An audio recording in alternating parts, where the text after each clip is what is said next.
Dreamscape presents The Girl Next Door by Emma Hart. Narrated by Avery Reed and Cale Williams.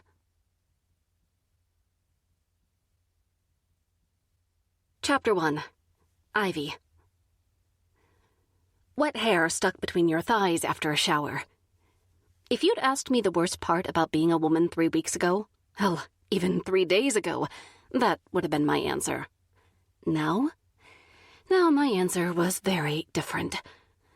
The 3 minutes it took for a pregnancy test to reach its determination about whether or not you were about to spend the next 8 months incubating a tiny human, hands down the worst part about being a woman.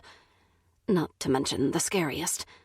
Peeing on that stick was simultaneously the most terrifying and most awkward thing I had ever done. And the messiest.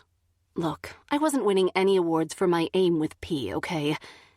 My poor hand had been scrubbed red raw in the last 60 seconds, and I was sure as hell never going to yell at a man again for missing the toilet, as long as he cleaned it up himself. Needless to say that if I ever had to do this again, I was going to pee in a cup first. Less room for error and all that. I checked the timer on my phone. 90 seconds left. Then I could pull the pee stick from the top drawer of my bathroom vanity where I'd unceremoniously dumped it to stop me from torturing myself. In reality, that hadn't happened. For one, I knew. You know how you get that gut feeling that tells you someone is an asshole? Or that the chicken is off? Or that your best friend really did steal your blusher and isn't giving it back? Yeah, I knew. My period was 2 weeks late. My boobs were so tender they hurt when I looked at them, and I could smell coffee from a mile away. Speaking of that, I couldn't stand the smell of coffee anymore. So yeah, I knew. I knew what the test was going to say, and I had no idea what I was going to do about it. Don't get me wrong, I wasn't considering anything other than keeping the little alien who was almost certainly growing in my womb. I didn't believe in anything else, and weirdly enough, that wasn't the scariest part about this. Nope. It would be telling my staunchly Catholic, Jesus-loving grandmother that I was pregnant, unmarried, from a one-night stand. That was going to go well. Not to mention the fact I would have to tell my next-door neighbor that our drunken, one-time escapade a few weeks ago had knocked me up. That was also not going to be fun. As far as I knew, Kai Connors had absolutely no intention of having children anytime soon. He'd spent weeks avoiding Amanda, a single mom in the building who had kids for no reason other than she had kids. But that was fine. If he didn't want kids, I would move and figure it out by myself. I checked my phone again. 60 seconds. I had no idea how this had happened either. Sure, we hadn't used a condom because we'd been drunk, and I'd assured him it was fine, but I never, ever missed a pill. It never crossed my mind this would happen. I was OCD about taking my pill. I took it out every single morning when I brushed my teeth and took it immediately after, and I'd checked the package every single day for a week while I'd built the confidence up to take this pregnancy test. All the days were clear. I'd taken it every day. 45 seconds. Oh shit. I knew. The day my grandmother was rushed to the ER. That was it. That was the day. She swore she was dying, but it turned out she was constipated. I'd taken my pill out, but now that I thought about it, I had no recollection whatsoever of taking it. It was so normal for me to do it that it never crossed my mind that I might have forgotten that I had not, in fact, taken it. Shit. It was all on me. Kai was going to kill me. I couldn't not tell him. No matter what he did, he had the right to make a decision about what he wanted to do. But I also had to admit this was my fault. It was my mistake that had led to this. 30 seconds. I couldn't believe this was happening. I couldn't believe I'd been so damn stupid. I never should have said it was fine to do it without a condom. Such an idiot. 15 seconds. Really, by now, with our technology, it didn't need to take 3 minutes for a pregnancy test to work its magic. 30 seconds was all that was needed. I ran my fingers through my hair and paced the length of my bathroom. I had no idea what I was going to do. I didn't know the first thing about babies. I had no idea how to change diapers or breastfeed or how to stop little humans from running into roads. Oh, God, I was going to drop my baby, wasn't I? My phone sprang to life. The high-pitched chirping of the alarm ricocheted off the walls, and I stopped the alarm that signified the end of the worst 3 minutes of my life before it made my headache any worse than it already was. I set the phone on the dresser and stared at the drawer that held the test. All I had to do was open it, flip the test over, and I'd get my answer. I would know one way or the other. I would know if it was a baby or just stress. After all, I'd read that sometimes the stress of worrying about pregnancy would delay a period, creating a vicious cycle. Closing my eyes, I drew in a deep breath and tried to center myself. It didn't work. My heart was pounding at 1,000 beats a minute, and I swore I was going to faint. I grabbed the test from the drawer and perched on the edge of the bath. I was going to do this. I was going to look. I was going to find out. Right now. I opened my eyes and flipped the test. Pregnant. Positive. The answer blinked at me from the little digital screen. A lump formed in my throat as I stared down at the window. Yeah, I was going to faint. I sat on the floor instead and leaned against the side of the tub. Pregnant. Definitely pregnant. 6 weeks, according to my calendar. Very definitely pregnant. Oh, shit. Tori blinked at me. You're actually pregnant? I nodded, running my hand through the soft fur of her ragdoll cat, Genevieve. I took 3 tests after. They all said the same thing.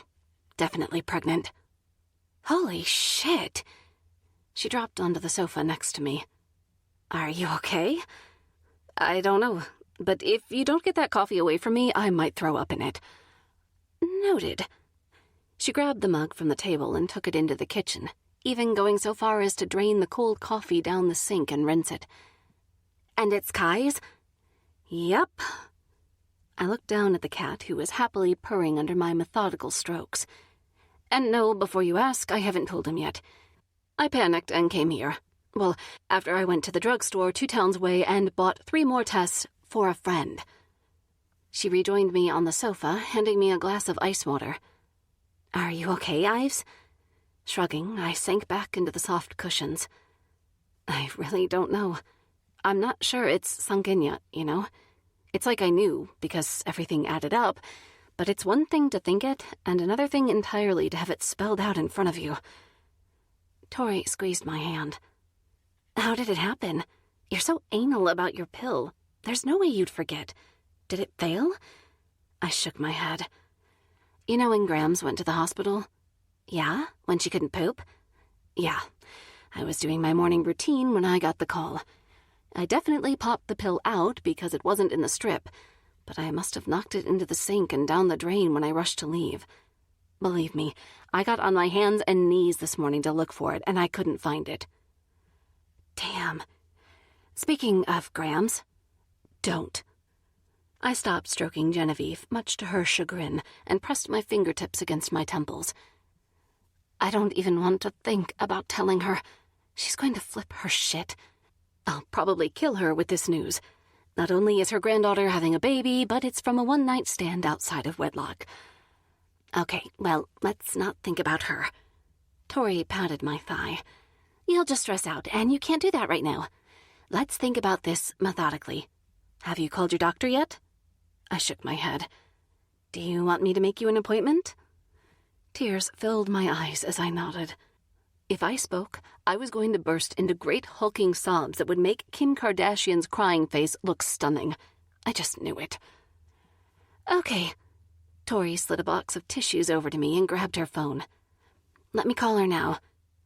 Thank God we'd had the same doctor for 5 years. I wiped my eyes while she gave our doctor the rundown and made me an appointment for Thursday morning.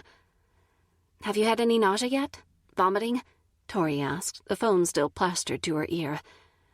Bit of nausea, I think. She relayed that, followed by a string of, okay, yep, and no problems, then hung up. Right. She turned back to me. She said to tell you not to take ibuprofen, only paracetamol. Drink plenty of water. Nap if you need to, and she'll go through everything with you on Thursday. Do you want me to come with you? If Kai doesn't, yeah. Her eyebrows shot up. You think he won't? I don't know, Tori. I haven't spoken to him in more than a week. In fact, I've actively avoided him because I didn't want to say anything until I knew for sure. I pulled Genevieve onto my chest and cuddled into her masses of soft white fur. I don't know how he's going to react. You know it's going to be okay, don't you?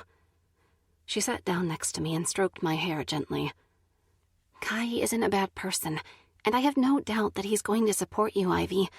And if I'm wrong and he doesn't, then, well, you're not alone. You have me and your parents and my parents. It will be fine. Easy for you to say. You don't have a tiny alien growing in your uterus. Fair point. But that's no excuse to be a bitch, you hear me? I'm not being your slave for 9 months. 8 months, technically, I replied. And growing an entire human gives me a great excuse to be a bitch. It's a fact. She grinned. You look tired. Do you have to work today?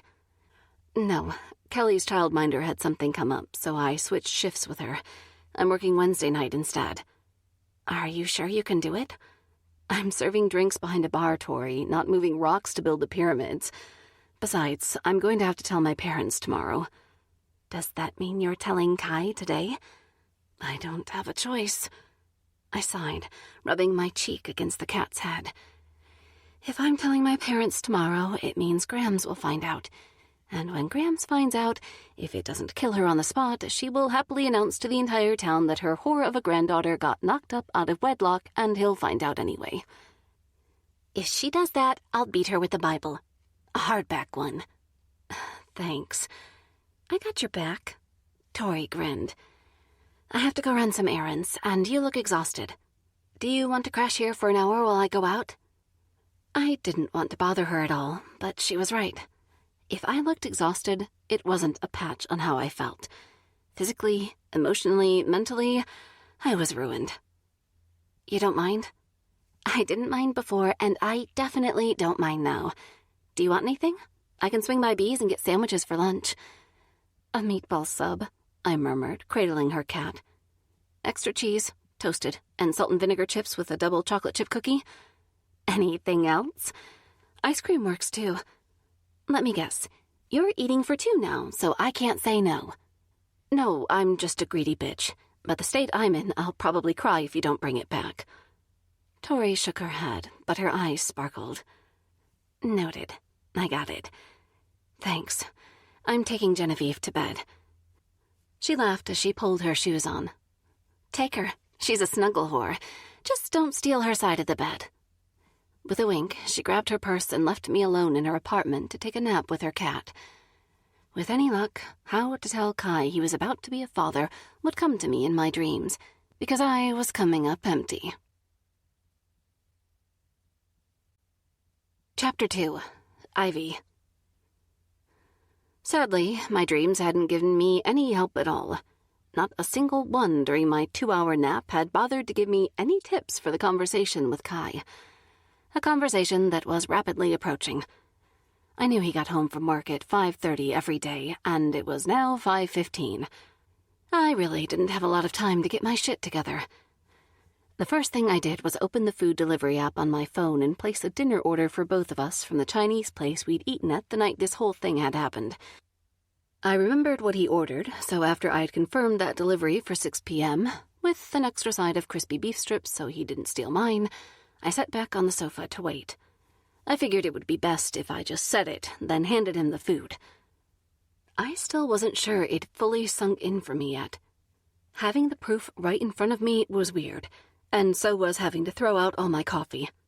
I could smell it in the pods, and I just couldn't take it anymore. I'd soothe that hurt somewhat by ordering 120 hot chocolate pods from Amazon. God bless 2-day shipping. Why 120? I had no idea. It seemed like a good idea at the time. It was going to be a long 8 months. I wasn't even sure if I could bring a baby into these apartments.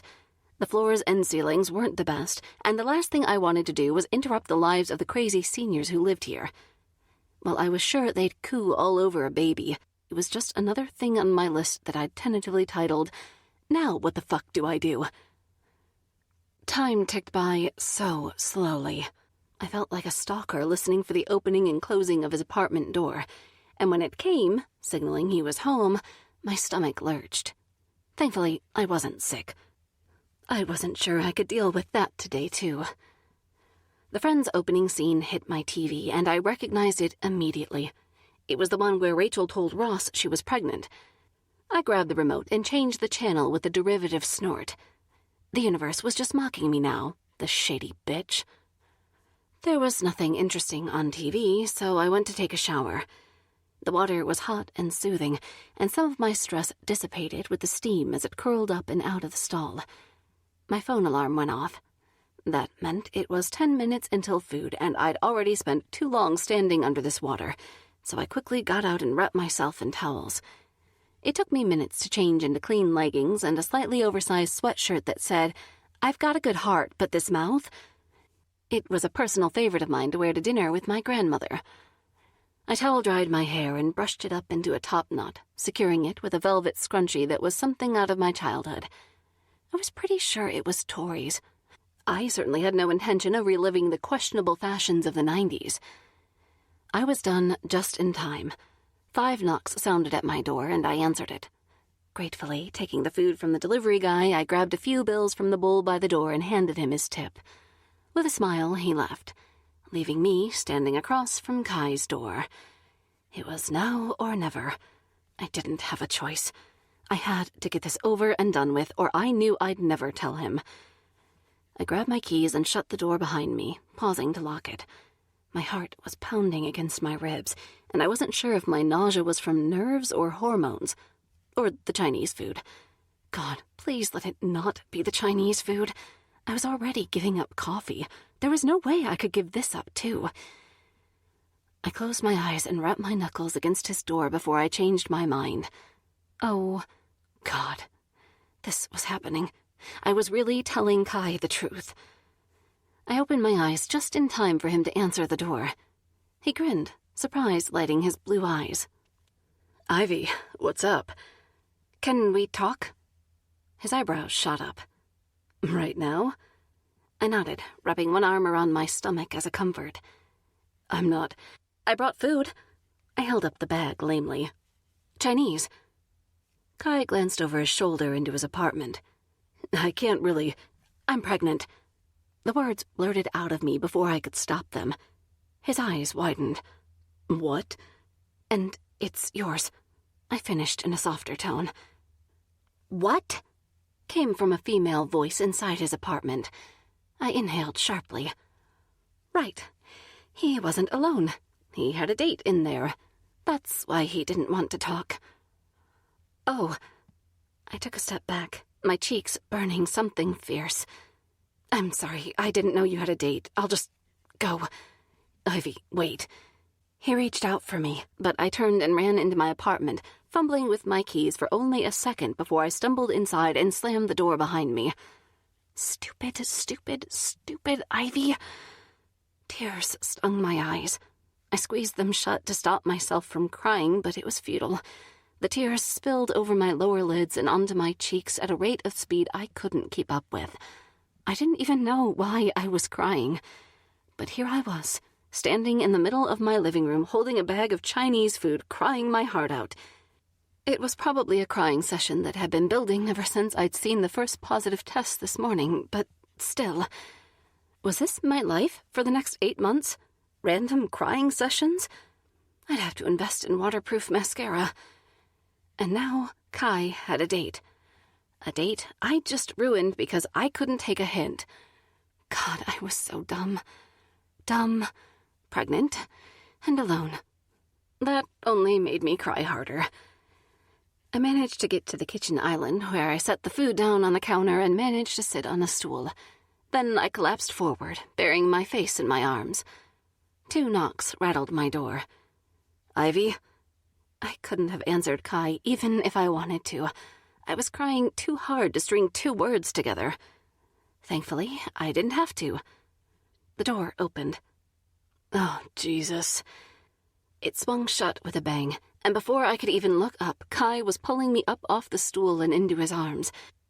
He tucked me tightly against his body, cupping the back of my head and holding my face against his chest. He didn't say a word. He just let me cry it out against his white shirt until I couldn't cry anymore. At least, I didn't think I could cry anymore. I wasn't sure how anything worked now. "I'm sorry I ruined your date," I mumbled into his chest. "My date?" He paused, then laughed, his whole body shaking. "That was my sister. Her timing apparently leaves a lot to be desired," he said dryly. His sister? Oh. She broke up with her boyfriend a couple of weeks ago and needed a break, so she's staying with me. I'm surprised you haven't seen her. I swallowed. "I've been avoiding your apartment." "Okay." He slipped his hands up my body and cupped my face. "I assume you haven't eaten if you got takeout?" I shook my head. "Okay, then let's eat before we talk." He released me and got to pulling all the cartons out of the bag. "Are you hungry?" "I have no idea." I sat back down on the stool. "All I know is that you smell like coffee and it makes me want to throw up." He peered over at me, quirking one eyebrow. "Coffee makes you sick?" I threw mine out and ordered 120 hot chocolate pods from my machine. "Why did you order 120? It seemed like a good idea at the time." I sighed, echoing my thoughts from earlier. "And they only came in packs of 30. You could have stopped at 60 or 90. "I know, but there was an offer. Look, I don't have to explain my pregnant pre-nap purchases, okay?" He flashed me a look that said he was trying desperately not to laugh at me. "Here, eat this and you'll feel better." "Let's hope," I muttered, looking at my chow mein with trepidation. It was wild in my body today. Nothing was a given. "Why are you playing with your food?" Kai sat down next to me. I prodded some chicken with my fork. "I'm trying to decide if it makes me feel sick or not." He nodded slowly. "That makes sense." I sighed, setting my fork down. "Are you mad?" "What am I supposed to be mad at?" I pointed at my pelvis with both hands. "Your vagina?" "Kai." He put down his own fork and took my hand. "Am I mad that 2 consenting adults got drunk, had sex, and now you're pregnant? No. I think I'm in shock, but I'm not mad. And I'm not the one who has to consider if my food is going to make me throw up, so I'm not really in a position to moan about anything right now." "It was my fault," I replied quietly, looking down. "I missed a pill when my grandma went to the hospital, but I didn't realize. I'm sorry. I popped it out of the strip and—" "Stop it." He cupped my chin and lifted my head so I had to meet his eyes.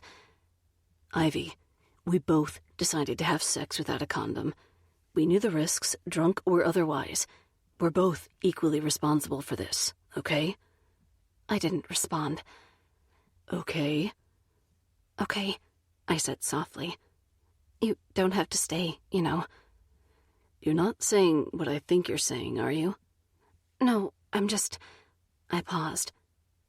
"You don't have to do anything."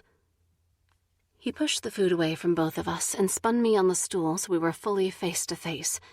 He planted his hands on my knees and met my gaze with a ferocity that made my heart skip. "Ivy, if you think for a second I'm going to walk away and let you do this alone, you're an absolute idiot." My bottom lip quivered. "I'm going to be there every single step of the way. You'll have to drag me away from you, do you understand that? Nothing matters more than being there for you and this baby. Our baby." "Okay," I sniffed, trying not to cry again. I didn't know how badly I needed to hear him say that. "Come here." He pulled me against him once more. "Whatever you need, I'm there." "Good, because when my grandmother finds out, you might have to pretend to be my secret husband." He laughed. "Do I get the perks as payment for my pretense?" "I was joking," I mumbled. "I wasn't." "Well, that stopped the tears."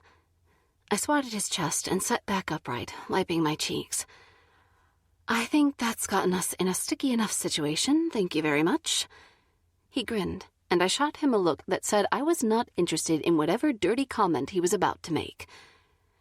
Eat, he demanded, pushing the beef strips toward me. I'll even let you have mine. Maybe this wouldn't be so bad after all. Chapter 3. Kai. I cupped Ivy's face at her door. If you need anything, you're just across the hall, Kai, not in Alaska, she replied, pulling my hands away. I think I can manage to drag myself to bed. Well, if you get lonely, I'll open my online dating app, read some awful bios, and remember why I'm single. Her tone was dry. I'm fine. I promise I'll text you if I need anything. You sure? If you're going to hover over me for the next 7.5 months, at least bring ice cream next time. Flavor? Wow, you're not kidding. I held up my hands. I told you, anything you need. She tilted her head to the side, tucking a stray bit of her blonde-brown hair behind her ear. I could so easily manipulate the hell out of you. Are you going to? Not today. I'm far too tired for that. It's been a long day. To punctuate her point, she yawned, clasping both hands over her mouth. I need to go to bed. Okay, and you promise you'll get a key cut for me tomorrow so I can get to you quickly? She sighed. I promise, Kai. I'll even send you a running commentary from the moment I step outside the door to the moment I get back home. Will that appease you? I grinned. I knew she was being cocky, but yes, it would, and I told her as much. What I didn't tell her was that I wanted to lean down and kiss her. I had a feeling that wouldn't go down too well today. Okay, good night, Ivy said, stepping back. Before I start thinking you'll never go. Are you sure you're okay? If you ask me that one more time, you won't be. There was a bite in her words, but her eyes belied her amusement. Now go. I think you have to explain to your sister. Yes, he does. He can start by introducing us. I jerked around. Anna was standing in the doorway, leaning against the frame, with her arms folded across her chest. Her yellow sweater was a stark contrast to her scarlet hair, and I winced at the look she gave me. Anna, this is Ivy. Ivy, this is my big sister, Anna. Anna waved. I've come to rescue you, Ivy. He likes to think he's a big, fancy alpha male, but he's like a s'more, hard on the outside, gooey on the inside. Ivy fought a smile. Get inside. Anna jerked her head in the direction of the apartment. What are you, Mom? No, but I'll call her if you don't do as I say. She sniped. Besides, Ivy is clearly exhausted. Growing a human is no joke. Let her go to sleep and stop fussing over her. Nothing is going to happen to her in bed, Kai. Yeah, that's what I thought 4 weeks ago, and here we are, Ivy muttered in response. My sister burst out laughing. I like her. Now leave her alone. I pinched the bridge of my nose and looked back at Ivy. Text me, okay? Yes, I promise. She huffed, but there was a smile tugging at her lips. Good night. Night, I replied, giving her a smile of my own. Ivy closed the door, and I waited until I heard the click of the lock before I went into my own apartment. Anna followed me in and shut the door behind her. Don't, I said sharply, walking over to the fridge and pulling out a beer. I uncapped it with the magnet opener on the fridge and took a long pull of the cold liquid. Anna patted over barefoot and took her wine out to pour herself a glass. Silence reigned uncomfortably for a long moment until she said, So, you knocked up the girl you've got a raging schoolboy crush on. Oh, fuck off. I grabbed the beer and took it into the living room where I threw myself onto the sofa. I didn't need her shit tonight. I could barely wrap my head around the fact Ivy was pregnant. I'd kept my shit together because she was a mess, and the last thing she needed was me freaking out all over her. Ivy was pregnant with my baby. The woman I'd had feelings for weeks was having my baby. I was going to be a father. Holy fuck. I put down my beer and buried my head in my hands. You look like shit, Anna said brightly, especially for someone who just got an in with the girl he likes. An in? Have you lost your fucking mind? I jerked my head up and looked at her. She's fucking pregnant, Anna. The last thing I want to do is use that as an excuse to get her to go out with me. Fucking hell. What's wrong with you? A lot. She sipped her wine, leaning against the island without a care in the world. How did this even happen? I blew out a long breath. We got together a few weeks ago after a party and weren't as careful as we should have been. End of. So she's not trapping you? Trapping me? What am I, a bear? I snorted. If you don't have anything useful to say, shut up. You're going to have to tell Mom and Dad. Not useful. I'm just saying. Well, don't. I grabbed the beer and finished it before retrieving another. Can't you see I'm having a bit of a crisis right now? You looked fine 5 minutes ago. Yes, because Ivy is the one who can't eat her dinner without poking it because she's afraid it's going to make her sick. I'm not the one who threw out all my coffee because the smell is gross, Anna. That was her. She doesn't need me losing it right now. She's a woman. She's probably expecting you to lose it.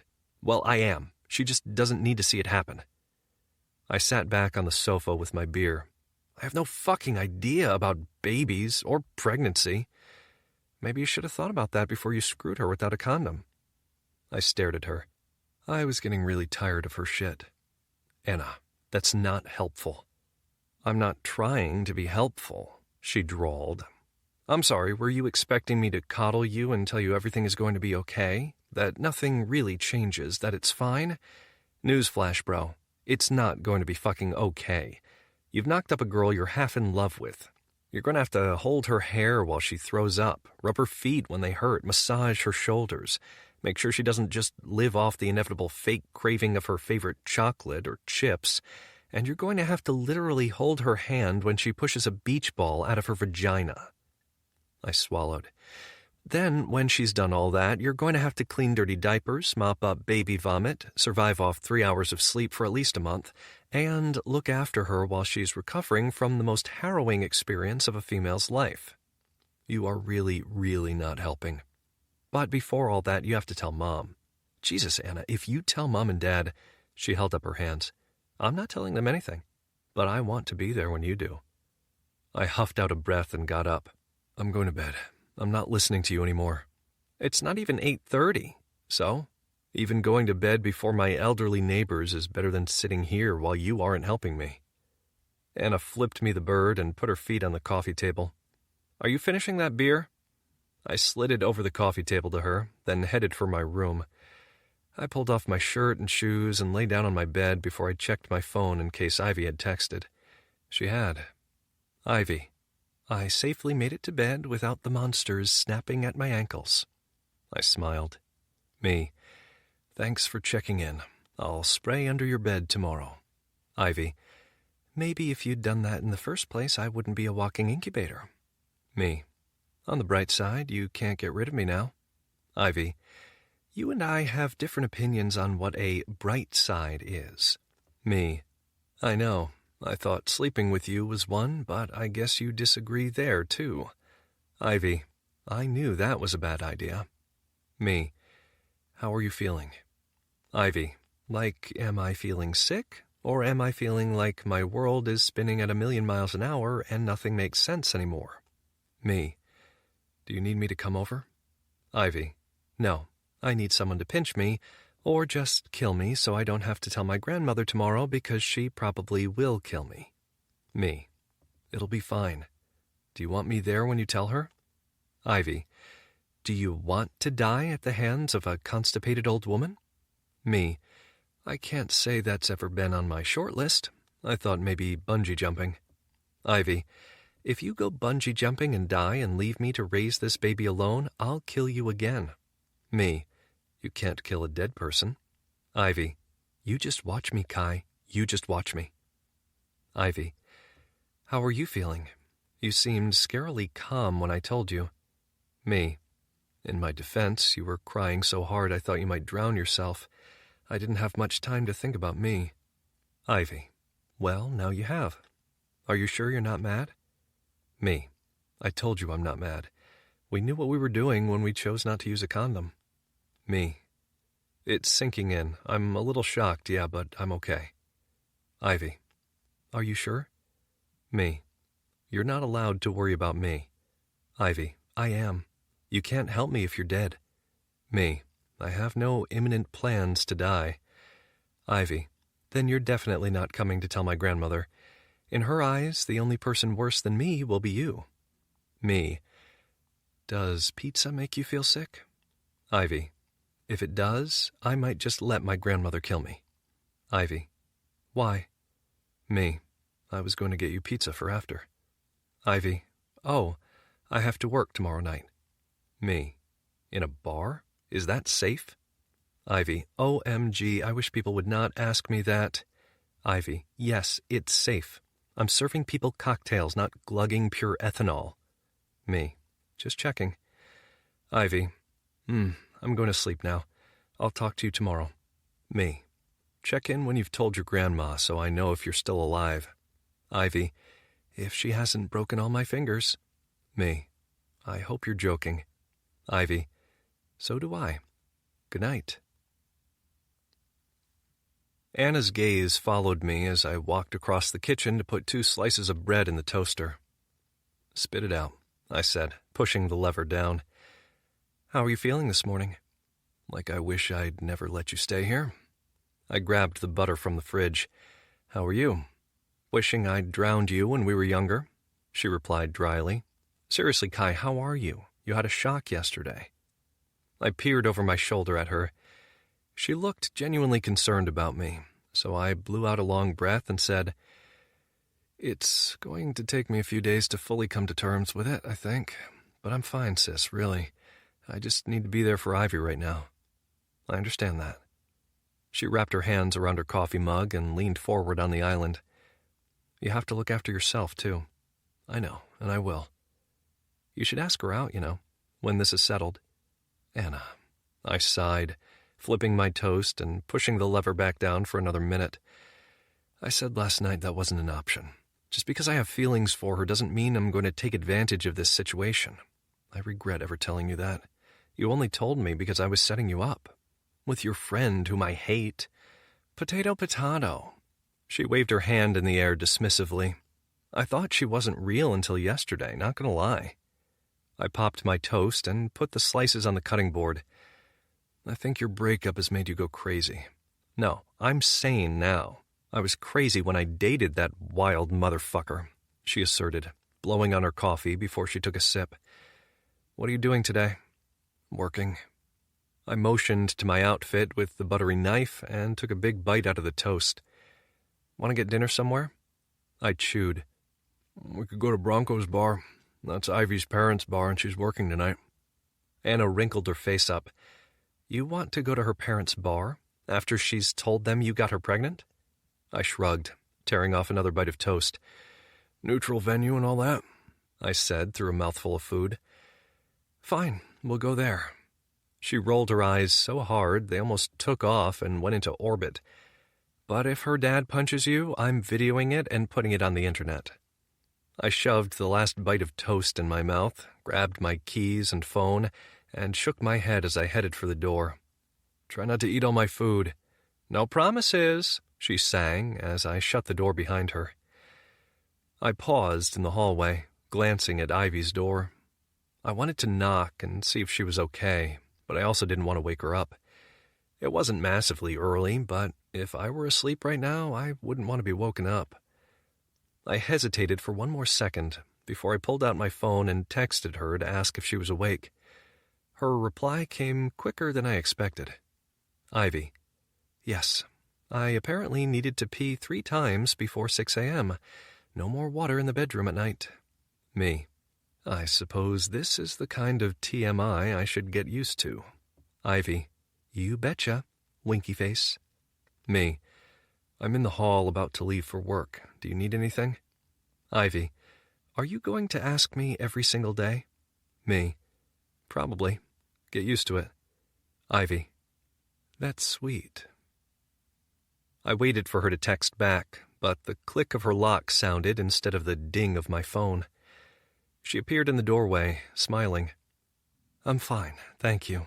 Next time just knock instead of standing out there like an awkward turtle. I didn't want to wake you if you were asleep. Don't worry about it. If my bladder has any say in the matter, I won't sleep for the rest of my life. Are you sure you don't need anything? A breakfast sandwich, a breakfast burrito, lemonade, coffee? Her face wrinkled at the mention of coffee, and she shuddered. If you bring me coffee, I swear to God I'll throw up all over your shoes.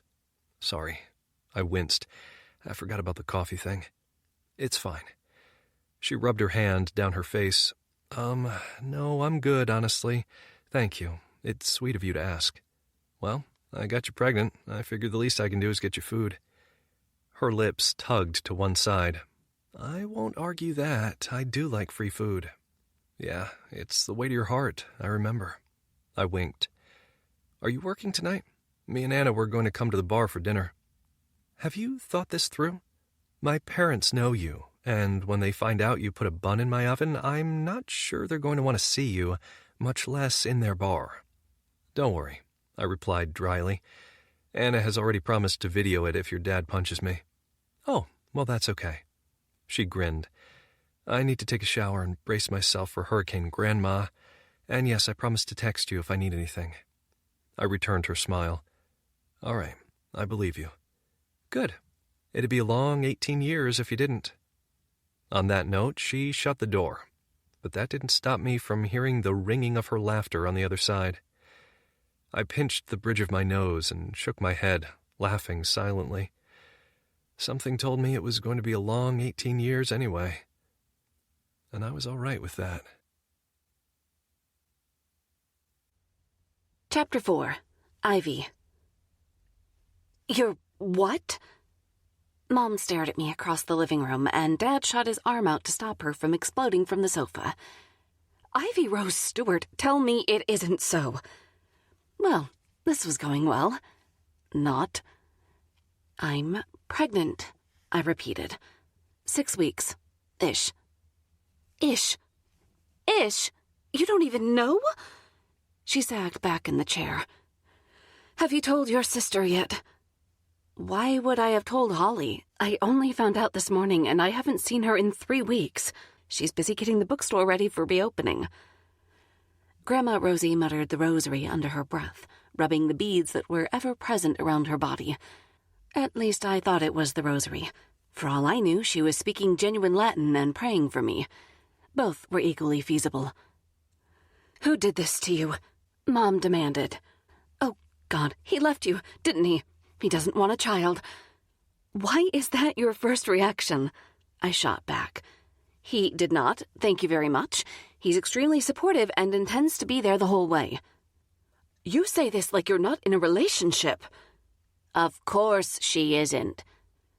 Grams dropped her beads and threw both her arms in the air with such vigor I thought she'd throw her back out. If she were, don't you think we'd know? The gossip mill in this silly little town would tell us everything. Nothing is secret here, Jasmine. Nothing. Oh, yay. I'd awakened the beast. She's 26, single, and now she's pregnant. From a one-night stand, I'd bet. Or worse, a Scientologist. Where would I have met a Scientologist in bumfuck Montana? I asked incredulously. Now you're just being ridiculous. And a little bit racist, Mother, Mom said. Technically, it's not racist. Prejudiced, mostly. You be quiet, Ivy, Mom snapped. You're not a part of this conversation. Actually, I am the conversation. Everyone needs to calm down. Dad stood up and held out his hands. Rosie, that was highly prejudiced. God would be ashamed of you. Be quiet. Grams sat upright. I'll tell you who God would be ashamed of. Your whore of a daughter. Hey, I shouted. Mother, do not call her a whore, Mom said at the same time. I will not have that in my house. She is a whore. I bristled. Yeah, well, Jesus wasn't even Joseph's son, so I guess I keep good company. Why, you little... Ivy, do you have to agitate her? You know she was just in the hospital, Mom said, watching as Dad restrained my grandmother from... Well, I'm not sure what she intended to do to me, but she didn't need much restraining. She was old, after all. She was in the hospital because she couldn't poop, which, incidentally, is the last time I saw my sister. I shot back. How did we get from me being pregnant to this? Does nobody care about stressing me out? I'm only carrying your grandchild. Mom clapped her hands to her cheeks. Oh my gosh, that didn't even cross my mind. Great. She rushed over to me and wrapped me in her arms. Sweetheart, are you okay? Really? Are you sick? How do you feel? When did you find out? Do you need anything? Oh my gosh, come and sit down. Simon, get her some water. Wow, talk about whiplash. I was bundled into a comfortable armchair as my mother continued to pepper me with questions. All the questions except the one I was waiting for. Who's the father? I answered each one diligently, smiling at Dad when he gave me the glass of water she'd ordered. Unsurprisingly, it was Grams who asked the million-dollar question. Well, who did this to you? She demanded, smacking her dark red lips together. First, he didn't do this to me, I replied. It was a consenting act between two people, which means we're both responsible for this baby. She snorted. Dad shot her a dark look. Well, are you going to tell us? I took a deep breath. Kai. Mom frowned. Your neighbor? I nodded. We've been seeing each other, I said, the lie spilling easily from my tongue. It's serious. What was I saying? Grams looked down to where I was fiddling with my fingers. Serious enough that he'd marry you? I heard myself saying yes before I knew what I was saying. Both of my parents looked at me with the same shocked look. You're engaged? Mom asked. To Kai? Your neighbor? And nobody knew? Tori knows, I lied, crossing my toes inside my boot in lieu of my fingers. Must text Tori. But that's it. We were going to come clean soon, but it never seemed like the right time. Until now. Grandma Rosie sniffed, her disdain clear to see in the wrinkles of her nose and her clenched fingers. I want to meet him, she demanded. I want to meet the ruffian who defiled my granddaughter. Not with that attitude, you're not. Why, you... She's right, Rosie, Dad said, diffusing the situation once again. Perhaps you should calm down before you meet the boy, who, for what it's worth, I think is a very nice young man. Even after he got your daughter up the duff? Even then, he replied. They're clearly in a relationship. Whoops. And while we all know you would have preferred her to get married before she had a baby, sometimes things don't work out that way. And technically it's your fault, I said to Grams. I missed my pill because you were constipated but insisted you were dying. She balked at the suggestion, pressing her perfectly manicured yet wrinkled hand to her red silk shirt. Excuse me, are you really blaming me for this? Yes, Mom and I answered at the same time. I am, I continued. It's not my fault you couldn't tell the difference between appendicitis and constipation, which I know from experience are very different pains. Grams sniffed, clearly offended that I had the gall to blame her for my current situation. I'm not talking to you until you're married. Good. I'll postpone my wedding indefinitely then, I drawled. You know, the wedding that wasn't planned, or happening, not even close to happening. Shouldn't be too hard. Oh, no, you're not. She got up, glaring at me. You're getting married before you have that baby. No grandchild of mine will be a bastard. Do you hear me, Ivy Rose Stewart? No bastards in this family. I couldn't not hear her. The dead bodies 6 feet under in the cemetery across town could hear her. She shuffled off out of the living room, leaving me with my parents, both of whom were eyeing me speculatively, as if they didn't quite know what to bring up first. The pregnancy, or the fake engagement I'd somehow talked myself into. Well, when is Kai going to grow a pair and talk to us? Dad finally asked. Actually, he offered to come with me right now, but he has to work, so I said no. I replied, setting that record straight. He and his sister will be in the bar tonight for dinner when I'm working. So we'll see him tonight? Mom raised an eyebrow. Yes, but please be nice to him. We only found out yesterday, and it was a shock for us both. Don't... Go all Hulk on him. Dad's eyes sparkled. What makes you think I'd do that? I pursed my lips. Dad. Mom swatted at him. Simon, you know full well what she means. Remember Corey Jenkins? In high school, you almost approached the poor boy with a damn gun when he came to take her out. I sighed. He never did ask me out again. Not that it was a bad thing. He was a terrible date. Mom snorted and patted my hand. Sweetheart, we'll wait until you bring Kai over to us. You can take a break when he comes in, okay? Hold on, Jasmine. She's not having breaks every 10 minutes just because she's pregnant. My grandmother helped a cow give birth to a calf while in labor herself with Great Aunt Trudy. I finished for my dad. Yes, we all know about the miracle that is Great-Grandma Elizabeth. Not to mention, I never suggested she had a break every 10 minutes. Neither did she, Mom said with a stern look in his direction. But it's very early in the pregnancy and she will tire easily. If she needs 5 minutes to sit down, she'll get it, just like Wendy did when she was pregnant last year. Dad looked between the two of us and I shrugged. I think I'd caused enough drama in my family today, so when he sighed and mumbled something about hoping the baby was a boy so some testosterone would be reintroduced to the family, it was a relief to laugh. All things considered, that could have gone so much worse than it did. Are you coming to the bar with us? Mom asked, standing up. You don't have to work, but your shift is soon, and you're dressed for work. I figured this would take longer to get Grams to disappear than it did, so I came prepared. I grabbed my purse. Is Hugo in the kitchen yet? I'm hungry. He's there, Dad said. What do you want? I'll call him and see if he can start something for you. It was hard to choose when I didn't know what would make me feel sick at the drop of a hat. Maybe just a burger and fries. All right. He pulled me into his side and kissed the top of my head when I stood up. Go wait in the car. We'll drive you. You can eat, then take a nap in my office before your shift. I smiled weakly. Thanks, Dad. You're welcome, sweetie. I remember how much your mother slept when she was pregnant with you, and my God, she snored like a freight train falling off a cliff. I heard that, Mom called, appearing in the doorway while she fixed her earring. If you aren't careful, Simon, I'll put you on a freight train like that. No, you won't. He winked at her. You wouldn't find anyone else who'd put up with your bedroom kinks. I shoved my fingers in my ears. La la la la la.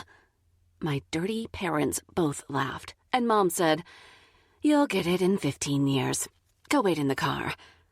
I didn't need to be told again.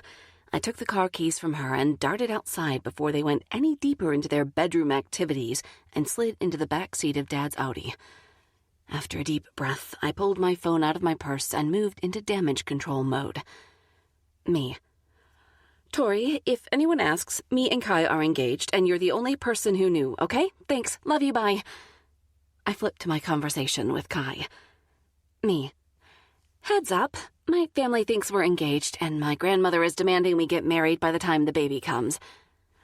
Unsurprisingly, Tori was the first to respond. Tori. Gotcha. Let me know when you figure out how he proposed. I guess Holly doesn't know. And that, ladies and gentlemen, is what best friends were for.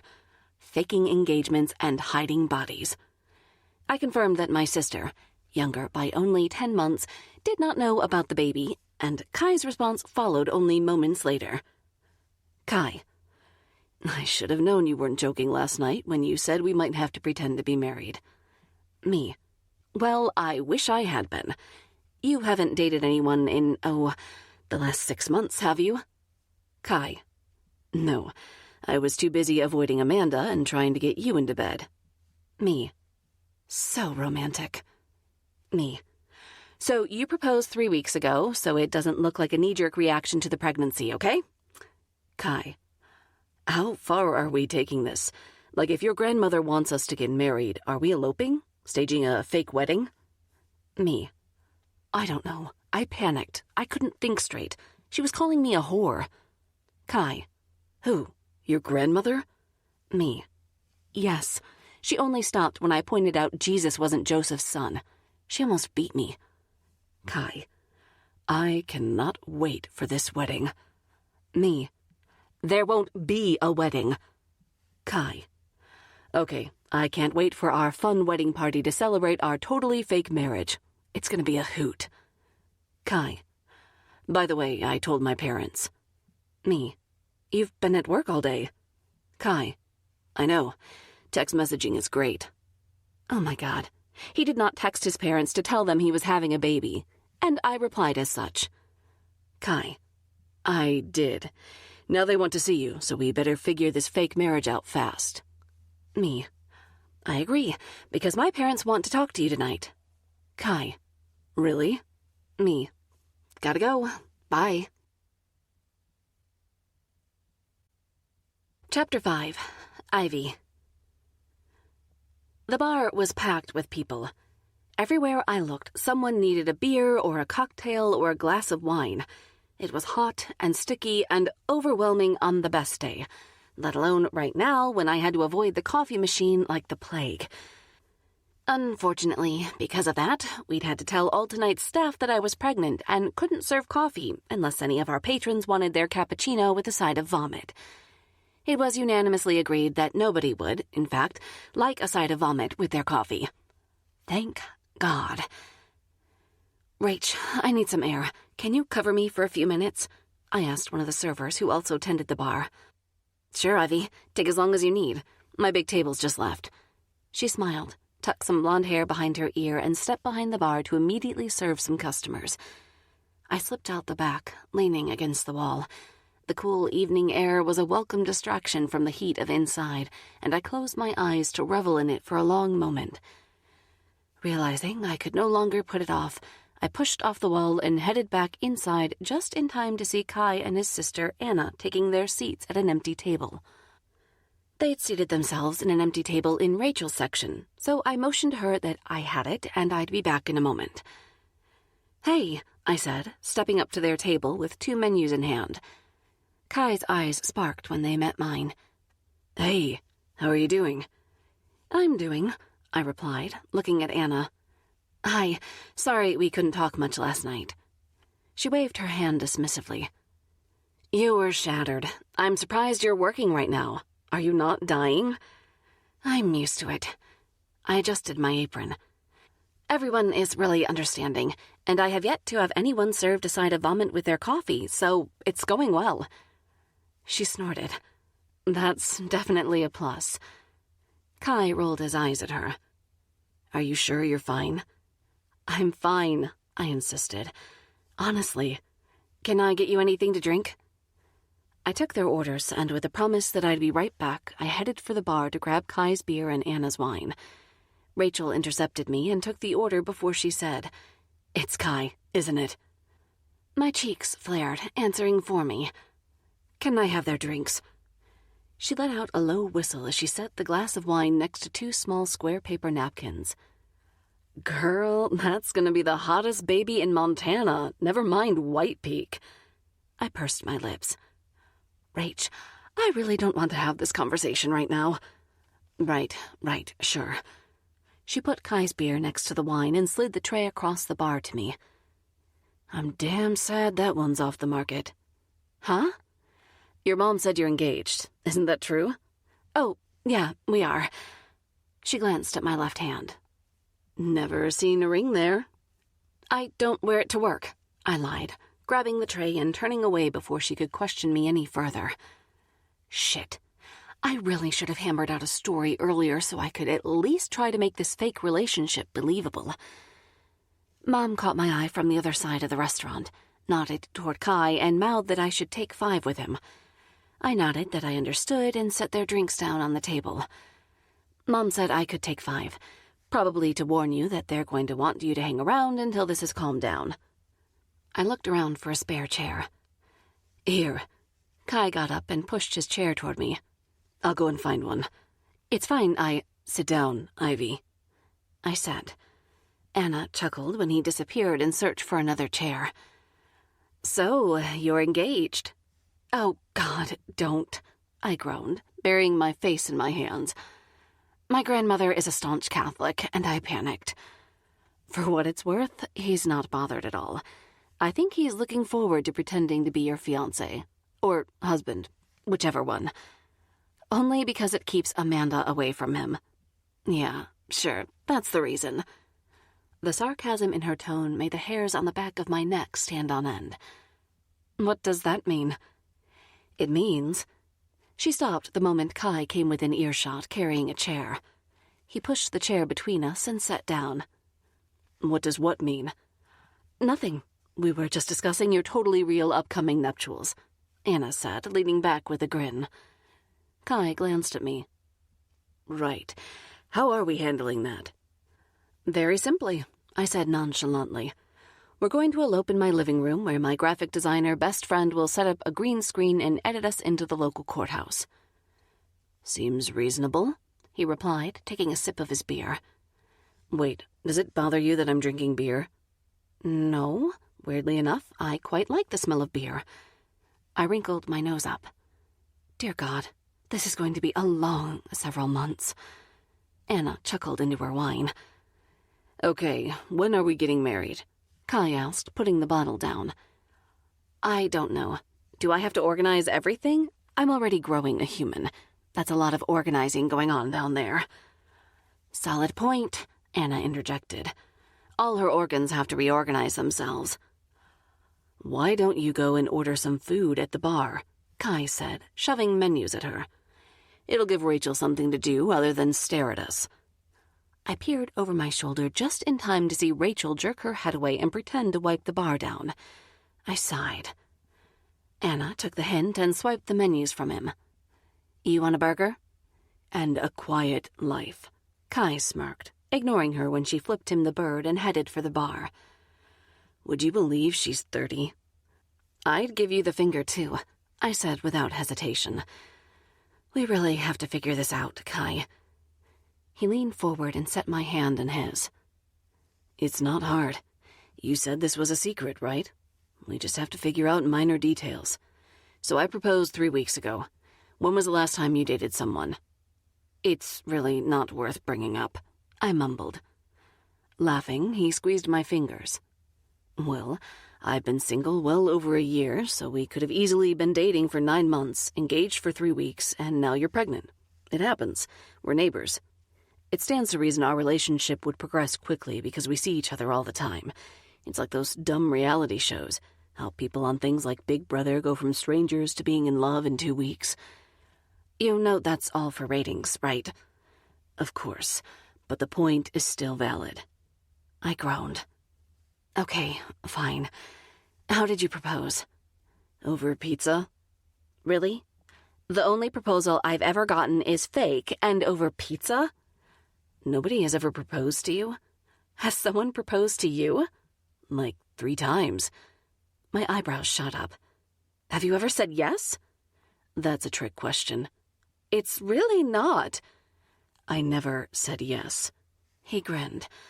Besides, 1 doesn't count. How does a proposal not count? It was my cousin. Your cousin proposed to you? Yeah, but she was drunk and thought I was someone else, so it was totally reasonable. What about the other 2? Does it matter? As your fake future wife, it absolutely matters. I demand to know your relationship history before I push your watermelon-headed spawn out of my vagina. He paused, rubbing his chin. That's as good an argument as I'm gonna hear, I reckon. You reckon? I drawled. Yeah, I do. He grinned, stroking his thumb across the back of my hand. I hated that I liked it. Really, really hated it. Especially because it sent goosebumps up my forearm, and the last time I'd felt things for this man, I'd gotten pregnant. I suppose it was a good thing that history couldn't repeat itself right now. All right, the first proposal was when I was 19. We dated for 6 months, and she was taking it far more seriously than I was. I broke up with her right after. Ouch. Yeah, but it was that or later on, Kai mused. It seemed kinder to be honest with her. I hated it when asshole moves had totally real reasons behind them. How could you be mad at that? Cruel to be kind and all that. The second one? That one was a little trickier. He paused. We'd been going out a little over a year in my senior year of college. You went to college? And you're a builder? I don't like ties, offices, and business hierarchies, he said dryly. May I continue? I waved for him to carry on. We were about to graduate, and she wanted to move with me back here, but I didn't want to commit to anything so serious. She asked me to marry her, and I said no. She wasn't happy about it. I couldn't imagine why. Well, aren't you just a regular modern-day Casanova? Not really. I paid her credit card bill off as an apology. Oh my God, is there anything wrong with you? He raised his eyebrow as if to say, You'll have to find out. I wasn't going to push it. I had enough on my plate. Okay, well, I said, moving on. Now I'm caught up and we've set the record straight. You just have to deal with my parents. And later, your grandmother.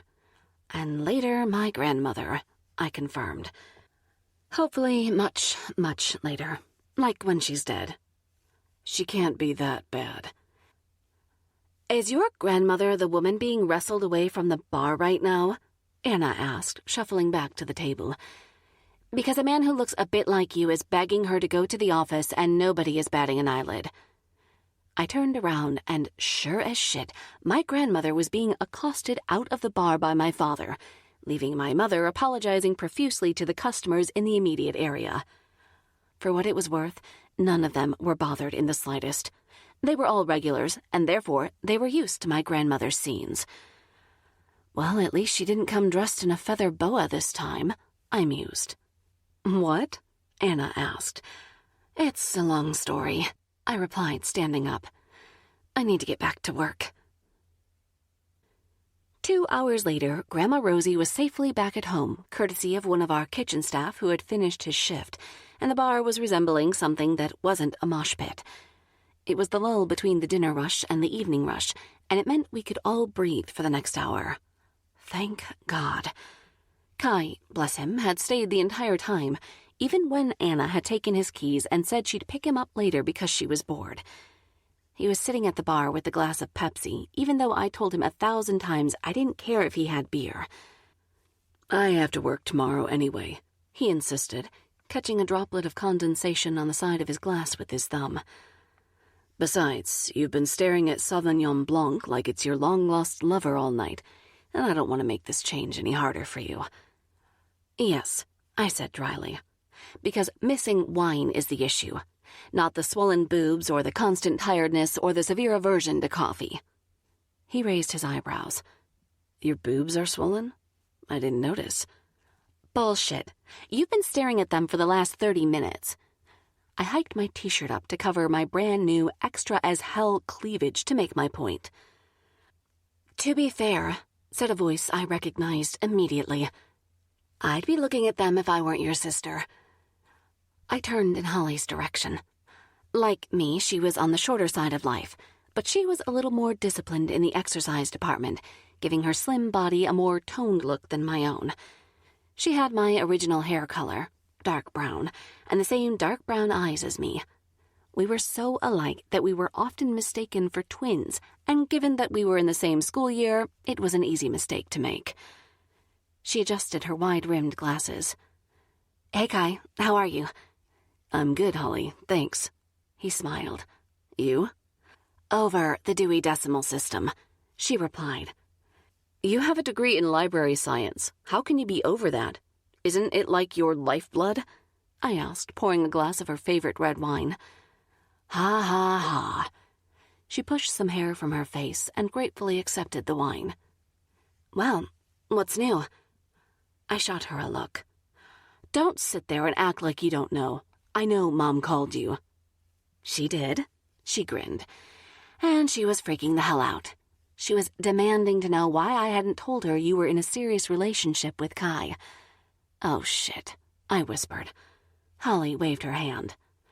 Don't. I told her I had no idea what she was talking about. You were obviously single. Like you are, you mean. Then she yelled at me and told me she knew it was a secret relationship. I figured out you two clearly did the dance with no pants, fucked up, and were lying to cover your ass with grams. Sounds about right, Kai said brightly. Did you know we're getting married? Holly snorted. Anyway, I covered for you. She looked at me pointedly. I apologized and told her you'd sworn me to secrecy, and that I had a missed call from you this morning that I assumed was you telling me about the baby. Groaning, I slumped forward onto the bar. I'm sorry. I only found out yesterday, and Tori knew I was late, so I told her, then Kai. You didn't tell me first? He poked me in the arm. I swatted him away. You were at work. It's fine, Holly interjected. I'm not that stupid, Ives. I figured you'd call me when you'd stopped panicking. It was scary how well she knew me. Here, I bought you something.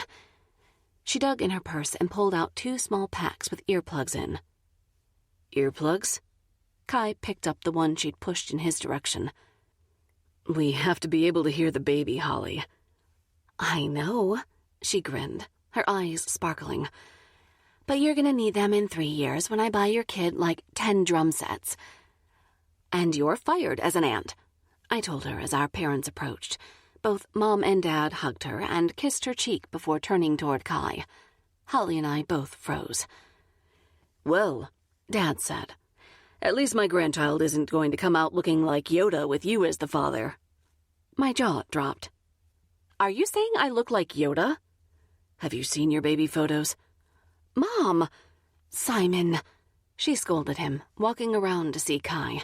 She wrapped her arms around him into a huge hug and said, Welcome to the family, Kai.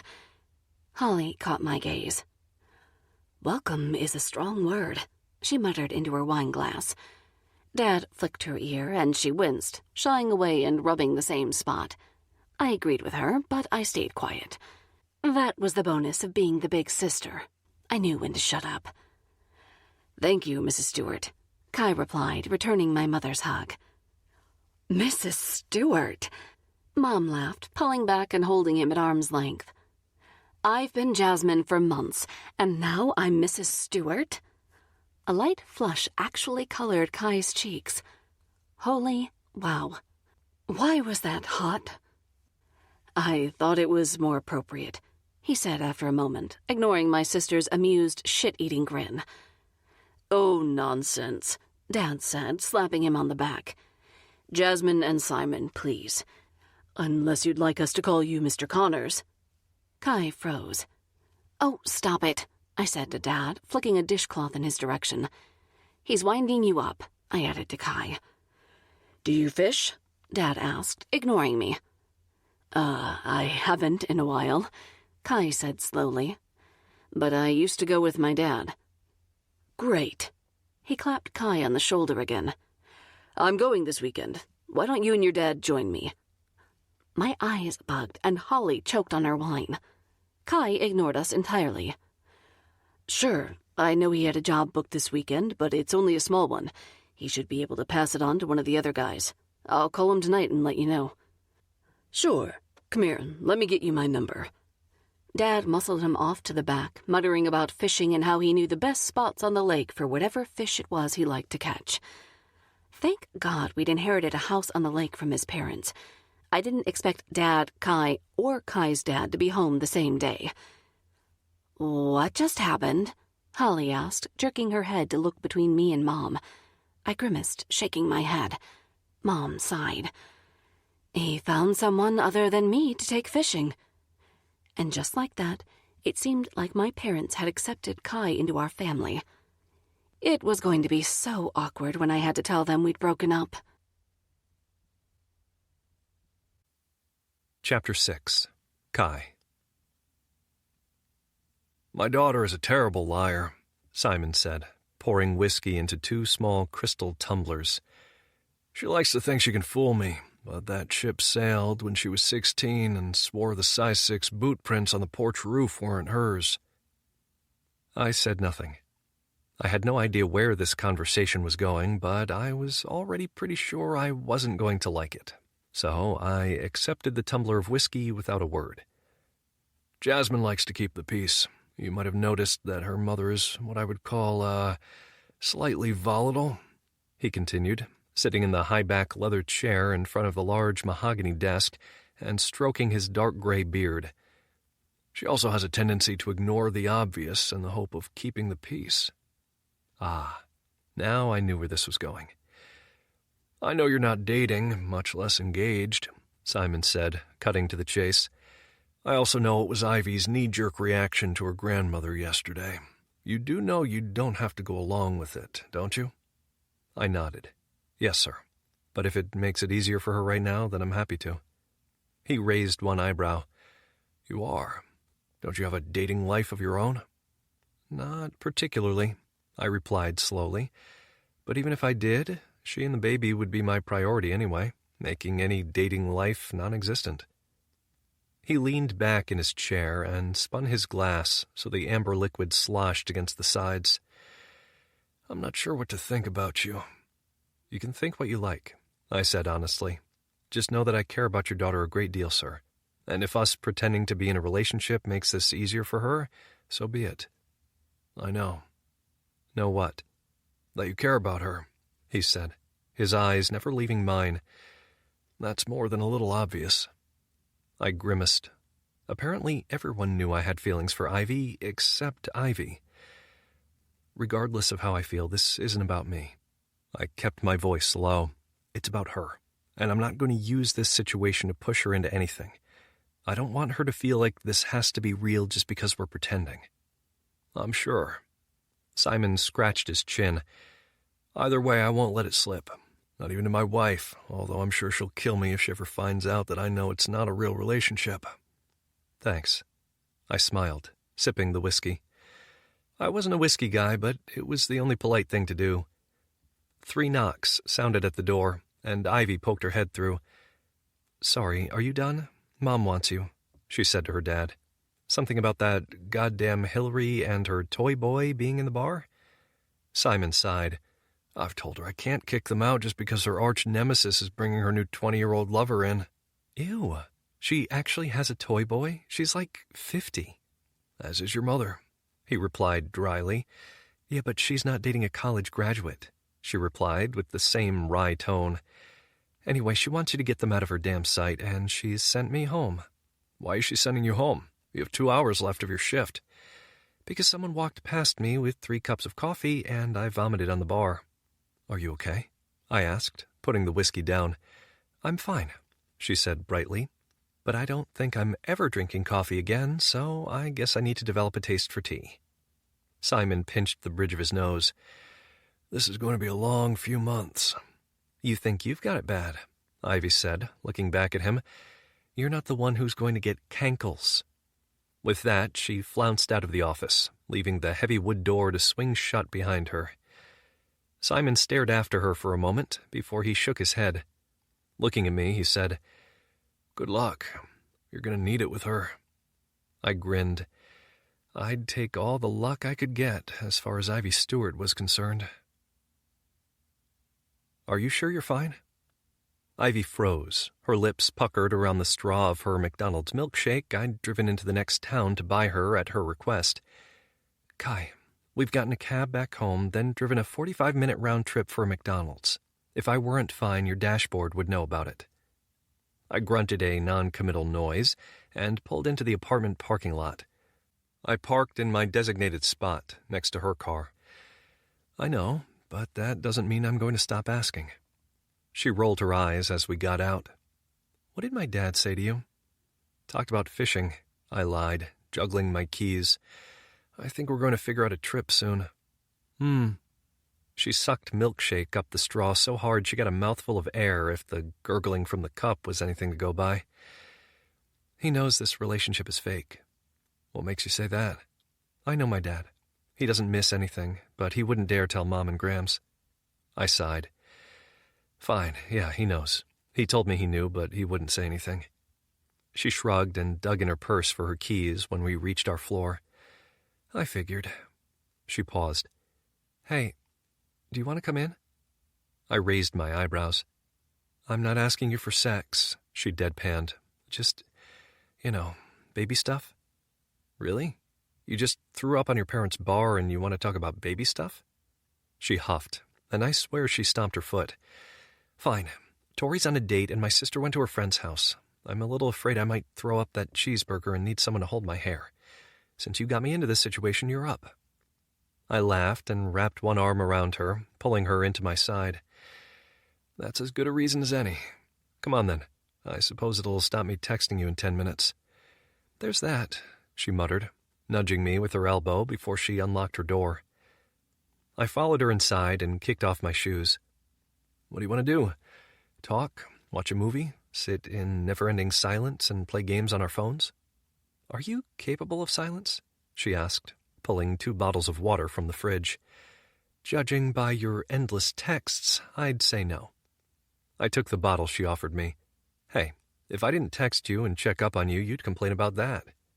I suppose that's true, she mused, cracking the seal on her water bottle. I'm going to get changed into my pajamas. I won't be wearing a bra, so don't stare too hard when I come back. Are we at that stage already? This moved fast. Yeah, well, in a few months, you're going to have a front row seat to a human being exiting my body, so my pajamas is child's play. She turned and stalked off to her room, leaving me chuckling at her and staring at her ass in her jeans. Jesus, it was one hell of a nice ass. Stop staring at my ass. It's your ass or your boobs, I shouted after her. You can't expect me to ignore both. Nobody can ignore my boobs, she yelled. They doubled in size overnight. Porn stars are jealous of me, damn it. I'll let you know in a minute. I laughed to myself and sat down on her sofa, grabbing the remote on the way down. I loaded the Netflix app and chuckled when I saw the 2 profiles named Ivy and Holly. Who was paying for Netflix here? I pay, Ivy said, making me turn my attention to her. She was wearing a tiny pair of cotton shorts with sheep on and a faded tank top that looked like it came from some raving naughties concert. And she was not wrong. Her boobs looked fucking great. How did you know I was wondering that? She shrugged, grabbing a blanket from a soft ottoman and pulling it onto the sofa with her. You laughed. I pay for Netflix, she pays for Hulu. It works. Makes sense. I'd do that, but I wouldn't put it past Anna or Liam to change my login and lock me out. Liam? My brother. Oh, I remember. Does he live nearby? She snuggled down onto the sofa next to me, wrapping herself up in the soft blanket that was adorned with cartoon kittens. He's at NYU, I replied, selecting her profile. He comes back for the holidays and school breaks. What's he studying? Not a damn clue. He's changed his major 3 times. It's why he's 24 and still at college trying to get a degree. She winced. That's some serious debt. No kidding. I think he's only there so he doesn't have to move back in with our parents. Are your parents that bad? No, they're really great people, actually. They just believe in us facing the consequences of our actions without being mollycoddled. Is that why you texted them to tell them you're having a baby? Technically, I told them you're having a baby, but yes.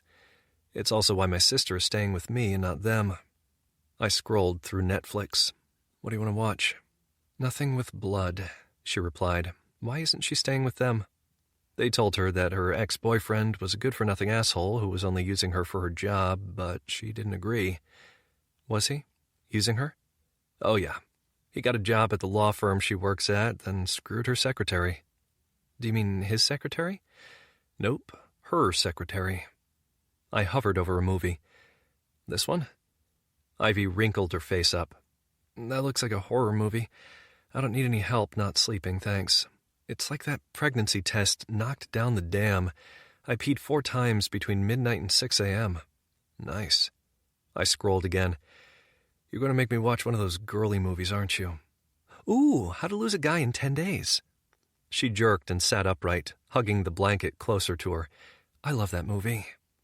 Of course she did. What about this one? What to Expect When You're Expecting, I said. It looks fun and educational. Slowly, she turned her head and stared a hole in the side of mine. It's like you want me to punch you. How to Lose a Guy in 10 Days it is. I scrolled back to the movie. Yeah, it's fun and educational, she shot back, eyeing me. I peered over at her, noting how she was trying to fight a smile. "I'd hate to burst your bubble, but you're pretty stuck with me now." "I know." Sighing, she rested her head back. "But a girl can dream." I shook my head and started the movie, putting the remote on the coffee table before getting comfortable on the sofa with her. Her thigh was pressed up against mine, and thank fuck I was wearing jeans. The last thing I needed right now was to feel her skin on mine. If I did, she'd have no use for those pajamas. I rubbed my hand down my face and tried to focus on the movie. I had no fucking idea what was going on, and if I was completely honest, I really didn't give a shit at all. Nor did I want to know what was going on. I was pretty sure I'd watched this movie before at some point in my life, but I hadn't understood it then either. I glanced over at Ivy. In the last 20 minutes of this mind-numbing movie, she'd leaned into me and was now almost sitting with her head on my shoulder. In fact, 5 more minutes and I was sure she would be. And judging by the way she'd wrapped herself into a human burrito, she'd probably be fast asleep, too. I was proven right in 10 minutes. Ivy's head was right on my shoulder, and she was breathing heavily. Her eyelids flickered, making her eyelashes brush against the soft skin of her cheeks, and she made a tiny noise that was somewhere between a snore and a whimper. Did I move her to tell her to go to bed? She looked so peaceful, so relaxed, and she'd had such a long day I didn't know if I had the heart to wake her. It wasn't real early either. It was already dark out. I looked down at her. She was so fucking beautiful. I had no idea how I was going to make it through the next several months without falling in love with her. It sounded crazy, but it was the truth. I already had these wild feelings for her, ones that just wouldn't go away no matter how hard I tried. Keeping those in check was going to be so hard, especially if she kept doing shit like falling asleep on me. I adjusted myself so I was almost lying on the sofa and gently raised my arm. Ivy whimpered as her head fell onto my chest, but it only took her 2 seconds before she wriggled and snuggled into me. What the fuck was I doing? I needed to move away from her, not lie on her sofa and hold her against me like some lovesick fucking puppy. It wasn't about that, though, I told myself. She was pregnant with my baby. She needed someone to look after her, and right now, that was me. I wasn't so stupid that I assumed what she was going through was easy. In fact, I knew it wasn't. I could use Google, and I had used Google. I probably knew more than I should about the early stages of pregnancy, but I just wanted her to know that I really did care. It was easy to say you cared. It was a whole lot harder to show it. I didn't want Ivy to doubt me for a second. I wrapped my arm around her and held her close to me. Her heavy exhales were hot against my chest, even through my t-shirt, and she nestled in even closer to me. There was no way I could move her. I was officially stuck here until she woke up. Judging by the way she was now drooling on my shirt, it was going to be a while. I reached out toward the coffee table. I was just able to touch the remote, so I nudged it until I could get a full grip of it to change the dumb girly movie. I still had no fucking idea what was happening in it. I flicked through Netflix until I found a sports documentary that was more to my liking and settled down to watch it. Hopefully Ivy would wake up soon. If she didn't, I sure as hell hoped she wouldn't notice my boner in the morning. Chapter 7. Ivy. I was lying on Kai. The sleepy yet shocking revelation was enough to drag me out of the post-sleep haze, but it was the telltale sign of drool on his t-shirt that made this even worse. Great. Now he knew I was a drooler. My bladder was also fit to bust. Oh, God, I was going to have to wake him up. I tilted my head back, careful not to dislodge his arm too much. He was completely dead to the world, and the sunrise that was creeping through the windows cast golden shadows across his face that made him even more handsome than he was usually. Good God, this baby was going to be a beautiful one. If it had even half of Kai's good looks, that was. Maybe it would have his bright blue eyes or his dark brown hair that had hints of gold in the sunlight. If it was a boy, Would it grow up to have his jaw, his smile, or would he have my slightly crooked nose? What if the baby was a girl? Would she have his unfairly long eyelashes or my thankfully well-shaped eyebrows? Or would she have both? Maybe she'd have neither. That seemed to be how it worked. Men got the beautiful eyelashes, and women had to pay a beautician a pretty penny to get them. I sighed. "Ivy, if you need to move, then move," Kai muttered, not opening his eyes. "But stop staring at me like I'm a jar of pickles." "I need to pee," I whispered. "Then go and pee," he whispered right back. "What time is it?" "Sunrise." I was hoping for a more exact time. "Too fucking early?" I offered, moving so that I was no longer lying on him. He twisted his body so I had room to stand. "Does that mean I can finish sleeping in your bed? Don't get me wrong, you're a great hot water bottle, but your sofa is about as comfortable as a slab of rock." I wrinkled my face up. "I suppose it wouldn't be fair to say no, since you've been my pillow all night, but keep your pants on." "Negative." He got up, following me through the apartment. "I've already worn them for too long tonight." "Technically, it's the morning." I shut myself in the bathroom, cutting off whatever response he had, and peed like my life depended on it. It damn well felt like it did. God, pregnancy was so dramatic, and I was only a couple of weeks in. I was going to be unbearable at the end, wasn't I? Get a hold of yourself, Ivy. You're not the first woman to ever be pregnant. But seriously, the first pee of the day was so good. Now, 3 liters lighter, I washed my hands and quickly scrubbed my teeth with my toothbrush, then headed for my bedroom. As I'd suspected, Kai hadn't listened to me at all, and I had to avoid stepping on his clothes as I moved to my side of the bed. He was in his underwear, wasn't he? I crawled into bed. Immediately, I wrapped myself in the covers and curled up on my side. The bed squeaked when Kai rolled over. He plastered his body against mine and threw one of his arms over me, locking me in place. "What on earth do you think you're doing?" I muttered, not even bothering to open my eyes. "Snuggling." "Shh." He moved in farther. "Kai." "Shh." I supposed I didn't really have a leg to stand on here. I had, after all, been sleeping on him all night on the sofa. And God, it felt good. His body was large and hot, and there was something so comforting about having his arm wrapped around me. The last couple of days had been insane and uncertain, but now, lying here, I shook off those thoughts. The last thing I needed to do right now was think about Kai like that. I couldn't trust my thoughts right now.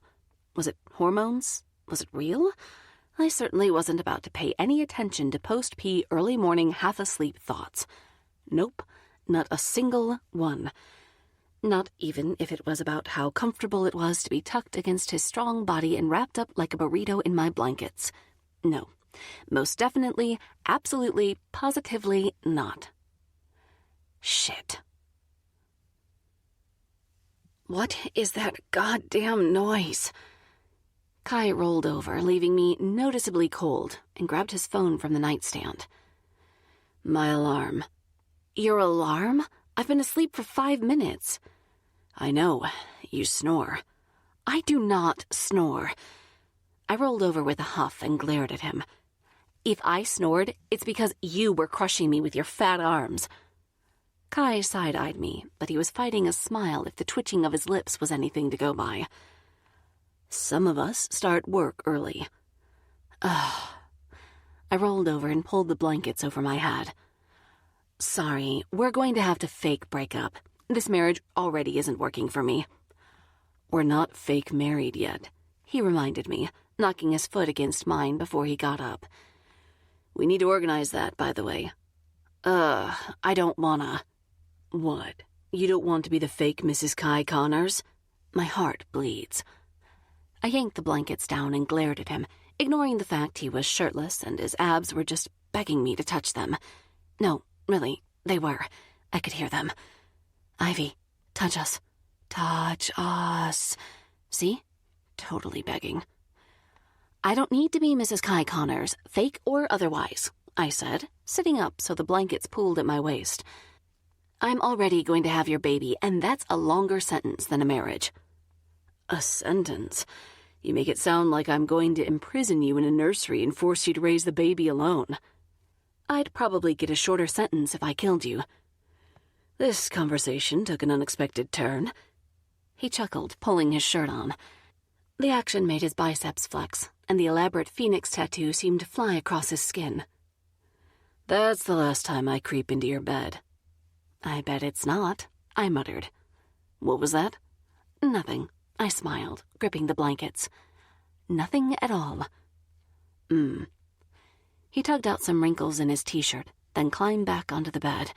He leaned right over so that his face was inches from mine.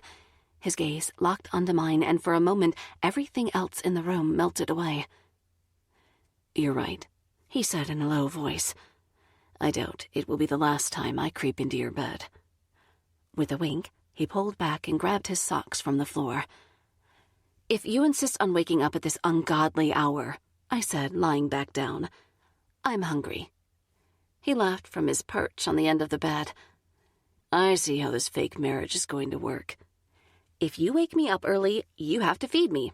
Besides, the baby is hungry, it told me. Ivy, the baby is the size of a pea. I doubt it's telling you anything. How do you know how big it is? It's this novel idea called the Internet. You can search and find out anything you want to know, and some things you don't. Very funny. I want some toast, please. On setting 3 with lots of butter. Setting 3. So you want it toasted for 3 minutes. I frowned. Is that what the numbers are for? Yeah, they're a timer. Huh, I never knew that, I mused. Which was ridiculous, because wasn't it so obvious? I read it on the internet, Kai said flippantly. You should try it sometime. Scoffing, I said, I use the internet, mostly to diagnose myself with deadly diseases and watch cat videos, but I use it. Seems like a productive use of your time. Oh, it was. I diagnosed myself with 4 different deadly illnesses before I gave up and finally admitted that I was pregnant. He peered over his shoulder from the doorway and raised an eyebrow. A deadly disease was preferable to being pregnant? No, but it would have been an easier conversation with my grandmother. Hard to argue with that. He shrugged and left, hopefully to make his way to my kitchen to make my toast. If he left, we were going to have our first fight as a fake married couple. I rolled over and felt for my phone. It was on the nightstand where I'd plugged it in to charge last night, so I pulled out the cable and pulled up my text to Tori. Me. I need to get fake married. Help a girl out. Her response was immediate, as I'd expected. Unlike me, she was actually a morning person. Something about her being able to get graphic work to her clients before they were even in the office. Tori. What's up? Me. I need you to Photoshop pictures of me and Kai getting married so Grams doesn't end up back in the ER. Tori. I can't see how you being pregnant outside marriage will constipate her, but okay. Tori. What do you want and when do you want it? Me. Us looking like we just got married at the town hall. Maybe a gratuitous shot of us kissing. Tori. I'm gonna need a photo of you kissing. Me. What? Tori. I'm not a fucking painter, Ivy. It's no big deal to move your heads onto someone else's body, but I need you kissing in order to be able to do that. Me. I knew this was a terrible idea. Tori. Relax. It's not like I'm asking for a sex tape. Me. Oh, well, that's relaxing. Tori. It just needs to be a peck. That's it. 2 seconds. Do a burst shot if you have to get a good one. Just kiss the guy. Tori. It's not like you haven't done worse. Me. Oh, shut up. Tori. Careful, or I'll tell Grams you're faking it. Me. You wouldn't dare. Tori. No, probably not. I don't want her wrath either. Me. Gotta go. My toast is coming. Tori. Kissing emoji. Don't forget, smoochy smoochy smooch. She was insufferable. I had no idea how I'd lasted 23 years of friendship without killing her. Your toast, Your Highness. Kai produced a baking tray with a glass of water, glass of orange juice, and a plate with 2 slices of hot buttered toast. "Why are you using a baking tray?" He shrugged. "I couldn't find a real tray, and I only have 2 hands. It's clean, don't worry, I scrubbed it." "You scrubbed it?" "It was that or face your pregnant wrath for getting grease all over your bed." That was a fair point. I smiled. Really smiled. "Thank you." "You're welcome." He smiled right back, his eyes crinkling. "I have to shower and change quickly before work. Do you need anything else?" "No, I'm fine, thanks." I bit into the toast and moaned. So good. He blinked at me. "Are you working tonight?" I nodded. 5 till 11. As long as I don't, again. I held 2 fingers to my mouth and mimed throwing up. "Fingers crossed." "You have such a weird outlook on life," he muttered. "All right, text me if you need anything." "I will." He hovered. "Why are you hovering? You're not a bird. Stop it." "I know. Never mind." He waved his hand and turned away from the bedroom. "I'll talk to you later." He was gone before I had a chance to say goodbye. That was weird. I bit into my toast as the front door closed. This was officially the weirdest relationship I'd ever had with anybody, and I didn't even know what kind of relationship it was. It went without saying that we were attracted to each other, but were there feelings? At times like this, when I was alone, I didn't think there were. Then he hugged me or fussed over me or pulled me against him in my bed when I told him to go away, and I wondered if I was losing my mind. I really didn't think I could trust myself right now, though. It'd only been, 2 days since I'd seen the little thing on my pregnancy test, and that meant my doctor's appointment was tomorrow. I had no idea what to expect from it, and honestly, I was a little scared. Except I wasn't sure what I was scared of anymore. Was it the baby? Or having this baby? Or was it the fear that this could still all go wrong? Was this it? Had it sunk in? Had I really accepted that I was going to be a mom this quickly? I stuffed the last piece of toast into my mouth and pushed the baking tray away. I wasn't interested in either the orange juice or the other slice of toast. 1 slice and some water was pushing it this morning, apparently, and lay down on my back. Nausea rolled through my stomach. I closed my eyes. Yes, I had. I'd accepted it. This was happening. It was real. I was having a baby. I slid my hand over my stomach, resting it at the very bottom so my fingertips brushed my hip. Somewhere under my hand, through the layers of the skin and tissue and muscle that made up my body, there was a growing baby. My baby. Holy fucking shit. Chapter 8. Ivy. Well, that wasn't a waste of time at all. I slid into the only empty booth at Bronco's and sagged against the plush back. Kai moved the empty coffee cups to a nearby table and sat opposite me. "What did you expect?"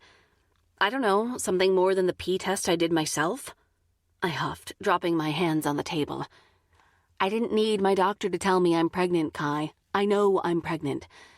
So help me, Sophie, take that coffee around those tables before I vomit half a gallon of water onto the floor," I said to one of our servers who always worked the lunchtime shift.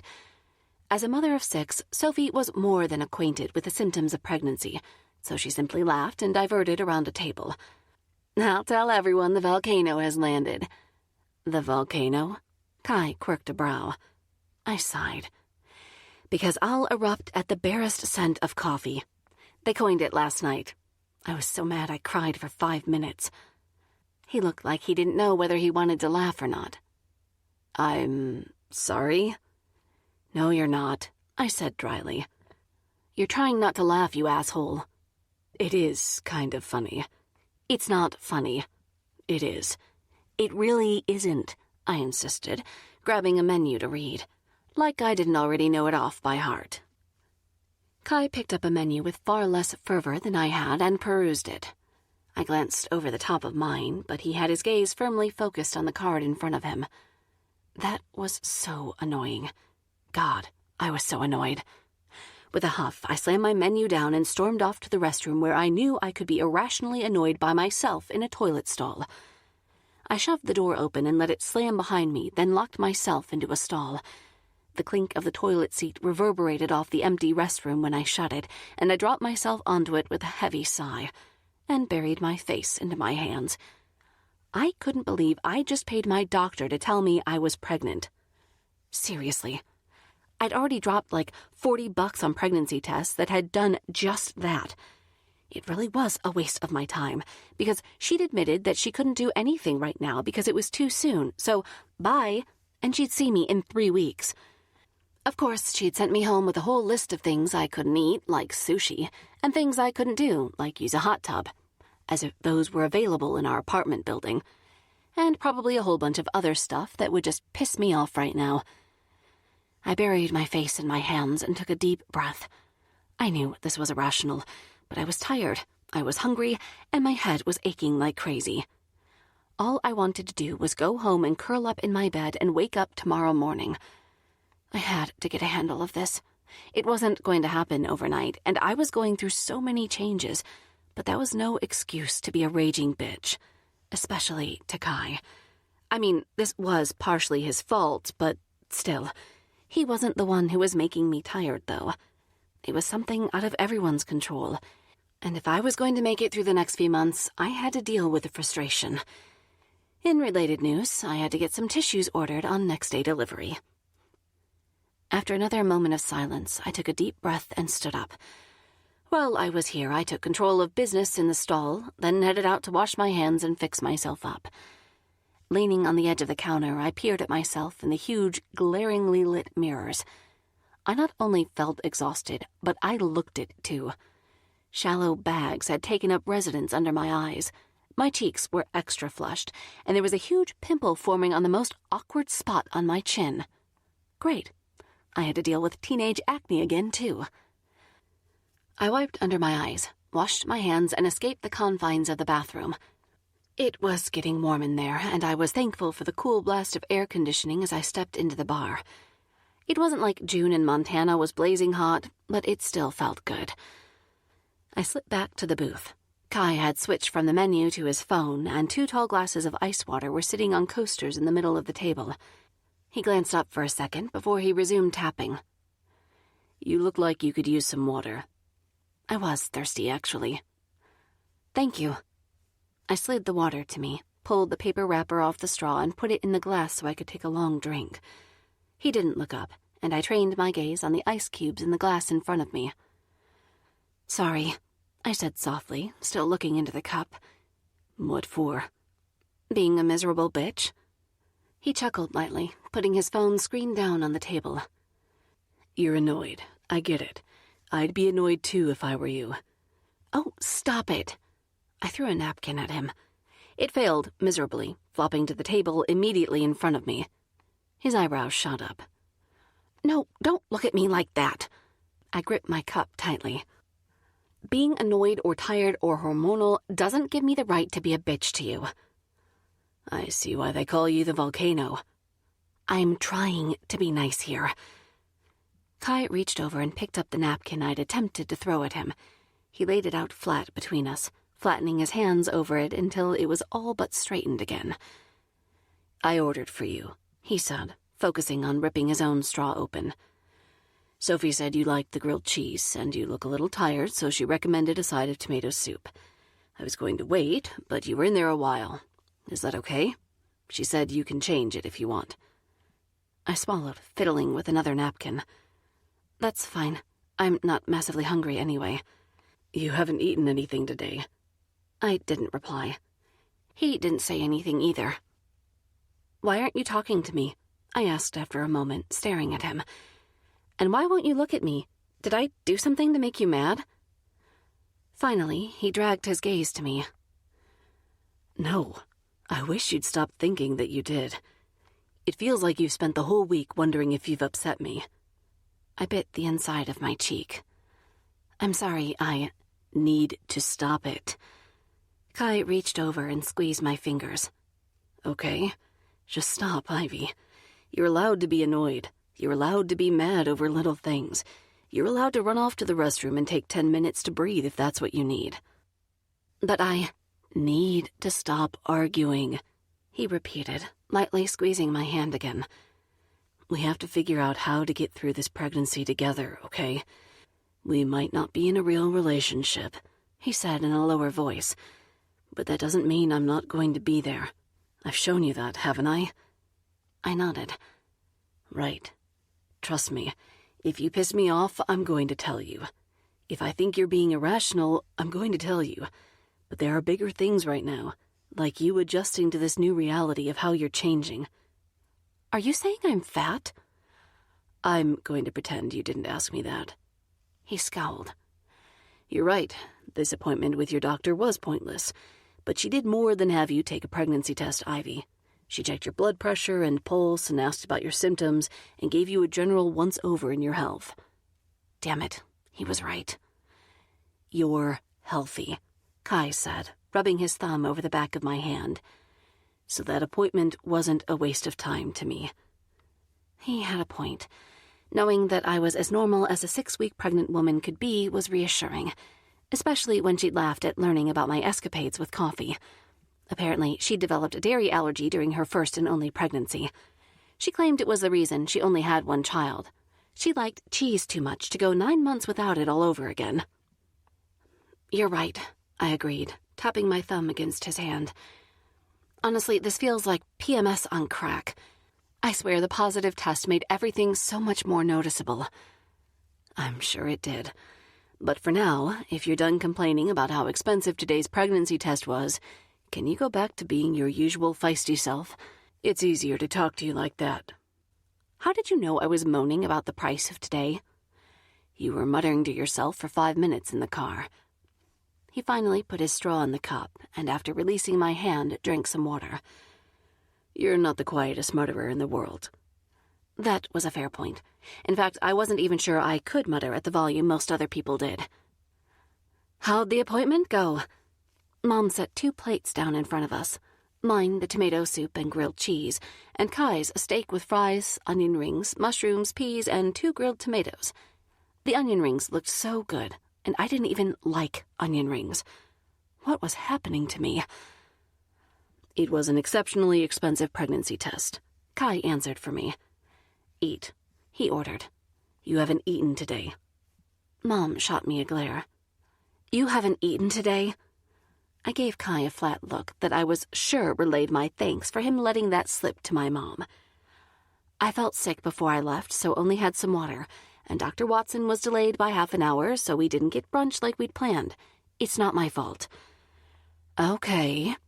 She looked unconvinced. But you really do need to try to eat something if you know you're going to be out, Ivy, even if it's a slice of toast or a banana. Yes, Mom, I replied, deadpanning. You're drinking plenty, aren't you? Mom, I'm hungry. I can't eat if you're talking to me. Okay, honey. She touched the back of my head. Oh, shit. What? What's oh, shit? Mom's head jerked from the doorway to me. Your grandmother is here. Oh, shit? That wasn't quite strong enough for the way I was feeling. It was like the people in this family didn't want me to eat at all. Eat. Kai looked at me. And I'll let you have the onion rings you keep staring at. I tore a bite out of one triangle of my grilled cheese. Is this him? Is this the hooligan who knocked up my granddaughter? Grandma Rosie shuffled over to the table, her cane tapping ominously against the floor. Well? Mother, they're trying to eat, Mom said, reaching out for her. No, Jasmine, you had me out of here the other night, but I won't let you do it again. Graham's voice raised. I want to meet the ruffian who impregnated my only grandchild. You had 3, I replied around a mouthful of grilled cheese. Me, Holly, and London. London? Kai asked. Doesn't that mess with the flower theme you've got going on here? Darn it, Graham said. Daisy always was a rebel. My aunt, I mouthed, switching the grilled cheese for the spoon for my soup. Oh, he mouthed back. Because you named me Jasmine and her after a duck, Mom drawled. Mother, Ivy needs to eat. Let them eat in peace, and you can speak with them after. Please, I added. I did not name my daughter after a duck, Grandma insisted, motioning for Kai to move over. He did, taking his plate and water with him. Now, Jasmine, I'd like a gin and tonic and whatever this ruffian is eating for his lunch. It looks delicious. I'm not serving you alcohol at lunchtime, Mother. Please do, I said, reaching for my water. She'll be asleep in an hour if you do. A double gin and tonic it is, Mom said, turning on her heel. Mother, be nice. I snorted. Grandma Rosie wouldn't know nice if it slapped her ass, bent her over, and painted a bullseye on her back. Kai glanced at me, holding my gaze for a moment before he turned back to eating his lunch. So, Graham said, staring at me with a laser-like gaze. How is my great-grandchild? Well, I wasn't expecting her to start like that. About as well as a pea-sized fetus can be, I replied. How are you, Grams? Still alive, she retorted smartly, then turned to Kai. I suppose you're the one responsible for this situation? Kai wiped the corner of his mouth with a napkin. It's a pleasure to meet you, ma'am. Liar, liar, pants on fire. No, it's not, Grams replied. Nobody ever gets any pleasure out of meeting me. You can say that again, I muttered. I heard that. You were supposed to. Shut up and eat your food, you hussy. If you weren't old and I weren't hungry, I'd throw this sandwich at your head. Why can't you be more like your sister? Holly would never threaten me. I stared at her flatly. You didn't even remember I had a sister 10 minutes ago. Yeah, well, I'm old. She shuffled in her seat. Where's your mother with my steak? I'm turning into skin and bones here. Spoiler alert, she was not. The only thing skin and bones about my grandmother was her ability to talk people to death. Or, make them wish they were. What's your name? She demanded of Kai. Kai, ma'am. Are you going to marry my granddaughter? I choked on my water. He glanced at me. Well, she wanted to wait to tell you, but... What was he doing? Kai, stop it. Are you married? Grams demanded, looking at me. I froze. Yes, Kai said quickly, drawing her attention back to him. We are, this morning before her doctor's appointment. He lied. He didn't even twitch. I was both impressed by his ability and absolutely fucking horrified that we were now married, apparently. Grams looked between us. Why the devil did nobody invite me? Because you are the devil. It was a last-minute thing, Kai continued. We thought we would have a blessing and party when Ivy is feeling better. Feeling better? She just inhaled that grilled cheese. She looks fine to me. Watch it, I warned her, or I'll ask Sophie to bring me a coffee so I can throw up on your shoes.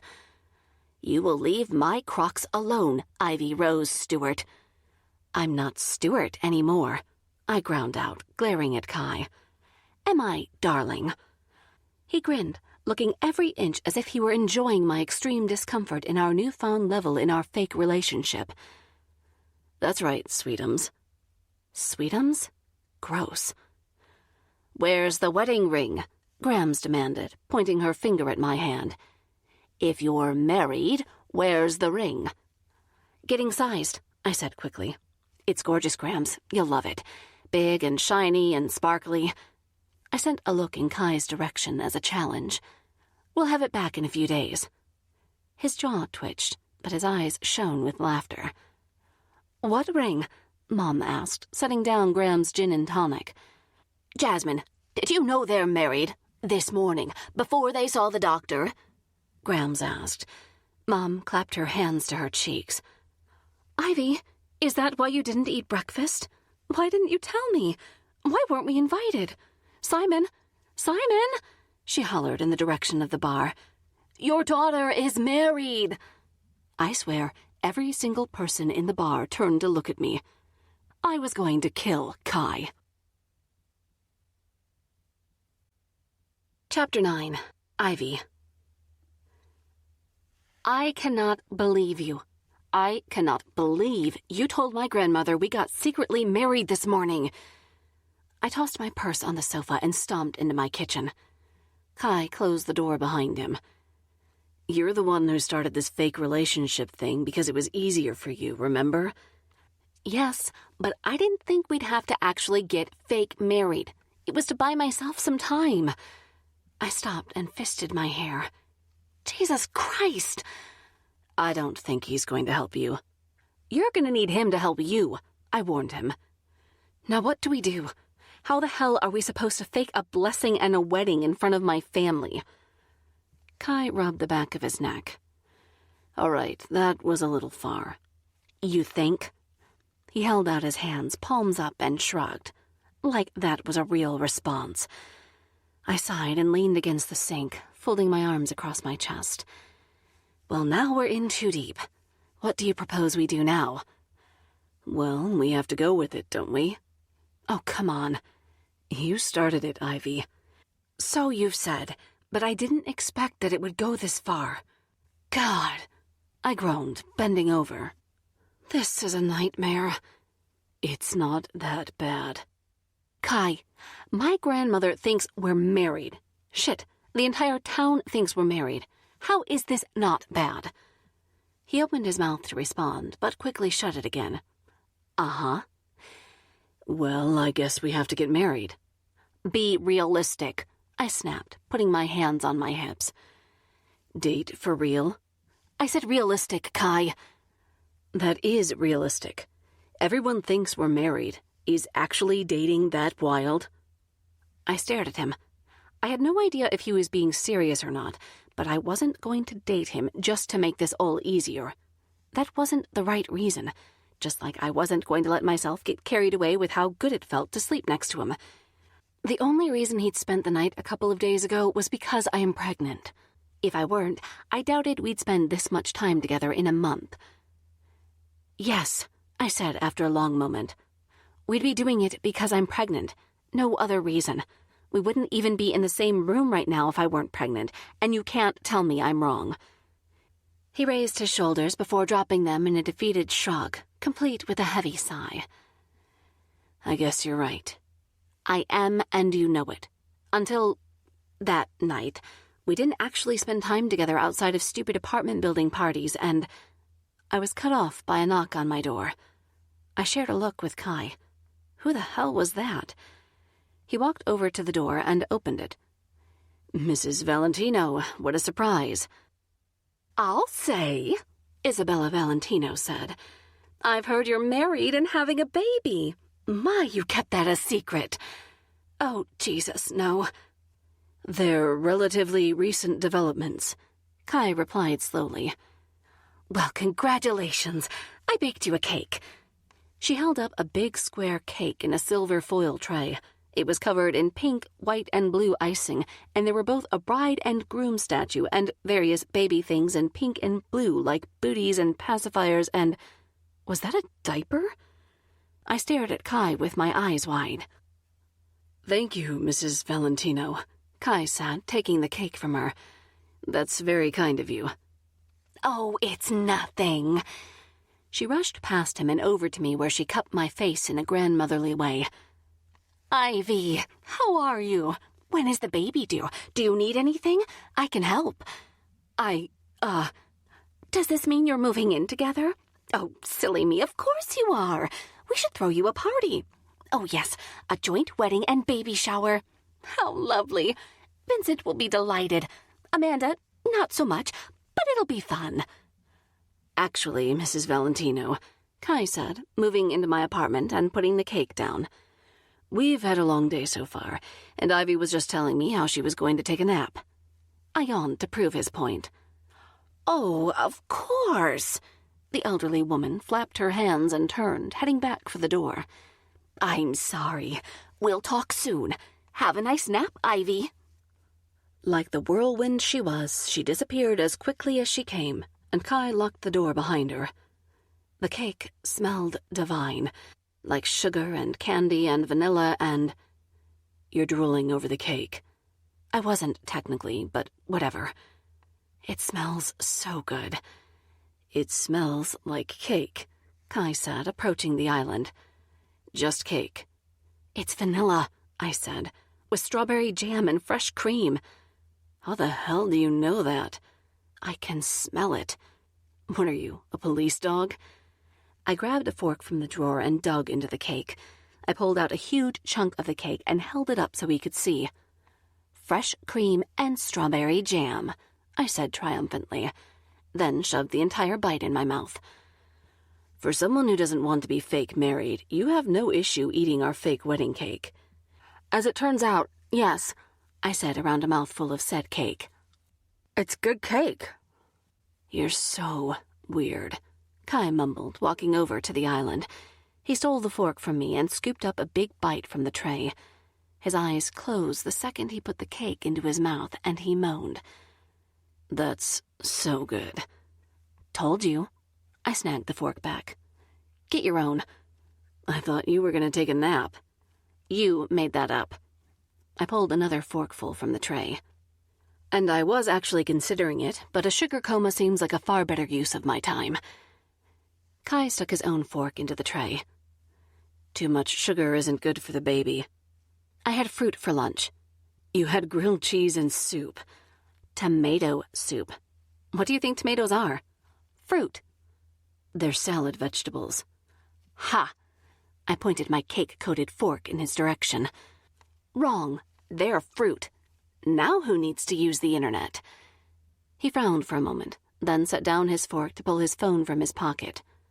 All right, apparently Kai did. Huh. How about that? You're right. He swapped the phone for his fork and dug into the cake again.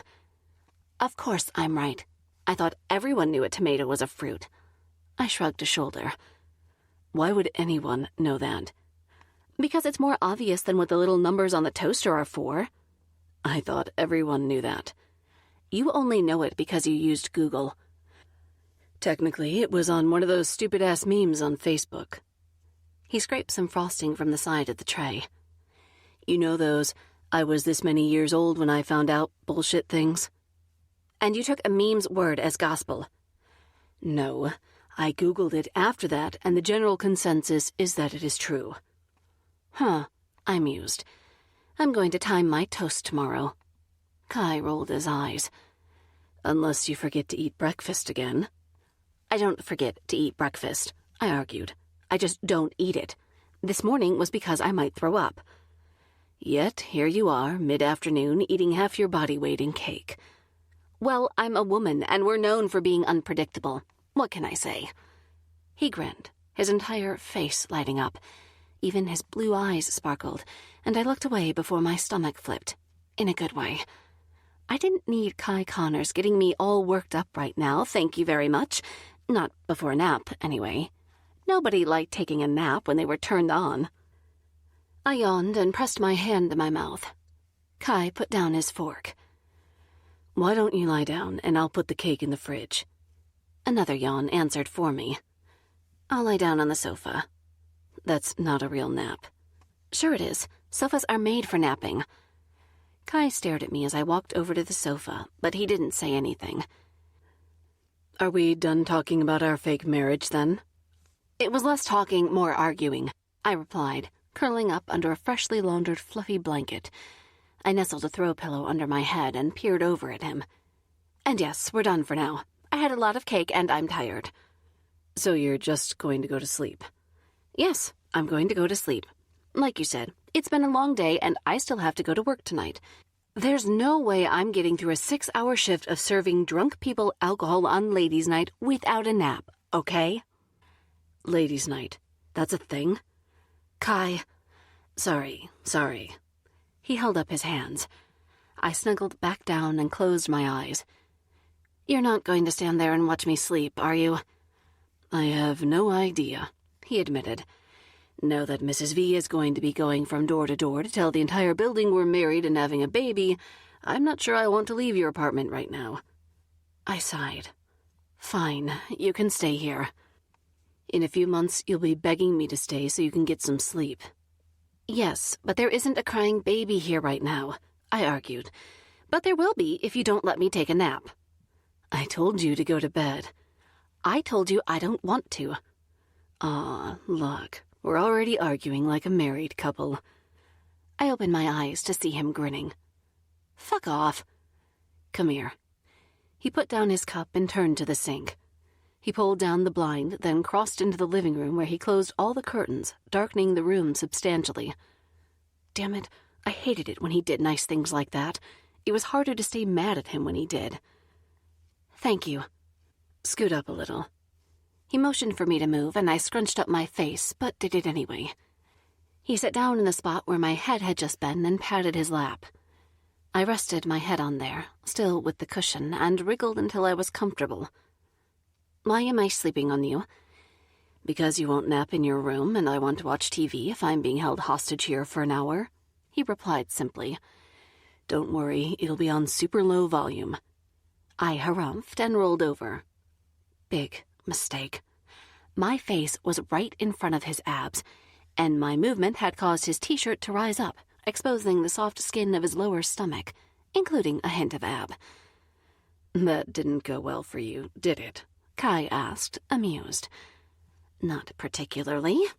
I rolled back over and closed my eyes with another hump of annoyance. He shifted the tiniest bit. His fingertips brushed over my hair more than once. He ran his fingers through my loose locks, brushing it all away from my face, stroking my hair in a rhythmic motion that was completely hypnotic. A shiver ran down my spine when he brushed a sensitive spot behind my ear, and he paused for the briefest second before he went back to the previous rhythm. It felt good. Too good.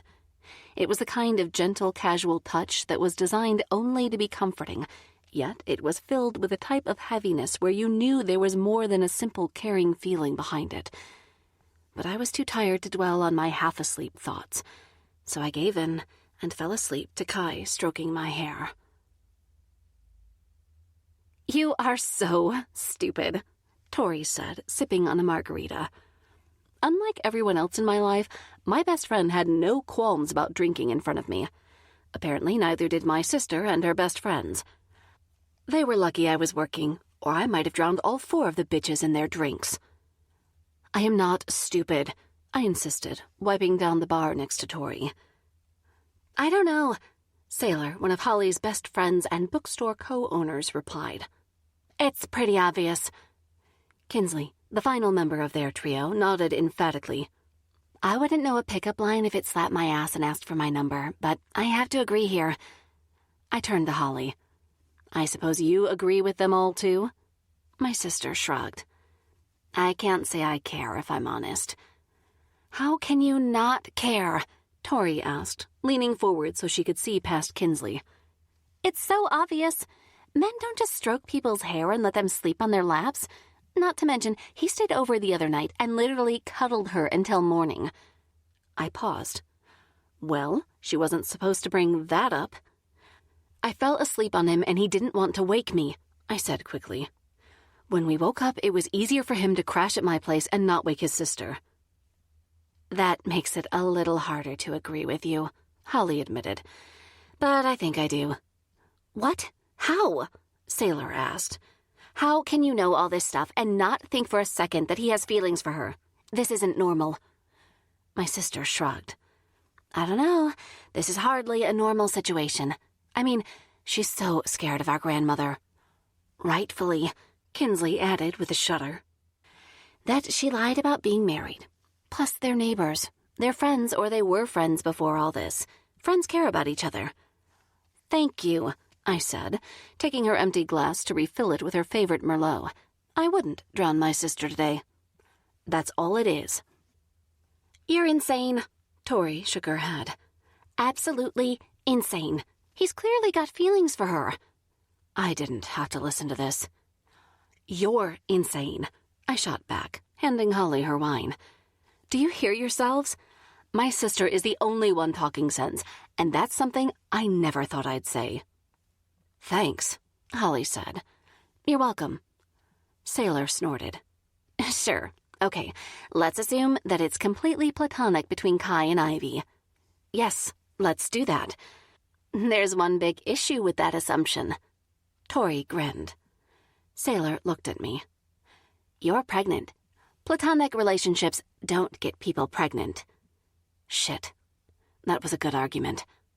One-night stands happen in platonic relationships, I started. Tori held up a finger. I am here to corroborate that. They do. Fine, but it's still a valid point, Sailor continued.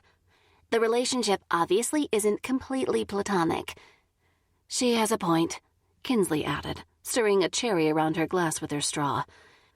I mean, my relationship with Holly is platonic, but we're not accidentally having sex. Why did you have to use me? Holly muttered. Kinsley rolled her eyes, tucking her dark brown hair behind her ear. I'm just saying that there's obviously something going on between you two, even if you don't want to admit it. No, I don't, I said, putting another pitcher of margaritas in front of them. My life is crazy enough right now without adding anything else into it. You can't use the baby as an excuse for everything, Tori scolded me. The baby has nothing to do with your inability to admit there's something going on between you and Kai. You swore blind you weren't going to have sex with him that night, and lo and behold, you're incubating his spawn. Do you have to put it like that? Yes. Great. Stop fighting, Holly interjected. Yes, we all know Ivy has an issue with speaking the truth and being totally blind to what's in front of her, but I don't want to stress her out or make her cry. That happens way too easily now. Yeah, she was here when I was dubbed the volcano for my instant vomit response to coffee. I was a bit of a crier anyway, so now it was like, whoosh, waterfalls, over a butter commercial. I wish I were joking. But she's right, Holly continued. If she truly believes there's nothing going on between her and Kai, then I believe her. You're so full of shit, even dung beetles aren't interested. Tori finished her margarita. Well, I wasn't going to disagree with that either. A customer at the other end of the bar motioned for my attention, and I walked over to take their order. The truth was that I didn't know what was going on between me and Kai. The more I thought about it, the more confused I got. All I knew was that he didn't treat me like a friend, but he treated me as more than just someone who was carrying his baby. That was a giant gray area where 1,000 edges all muddled together, and it was just too much for me to deal with right now. So I was going to be a grown-up and ignore it until I really, really had to deal with it. Chapter 10. Kai. Whoa, Josh said, pocketing the yellow-striped ball. It's true, then. You're insane, Colton replied, chalking the top of his pool cue. We were hanging out in the basement of Josh's newly purchased house. He'd instantly turned it into a man cave, complete with a homemade pallet bar that desperately needed painting, a 60-inch TV on the wall, and pool table. And a sign that said no women were allowed. Never mind that he was still finding his cutlery out of the boxes in his kitchen. As long as this was sorted, it was all good in his eyes. We usually spent Friday nights in a bar, but we knew that Ivy, Tori, Holly, Sailor, and Colton's sister Kinsley were hanging out in town again tonight. Last I knew, Ivy was not happy she'd been defaulted to the designated driver. I sipped from my beer bottle and shrugged. Yeah, well, it happened. What are you doing about Ivy? Colton asked, as Josh missed his next shot. What do you mean, what am I doing? I'm hardly leaving her to fend for herself. No, are you dating? Josh leaned against the pallet bar and grabbed his beer. Because the gossip grapevine says you're getting married. I sighed and explained the whole situation. Now we're stuck in this fucking weird carousel where nothing moves forward and nothing moves back. Have you considered telling her you actually like her? Colton questioned, pocketing his ball and flipping Josh the bird. That might get you somewhere. I casually mentioned us dating earlier, and she brushed it off. Ouch, he muttered. Yeah, no fucking kidding. She was in a bad mood, I said. I might have told her grandmother we got married yesterday morning. Both of my best friends burst out laughing. Fucking hell, Josh said. Why did you do that? It slipped out. Maybe you should have tried that a few weeks ago. Colton hit him with the pool cue. You're welcome, man, he said to me. What are you doing now, you two? Winging it, I think.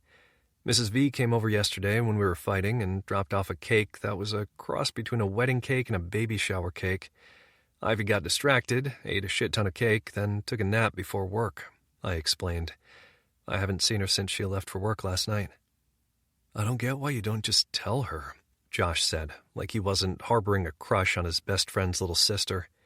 One that Colton knew nothing about, for what it was worth, and I wasn't going to be the one who told him about it either. Because she's gone fucking crazy, Colton answered, pocketing the final ball of the game. She's pregnant, Josh. You don't tell pregnant women anything. You feed them, pet their hair, and let them sleep. That sounded pretty accurate. What do you know about pregnant women? Josh retorted. You've been dating Amber for 5 years, haven't proposed, and haven't discussed a baby despite her telling you she wants one. An excellent point. If Josh was making those, we were in trouble. I don't know, Colton said, putting down the pool cue so he could rescue a beer from the fridge. She can't ask me for a baby if she won't move in with me. I told her I'm not proposing until we live together and know we won't kill each other. Didn't you have to move out because Kinsley nearly killed you? Yeah, but she was a teenager, and I'm pretty sure she slipped while she was holding that knife. There's a story I haven't heard. I laughed. Colton popped the cap off the beer and said, When Kins was 17, I told the guy she liked she had a crush on him. Turned out she'd already told him, and he'd turned her down because he was dating someone else. She was so fucking pissed at me that when I got home, she was cooking and waved the knife in my direction. Then she slipped and nearly cut off his toe, Josh finished. Or so she says. I think she was aiming for his tiny cock. It was hard to believe we would all be 30 by the end of next year. No, really, we would be. And I was the only one even remotely grown up, with my birthday coming in a few days. Not that it made me the oldest. That was Colton. Why don't you move into Amber's place? I grabbed Colton's pool cue and chalked it while Josh set up the table. She lives in town. It's smaller than mine, he replied. There's no point moving into her 2-bedroom apartment when we'd ultimately end up moving into a 3-bed place, which is what mine is. He had a point. Makes sense. What are you and Ivy doing? Who's moving across the hall? Josh chuckled. Don't go there. I lined up the white ball and hit it into the pack, breaking it and sending balls across the table. Eventually, I assume we'll have to either come clean or fake break up. If anyone asks right now, my sister is staying at my place, so I'm keeping my apartment for her. I think you're doing the right thing, Colton said, perching on a barrel that was narrowly passing as a bar stool right now. You need to find your new normal before you tell her you have feelings for her. Josh shot him a look. I think you should just lay your cards on the table. That's what I'd want if I were her. It's the easiest option. How is it the easiest? Because if it goes well, their relationship isn't fake, just the marriage. And if they break up for real, then they get their fake divorce and move on. Bullshit. I hated to admit it, but as they descended into the pros and cons of me telling Ivy I had feelings for her, Josh had a point. Ivy was the one who'd told me that women didn't like hints, and after that, I had actually told Amanda straight up that I wasn't interested. She'd still tried it a few times, but she'd mostly given up. Maybe I needed to take her advice again and tell her straight. We'd moved on to other topics of conversation, finished 2 more games of pool, and at least 4 beers each, before Colton and I split an Uber fare and went home. I wasn't quite drunk, but not quite sober, and thank fuck I didn't have to work tomorrow, because the best place for me to go right now was bed. Until lunchtime tomorrow. By some stroke of a miracle, I managed to make my way up to my apartment without running into any of my neighbors. The conversation from last night filtered through my mind, but I brushed it away. That wasn't a conversation that could be had right now. I needed the clearest head possible for that. I unlocked my door and froze. My sister was sitting on the sofa, glaring at me in a way that made her look uncomfortably like our mother. What? Why didn't you answer your phone? I frowned, shutting the door. What do you mean? I've called you 20 times and you didn't answer. I dug my phone out of my pocket. Fuck, it's dead. What happened? What happened? Anna hissed, her eyes flashing. What happened is that your pregnant fake wife had to leave her night with her friends because she didn't feel well.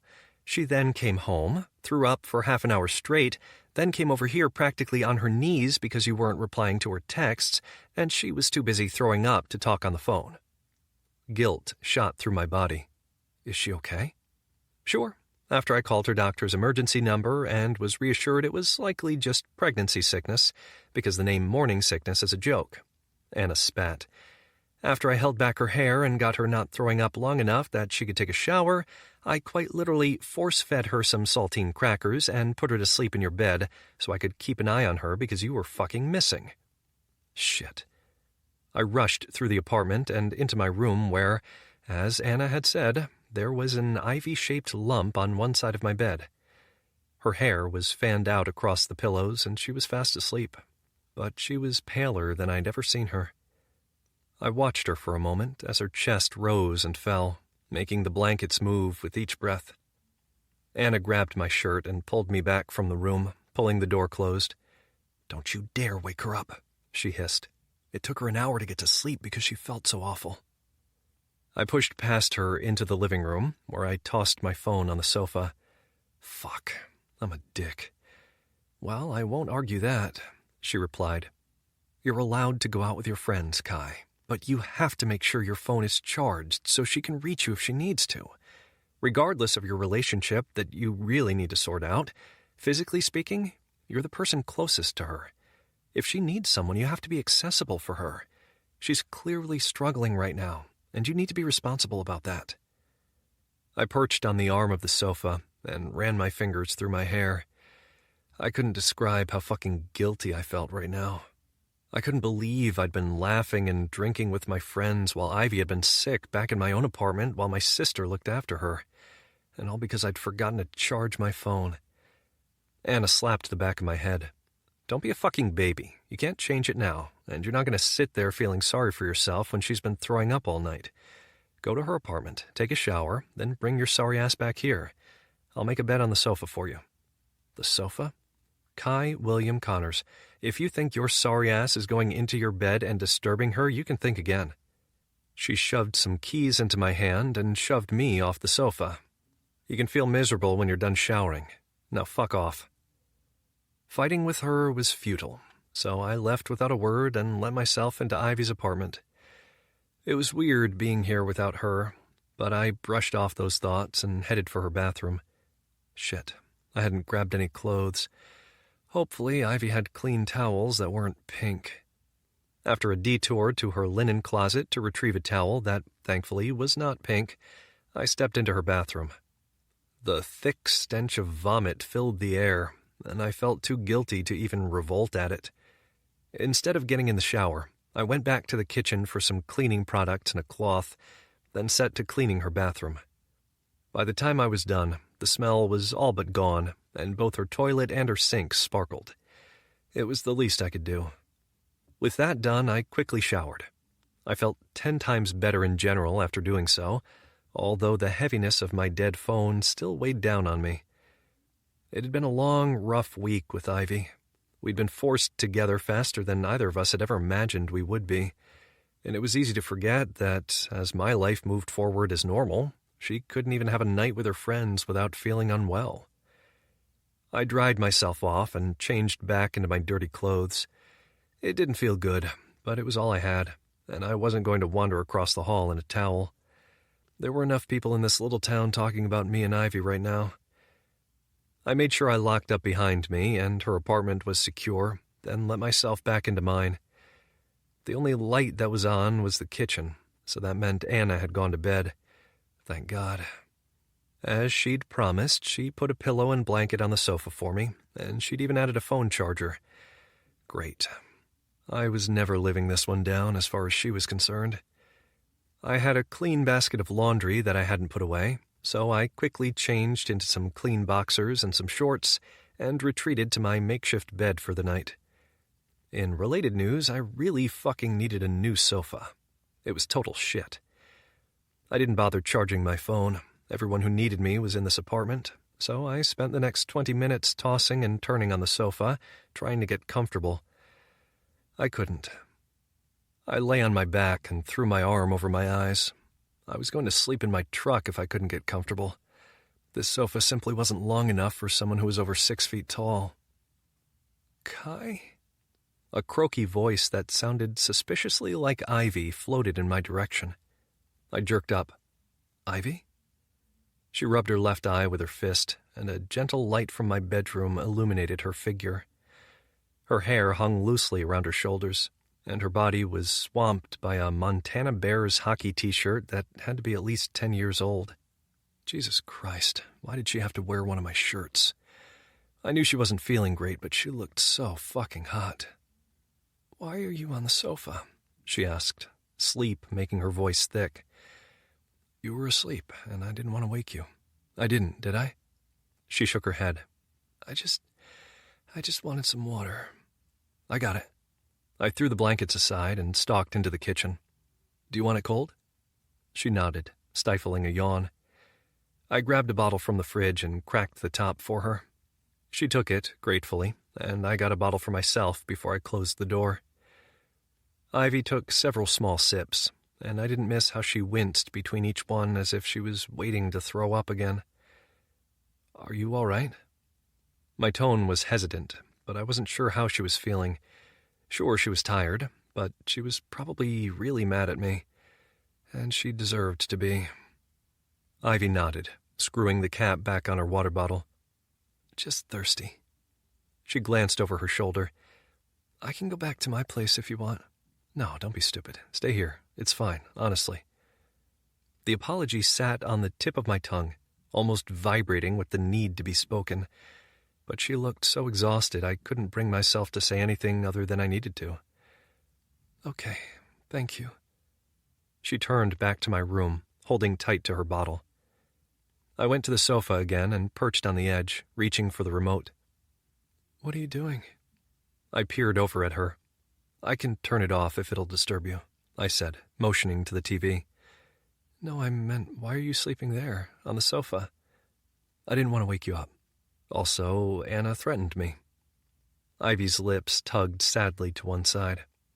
I'm not going to kick you out of your bed, Kai. Besides, I'm already awake. Well, I think you should stay here tonight, so I'm happy to sleep here. She dropped the arm holding her bottle and walked over to me. Her fingers curled around mine, and she dragged me across the living room toward my bedroom. Don't get any ideas, she muttered, letting go of my hand as we reached the door. Are you sure? Damn it, Kai. I'm too tired to fight with you right now, and my throat feels like someone slashed it with a razor blade, she said tiredly. Either you sleep in here with me or I go home. I stepped into my bedroom and closed the door. Thank you. She returned to the bed. I really didn't want to walk across the hall. This bed is closer. She put the bottle of water on the nightstand and crawled under the covers, wrapping herself up like a burrito. I hesitated. Do you want me to put on a shirt? I really don't care, she murmured. Wear a hot dog suit if you want. Just be quiet. Well, all right then. I pulled off my shorts and climbed in the other side of the bed, lying on my back. Ivy reached out and turned off the lamp on the nightstand, swamping the room in darkness. It took a long moment for my eyes to adjust, and I traced the shape of the curtains with my gaze. This was fucking awkward. I wanted to apologize to her so badly, but the words wouldn't leave my tongue. They were stuck there, and I hated that I couldn't just spit it out right now. Ivy rolled over so she was in the middle of the bed. I looked down at her only to meet her eyes. They were black in the darkness, but there was still a little glint in them. She nudged my arm. What? I whispered. She did it again, except this one wasn't so much a nudge as it was a light punch, and she combined it with shuffling closer to me. Right. I lifted my arm so she could snuggle into me. She moved so I could loop it around her body, and she rested her head against my chest. Her arm fell gently over my waist, and I shifted my legs so one of hers could rest between them. After one more wriggle, she stilled. I bent my arm so I could stroke her hair. It was soft, and my fingers easily glided through it. I kept it up until her breathing became slow and low, and I was pretty sure she was asleep. I guess the fact my heart had been thumping at her closeness hadn't bothered her at all, if she'd even noticed. I sighed softly and turned my head so my lips were brushing the top of hers. After a few more minutes, when I was certain she was asleep, the words I'd been dying to say to her fell from my lips. "I'm so sorry," I murmured against her hair, still stroking it. "I hate that I wasn't here for you. I should have been. I promised you, and I've already broken it." She said nothing. Not that I was expecting her to. She was asleep, after all. "I'm so damn sorry," I repeated on another whisper. "I know you can't hear me right now, and I'll have to apologize again in the morning." Still nothing. Just the steady in and out of her deep breaths as she slept on me. I closed my eyes, my lips still pressing against the top of her head. "I just fucking wish you knew how much I really cared about you. I wish you knew how crazy I am about you." Chapter 11. Kai.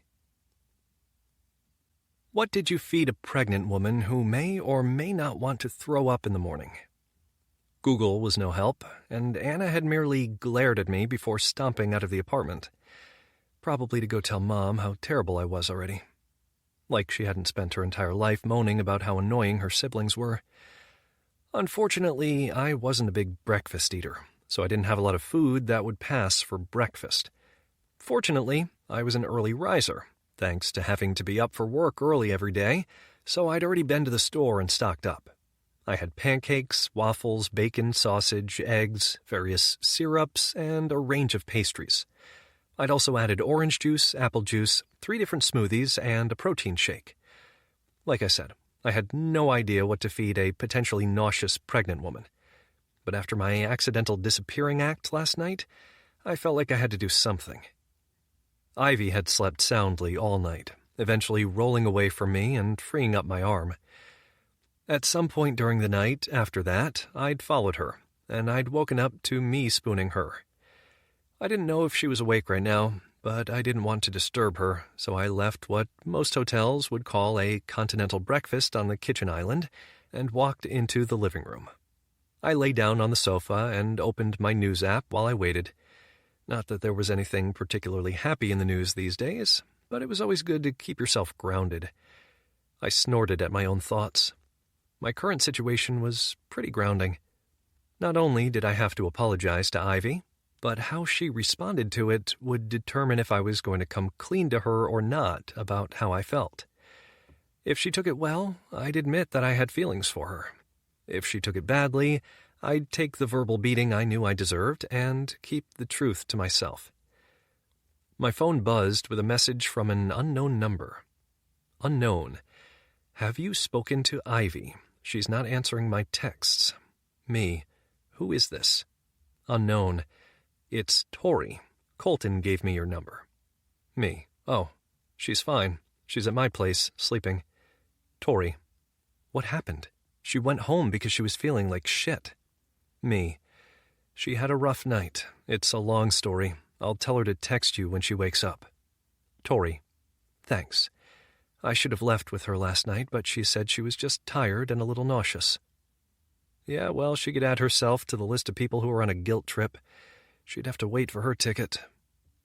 What's this? Hotel Connors? Do I have to pay extra for the breakfast? I craned my neck back to see Ivy as she walked into the kitchen, rubbing her eye just like she had been last night. Morning, Sleeping Beauty. How are you feeling? Like I've been hit with a freight train. She picked up a smoothie and examined the label. Where did this all come from? I got up and joined her in the kitchen. It's my way of apologizing for last night, I said, motioning to it all. And I didn't know what you might want to eat, or if you'd want to eat at all.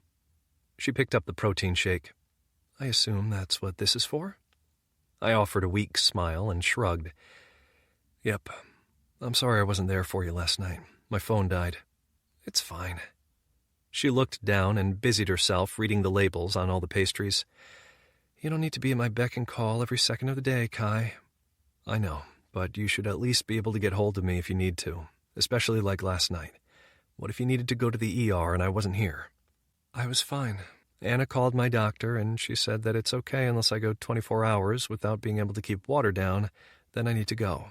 But I can keep water down now, so I guess I just ate something that didn't agree with me. She shrugged a shoulder and opened a plain croissant. She tore a little off the top and put it in her mouth, chewing it thoughtfully for a moment. Ivy, leave it. She put the pastry down and looked at me. I know you're sorry, Kai, she said softly, finally looking at me. I heard your apology last night. Shit. I rubbed my hand down my face. I suppose I didn't have to worry about telling her how I felt anymore. So I guess you're not the only one who has to apologize, she said, turning and opening a cupboard. What do you mean? Ivy continued searching my cupboards. The other day, after the doctor's appointment, you brought up us dating for real and I brushed you off. I'm sorry. She stood up and brandished a frying pan. Do you want eggs? Talk about whiplash. You don't have to apologize for that. I understand why you brushed it off. Besides, if you knew how I felt, I know you wouldn't have said it like that. I handed her some oil for the pan. What were you planning on cooking? That doesn't matter. Do you know that I spent 2 hours arguing with my sister and our friends on Thursday night? I insisted that there was nothing going on between us, and now I have to admit that I was wrong, and you should know that I'm never going to live it down.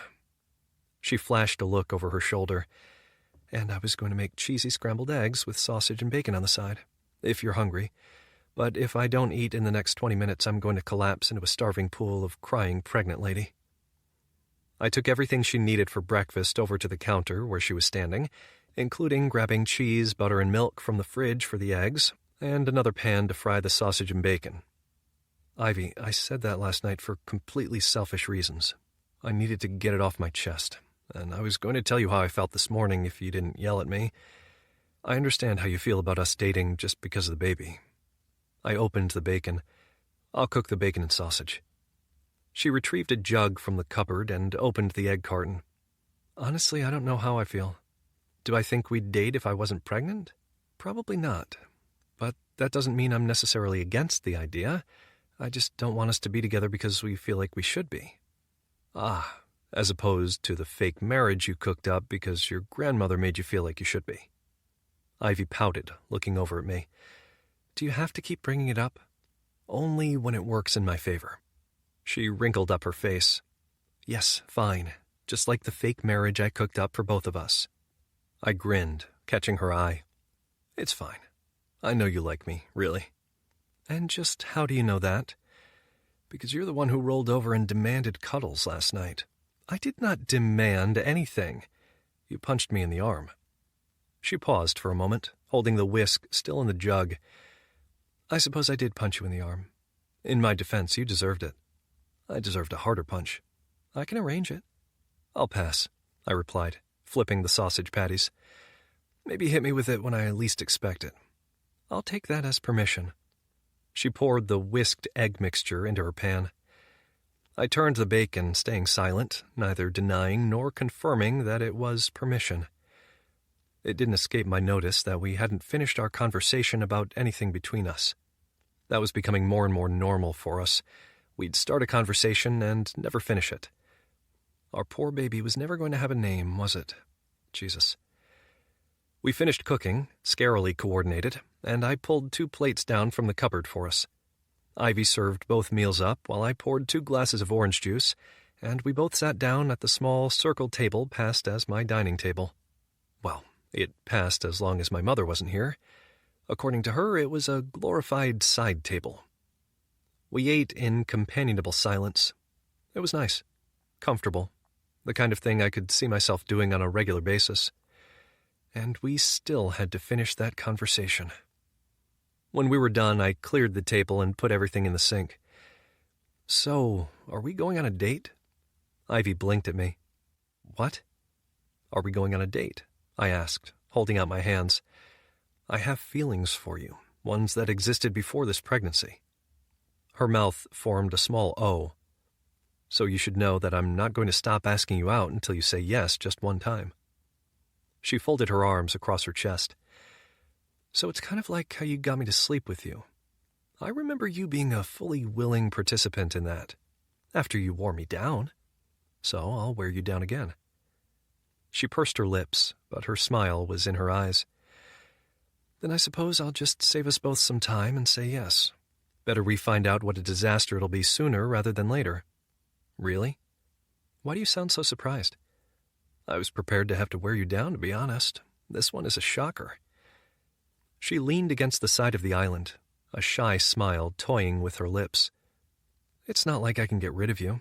And you did go out to the store just to buy all this stuff for breakfast to apologize, so I guess one date isn't going to kill me, although childbirth might. Works for me. It means I have 7 months of you before you die. I'll be sure to make the most of it. Ivy shook her head, pushing off the island. I can see this going terribly already. How about mini golf? I called after her. She stuck her middle finger up over her shoulder. I was taking that as a yes.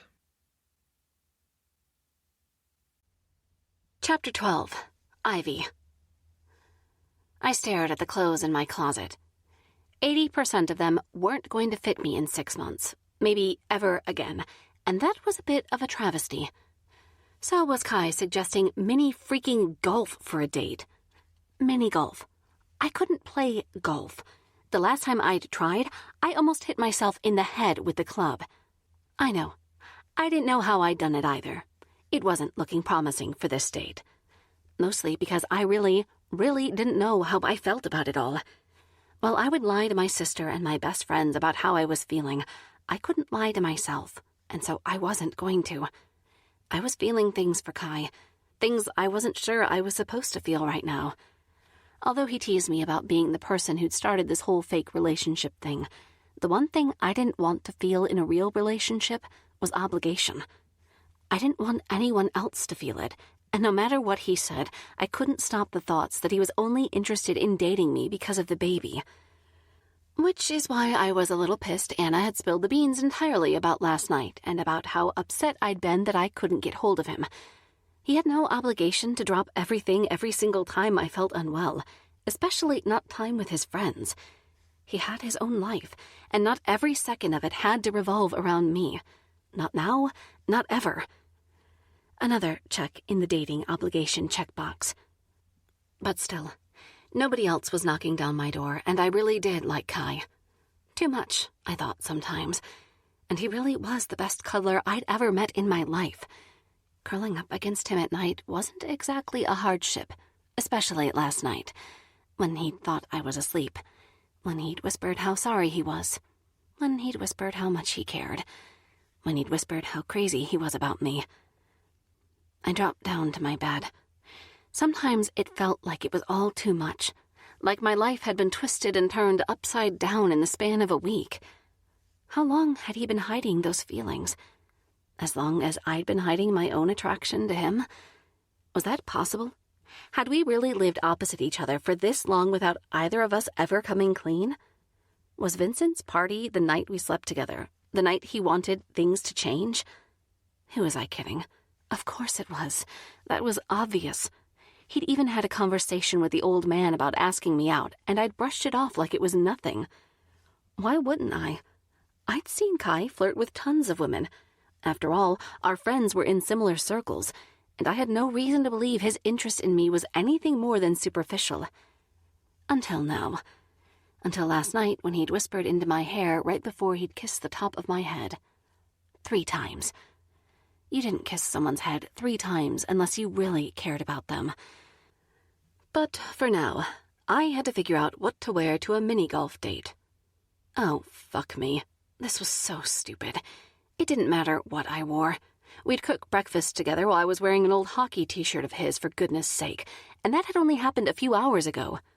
That t-shirt was mine now. At least it was in my laundry basket, so that meant it was mine. I wasn't going to give it back willingly. It was soft and large enough that it would cover my stomach at the grocery store. A fact that was surprisingly important. I didn't want all the pensioners in town cooing over me. If they couldn't see my growing stomach, they couldn't coo. Not that it was growing right now. I liked to kid myself it was, but it was really just bloating. That was what I got for eating 7 slices of bacon at breakfast. I didn't see anything wrong with that, for what it was worth. Sighing, I moved to my dresser and pulled out some skinny jeans. I probably wasn't going to fit into these for much longer, so I was going to make the most of it while I still could.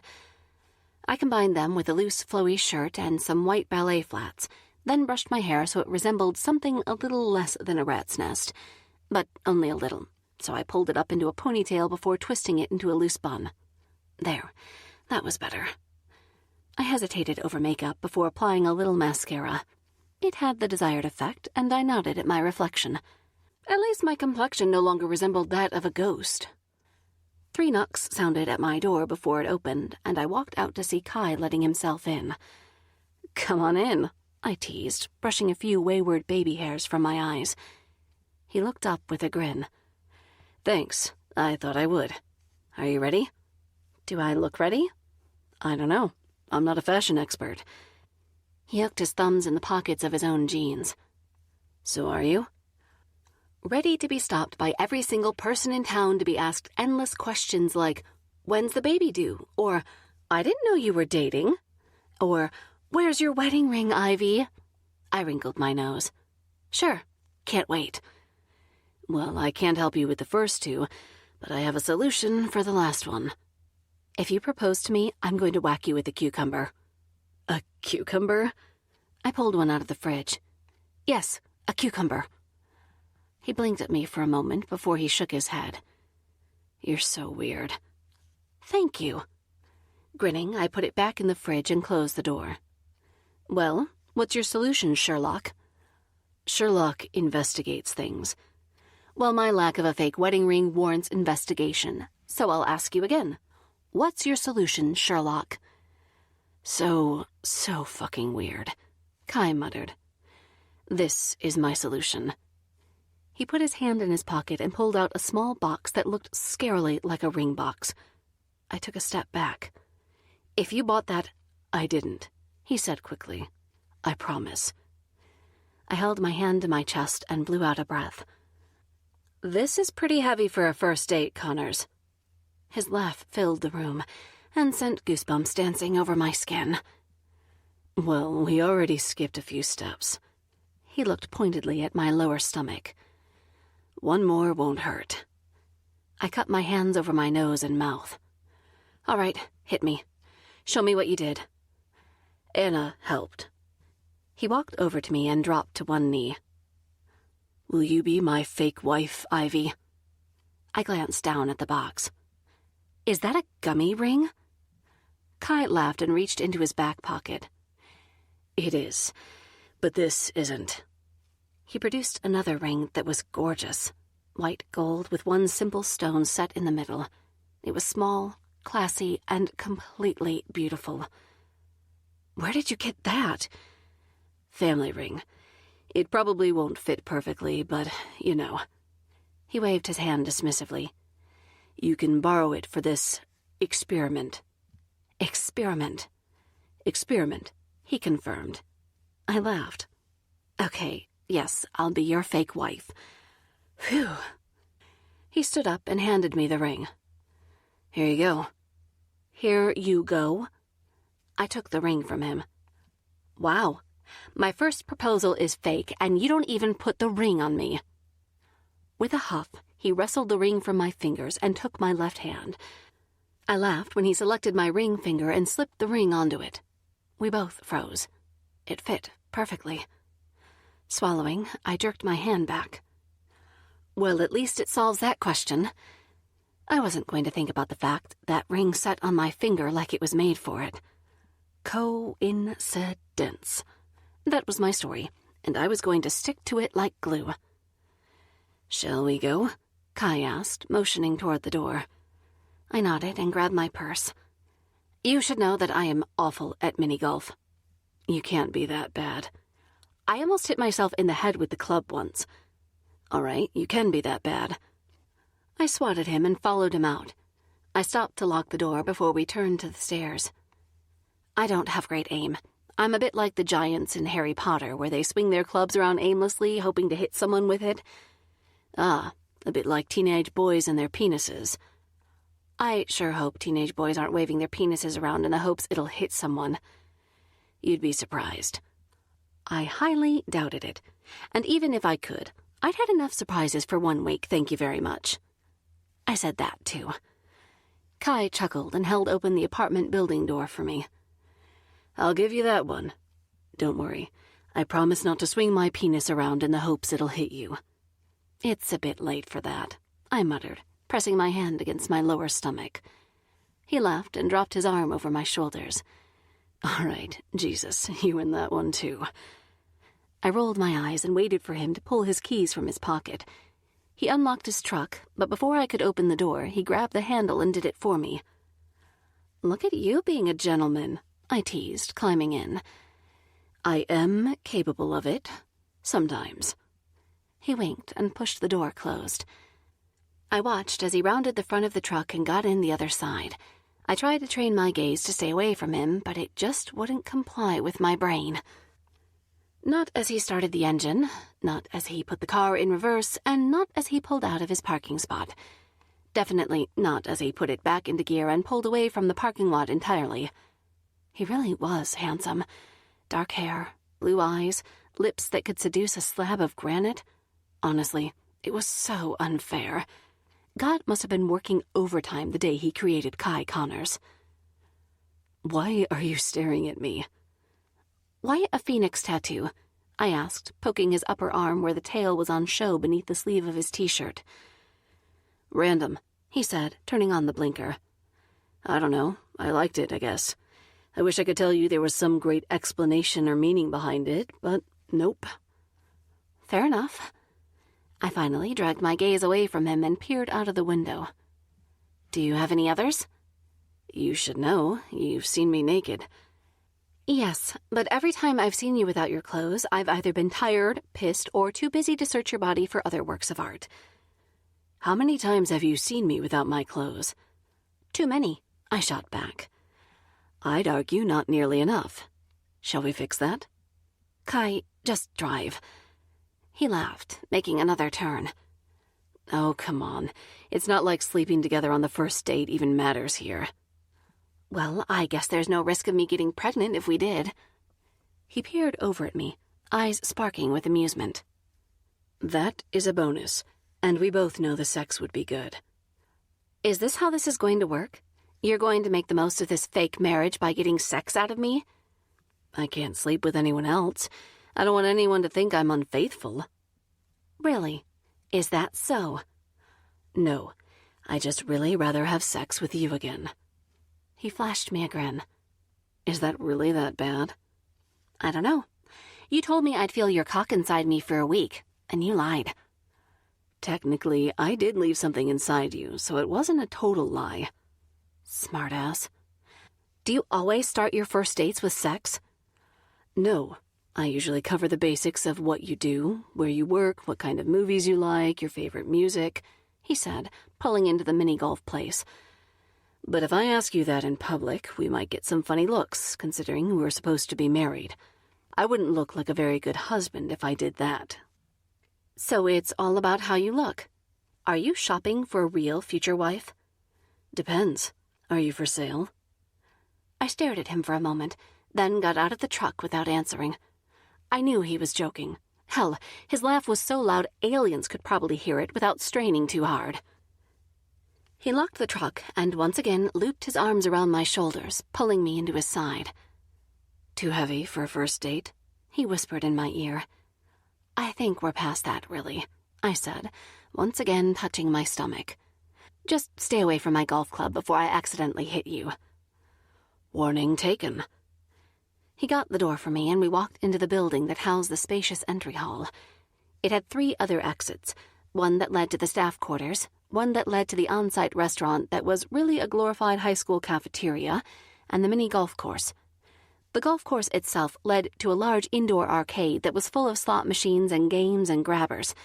You know, the ones where you spent $20 for a soft toy that would cost you $5 from the internet.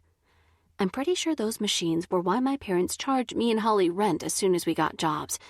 And since the bar was our first job, it came out of our wages. Like taxes. Huh. I had to check my paycheck just in case they were still doing that. We joined the short line for tickets to the mini-golf. It took us only a few minutes to get to the front, and Kai paid while I took the tokens we could use to exchange for the clubs and balls at the kiosk outside. It was a sprawling area, complete with a playground for kids, and since it was Sunday, it was packed. "Oh no," I said quietly. "Screaming kids." Kai chuckled to himself. "Get used to it." I thumped him on the arm. Just because the arrival of my own screaming child was imminent didn't mean I wanted to hear other people's. He switched our tokens for clubs and balls at the kiosk, and we waited until the couple in front of us was on the third hole before we started. "Should I go first, in case of a wayward club?" He raised an eyebrow. "You can try, but I bet I'd hit you either way. By accident, of course." Grinning, he stepped aside and let me go first. I lined up my ball and got into position. "Your ass looks great in those jeans." "Looks better out of them," I retorted, then hit the ball. I missed it. "See, if you weren't making a snarky comment, you'd have hit it." It wasn't snark. It was the truth. I swung the club and this time hit the ball.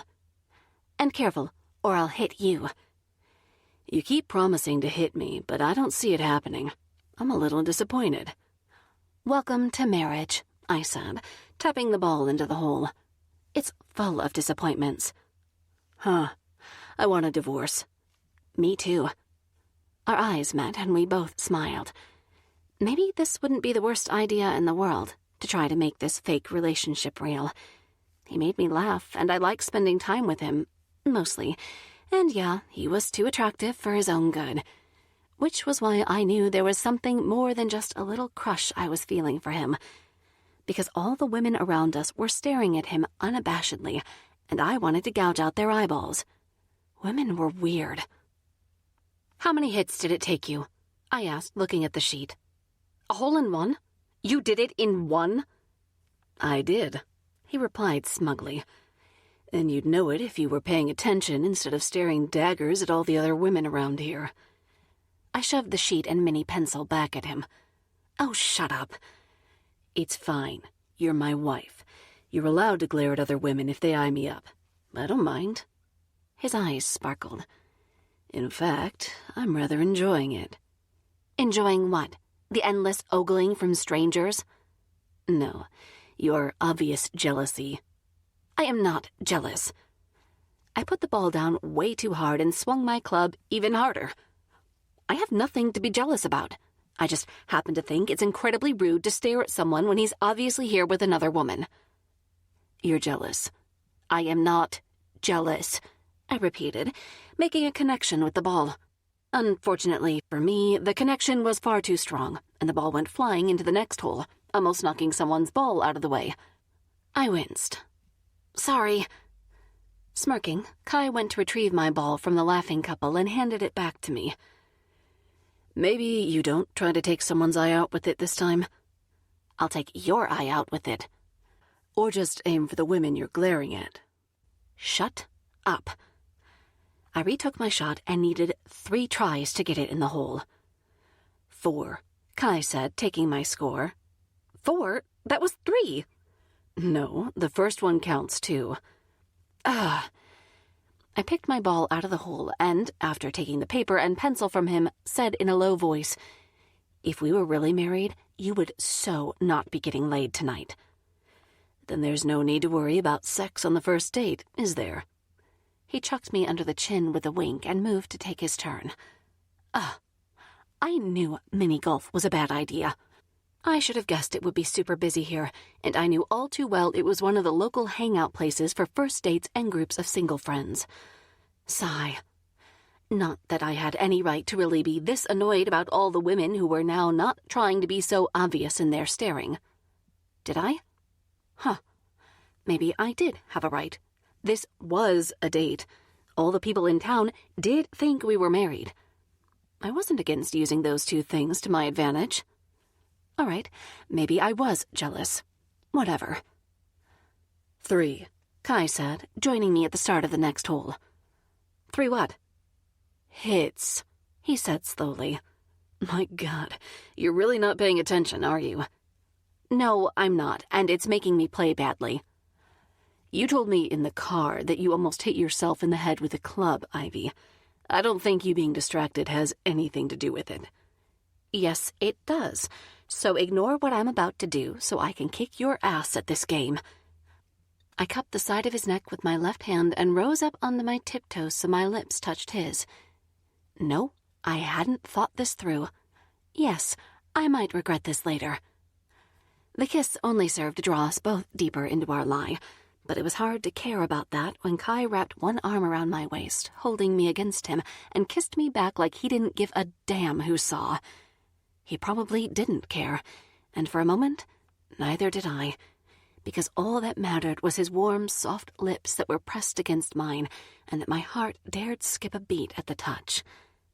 I pulled back. Now move so I can take my shot. He laughed under his breath, stepping away so I had the room I needed to hit it. It took 4 tries. Yeah, that worked, he snarked as I took the paper away from him. Oh, shut up. Chapter 13. Ivy. You're $30 deep. It's ridiculous. You can buy like 5 bears for that in any normal store. I know, but I want this one. It's just a stuffed bear. It's a cute stuffed bear. I think you've lost your mind. I think you've lost yours. I have. That's why I'm still standing here waiting for you to attempt to win this $30 bear, I said, leaning against the next machine. Kai ran out of turns and put more coins in the slot. I shook my head. I had no idea why he was so desperate for this bear, but I was getting tired. Although it was funny to see him lose so miserably after he totally kicked my ass at golf. I sighed. I'm tired and hungry. That took a lot out of me. Can we go if you don't win this time? He looked between me and the bear he was desperately trying to win. I suppose. That was better than no, I guess. I watched as he tried 2 more times to no avail. Gritting his teeth, he maneuvered the grabber for his one final try. I didn't know why he was trying so hard. It was just a bear. Just a stupid, freaking bear from a grabber that probably cost the owners of this place 50 cents in some mass purchase from China. Look, just because I'd spent all my allowance here when I was a kid didn't mean I couldn't be a hypocrite now, okay? The grabber claws closed around the bear and lifted it up. I raised my eyebrows. This had happened like 15 times already, and not a single one had made it into the tub. So shock jolted through me when this bear not only made it to the edge of the machine, but into the chute that meant Kai had won it. Ha! He punched the air and bent down. He stuck his arm through the flap and retrieved the cream bear with a red tartan ribbon tied around its neck in a bow. I had to admit that it looked softer outside of the glass than in, and it was kind of cute in a lopsided eyes kind of way. He held it out to me. Here. You spent $35 on this bear for me? I raised my eyebrows. His lips pulled to one side. No, I just spent $35 and 10 minutes of my life trying to win this bear for the baby. My lips parted and I reached out to take the bear from him. It was ugly as hell with its lopsided eyes and its loosely stitched nose, and its bow looked like something out of Scotland in the 1700s. But oh my God, I didn't know if I'd ever loved a bear more than this one. Are you going to cry? I swallowed. Maybe. Can I? He choked back a laugh and wrapped me in his arms, squishing the bear between us. I hugged it tightly as Kai did the same to me, and thankfully I didn't actually cry. Phew. Thank God for small mercies. I pulled back and shrugged off any lingering emotional moments. I'm just hungry. Of course you are, Kai said, wrapping his arm around me. What do you want to eat? Chinese? I shook my head. Thai food? No, I don't like Thai on a normal day. A burger? I don't think so. 2 pints of ice cream? I paused. That's not really dinner, is it? Why don't we go get pizza on the way back? The pizza place is just up the street from the grocery store. I'll run in and get you ice cream if you can wait for the pizza. God, talk dirty to me. Hot, gooey, cheesy pizza. He leaned in, his lips brushing against my hair, with a cheesy stuffed crust and crispy pepperoni, followed by all the ice cream you can eat without any judgment from anyone. Yep, I'm turned on now. Kai snorted and unlocked his truck. Get in, you lunatic. Hey, you started the dirty talk. It's not my fault if pizza and ice cream is sexy right now. Yep, I was definitely not going to fit into my skinny jeans in a few months. Sigh. I got into the truck, once again with him opening and closing the door for me. He followed suit, and we pulled out of the golf complex's parking lot. The traffic was light for a Sunday, so it didn't take us long to get across town to Hot Stone Pizzeria. Armed with the order, I went inside to order while he went to the grocery store for the ice cream. Thankfully, it wasn't busy in the pizza place, and it didn't take as long as usual to get our order. I also added potato wedges and a side of cheesy garlic bread because, well, Kai was paying. And if he was smart, he'd remember the way to my heart was through free food. And my grandma. But she wasn't here right now, so it was food. I took my carb-heavy loot back to the truck. Kai was already waiting for me in the front seat, and he looked up from his phone when I opened the door. That didn't take long. Nope, they weren't busy. I set the boxes on my seat, and he picked them up to put them in the back. Christ, Ivy, what did you buy? The entire pizzeria? Maybe. I think my eyes are bigger than my stomach. I grimaced when he tilted the pizza boxes. Whoa, whoa, whoa, don't manhandle my food like that. He dropped his head and straightened the box. I hopped into the truck, buckled in, and motioned for him to put the food on my lap. He handed it over, and I nestled our dinner snug on my thighs. The traffic was still quiet, so it literally took us mere minutes to get to our building and park. Thank God. I really needed to pee. We got out of Kai's truck, and I was bouncing by the time my feet touched the ground. I was also pretty sure I was making some weird little squeaking noises that were more in place in a forest full of squirrels, but holy hell, I needed to go. Are you all right? Kai asked, fumbling with his keys. No, I gotta go. Go where? To pee. I squeezed my thighs shut. Damn it, here. I shoved the food at him and pulled my keys out of my purse. I didn't have nearly as many key rings as he did, so I was able to find my key and slip it into the main door within seconds. Honestly, you'd think the man was a high school janitor, not a builder. Put your janitor's keys away, I said, rushing through the door. I gotta go. His laughter followed me up the stairwell. I took the stairs 2 at a time. I was as close to sprinting as I ever would be in my life. I was not a runner, and even rushed past Vincent as the slushies I'd had at mini-golf finally caught up to me. I vaguely heard Kai apologize to one of our elderly neighbors, probably Vincent, but I didn't stop on my mission to the bathroom. My apartment door came into view, and I shoved my key into the hole, unlocking the door. I left the door wide open as I rushed into my apartment and locked myself in the bathroom. I swear to God, I was going to buy this bathroom a lordship by the time this pregnancy was over. No, don't look at me like that. Scott Disick did it. I could buy my porcelain throne one for sure. I washed my hands when I was done and let myself out of the bathroom. Kai was standing by the island with the food laid out, and I paused in the hall. What are you doing? He asked. That's a lot of food, I mused. It's not made for skinny jeans. He sighed. Go and put on your pajamas. Oh, God, this was the best first date ever.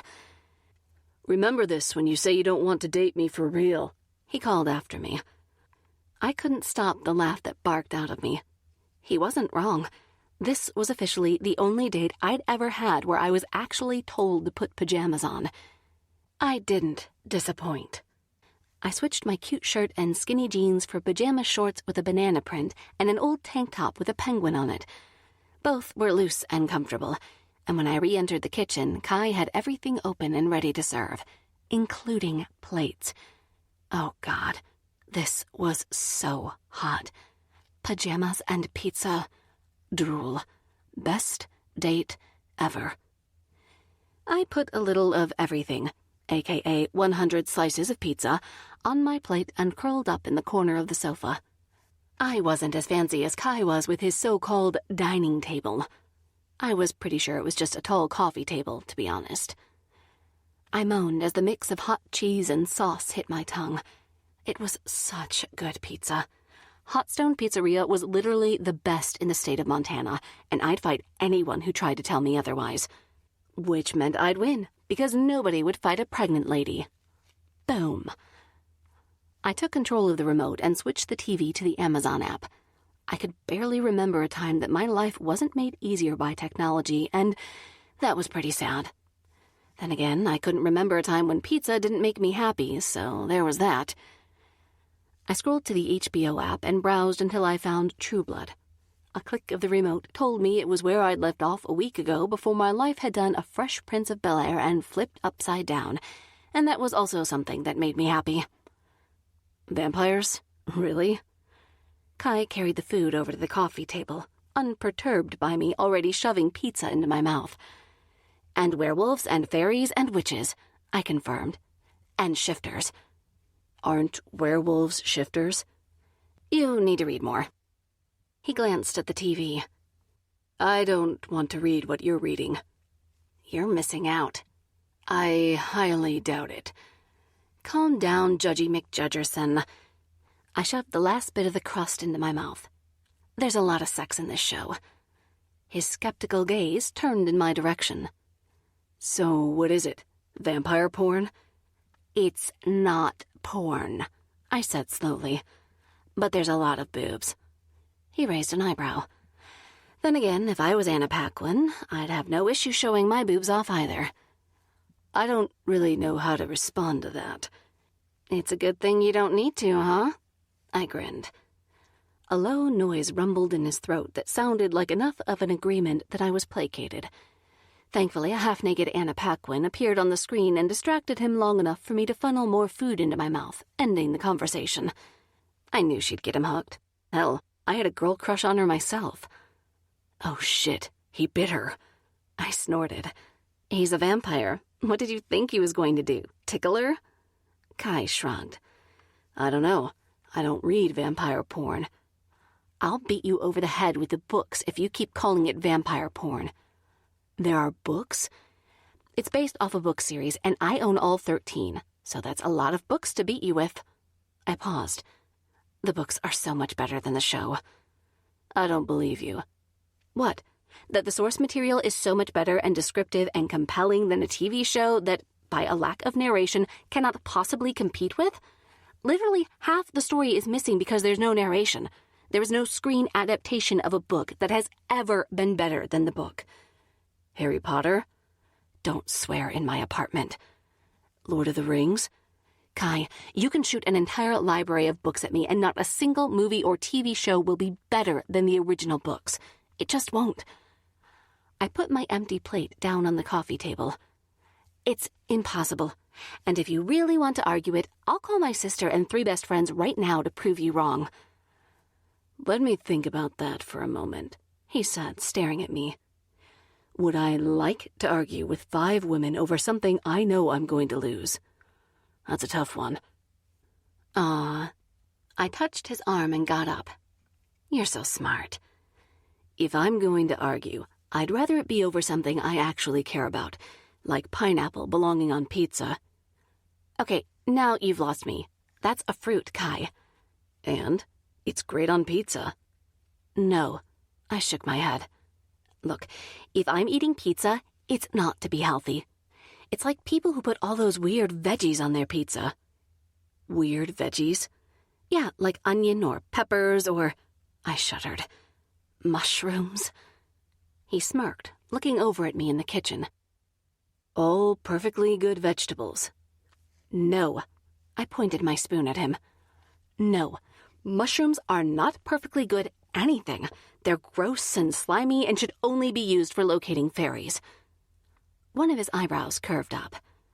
Locating fairies? Yes. I pulled one of the cartons of ice cream from my freezer. Everyone knows that if you see a ring of mushrooms, it means fairies live there. God, I hope I'm around long enough to teach our child some logic. I sat back on the sofa, cross-legged, and cracked open the carton. As long as you teach them to always use a condom, I'll forget you ever said that. What? You don't want to be a grandma? I scowled. It's like you don't want to make it to fatherhood, never mind being a grandparent. He grinned, shoving a potato wedge in his mouth. Clearly finished, he set his empty plate on top of mine, then sorted out all the food. He put the pizza into one box and secured all the others before stacking them up neatly in the corner. Wow, that was kind of hot. I liked neatness in a guy. In anyone, really. It was a trait I kind of lacked for the most part. I wasn't against a sock on the floor or a bra over the nightstand. It added character. You know, made the place look lived in, the way a comfy blanket or a wonky cushion would. Whatever. Did you bring a spoon for me? Why would I bring you a spoon? I asked around a mouthful of ice cream. This is my ice cream. He sighed and leaned back into the cushions. You just can't get the staff these days. Leaning over, I slapped his forearm with my spoon. Ouch, that kind of hurt. Well, that was the point. He laughed, dropping his head back. I bought you dinner and ice cream, and you won't share. I see how it is. I closed my lips around the spoon and nodded. Kai rolled his head to look at me. Is it working? Frowning, I replied. Is what working? You told me free food is the way to your heart. Is it working? My cheeks burned, and I looked down into the carton of ice cream. I'll take that as a yes, he said smugly. Oh, shut up, I muttered. You already wormed your way into my uterus. My heart is pretty inconsequential at this point. Kai shuffled along the sofa until he was right against me. He took the carton and spoon from me, then grabbed my ankles so that my legs were resting over his lap. He stretched out his arm on the back of the sofa and leaned into me, using his other to cup my chin. He brushed his thumb along my lower lip, and his gaze caught mine, holding mine in place. My breath hitched as he leaned in, and I knew he was going to kiss me. I was still surprised when he did. His lips were warm, a stark contrast to the chill of my own, thanks to the ice cream. It made the kiss feel even more intense, even though it was just the barest of touches. God, that felt like an understatement. I felt it everywhere, right down to my bones, and his skin pebbled beneath my touch as I wrapped my fingers around his bicep to lean up into the kiss. It was magic. For a moment, one magical, wonderful moment, I forgot everything that was going on and just enjoyed being kissed by him. And honestly, I could have let him kiss me all night. I could have stayed here on the sofa, wrapped up in him, just letting his lips roam over mine without a care in the world. But we didn't. After a moment, he pulled away and adjusted himself on the sofa so we were curled up together. And we watched 2 hours of True Blood, only stopping when I started to fall asleep and he told me to go to bed with another soft kiss. Chapter 14. Kai. Happy birthday to you. Fuck off. I rolled over and put the pillow over my head. Not that it blocked out Anna's awful singing, but it muffled it somewhat. Not enough. Wake up! It's your birthday! Anna, you're 30, not 3. Go away. I kicked my leg out from under the covers. She grabbed it. I'm naked, I warned her, right as the covers were yanked off my body, exposing me to the cool air of my bedroom. Oh, Jesus, Kai! The sheets fell to the floor in a whoosh, and I chuckled at the sound of my bedroom door slamming. In my defense, I'd warned her. Probably not in enough time, I admit, but she should have known better than to pull the covers off me. She'd been staying here for nearly 3 weeks. It wasn't exactly the first time my sister had accidentally seen my balls in recent days. Note to self, lock the bathroom door before showering. Now that I was cold and awake and my balls were probably the size of marbles, I rolled over with a groan and sat up. This was not the start to my birthday I had in mind.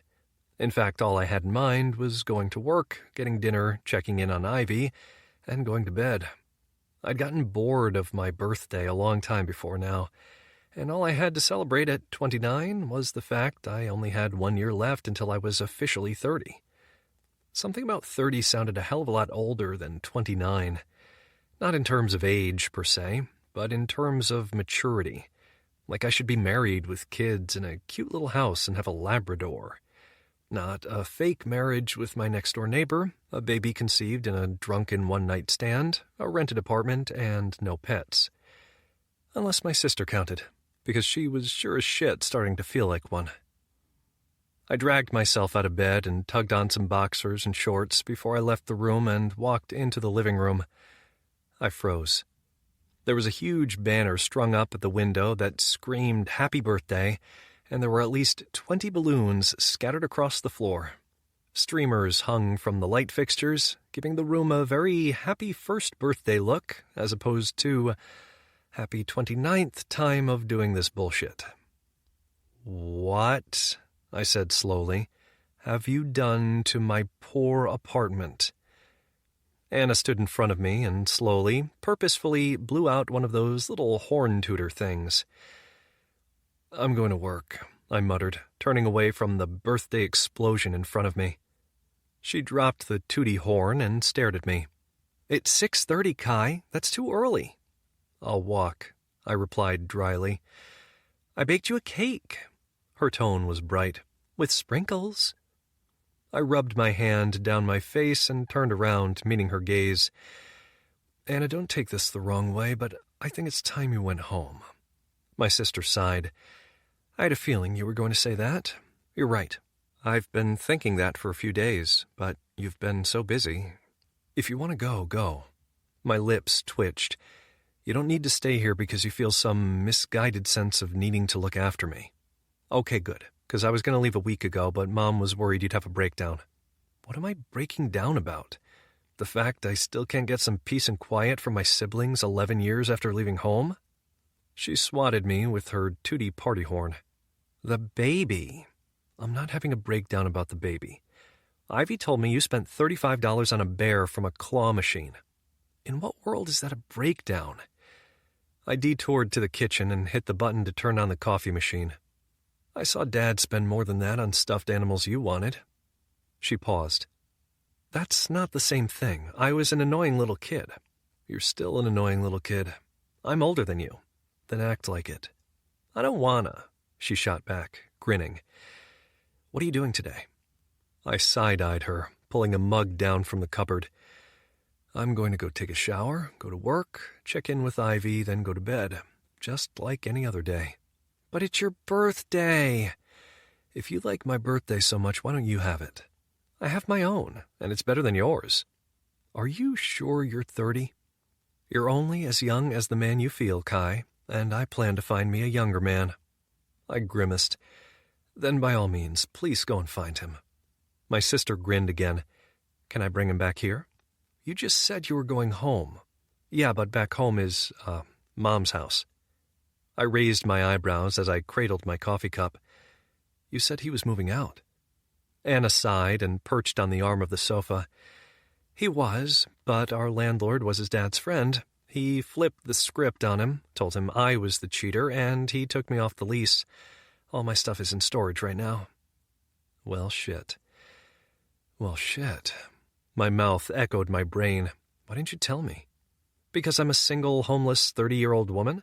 I don't want to move back into our parents' place, but I don't have the savings to get my own apartment right now. It went on our vacation that I can't cancel because travel insurance doesn't cover cheating scumbags." "Well, I'd imagine they do put that in the small print." Not helping. I walked over and lightly knocked my fist into her arm. "You don't have to go anywhere." "Really?" "You've got to pay rent," I warned her. "We're splitting all the utilities, too, and you're responsible for your own food. Obviously, although I did finish your Doritos last night. Then you owe me a bag of Doritos. Seems fair. And you'll stop barging in on me when I'm naked. Hey, you should start locking your doors." "Fair point," I acquiesced. "How about we both agree to knock?" "Done." We shook on it because we were, adults. Although I did think she was going to spit in her hand there for a little while. "I'm going to take a shower," I said, finishing my coffee, "and I'll lock the door." Anna clicked her tongue and pointed a finger gun at me. I resisted the urge to roll my eyes at her and headed to the bathroom for my shower. It was hot and quick, and only a few minutes had passed when I finished. I locked myself in my bedroom and checked my phone. There were 3 unread messages, all from Ivy. Panic flashed through me, and I rushed to unlock my phone and read them. Ivy, do you know why there are streamers in the hall? Ivy, oh, I just saw your sister. Never mind. Ivy, I didn't know it was your birthday.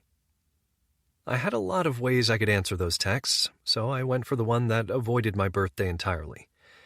Me, why are you awake so early, and in the hall? Ivy, funny story. Me, I got time. Ivy, I woke up to pee and felt sick. I knew where this was going.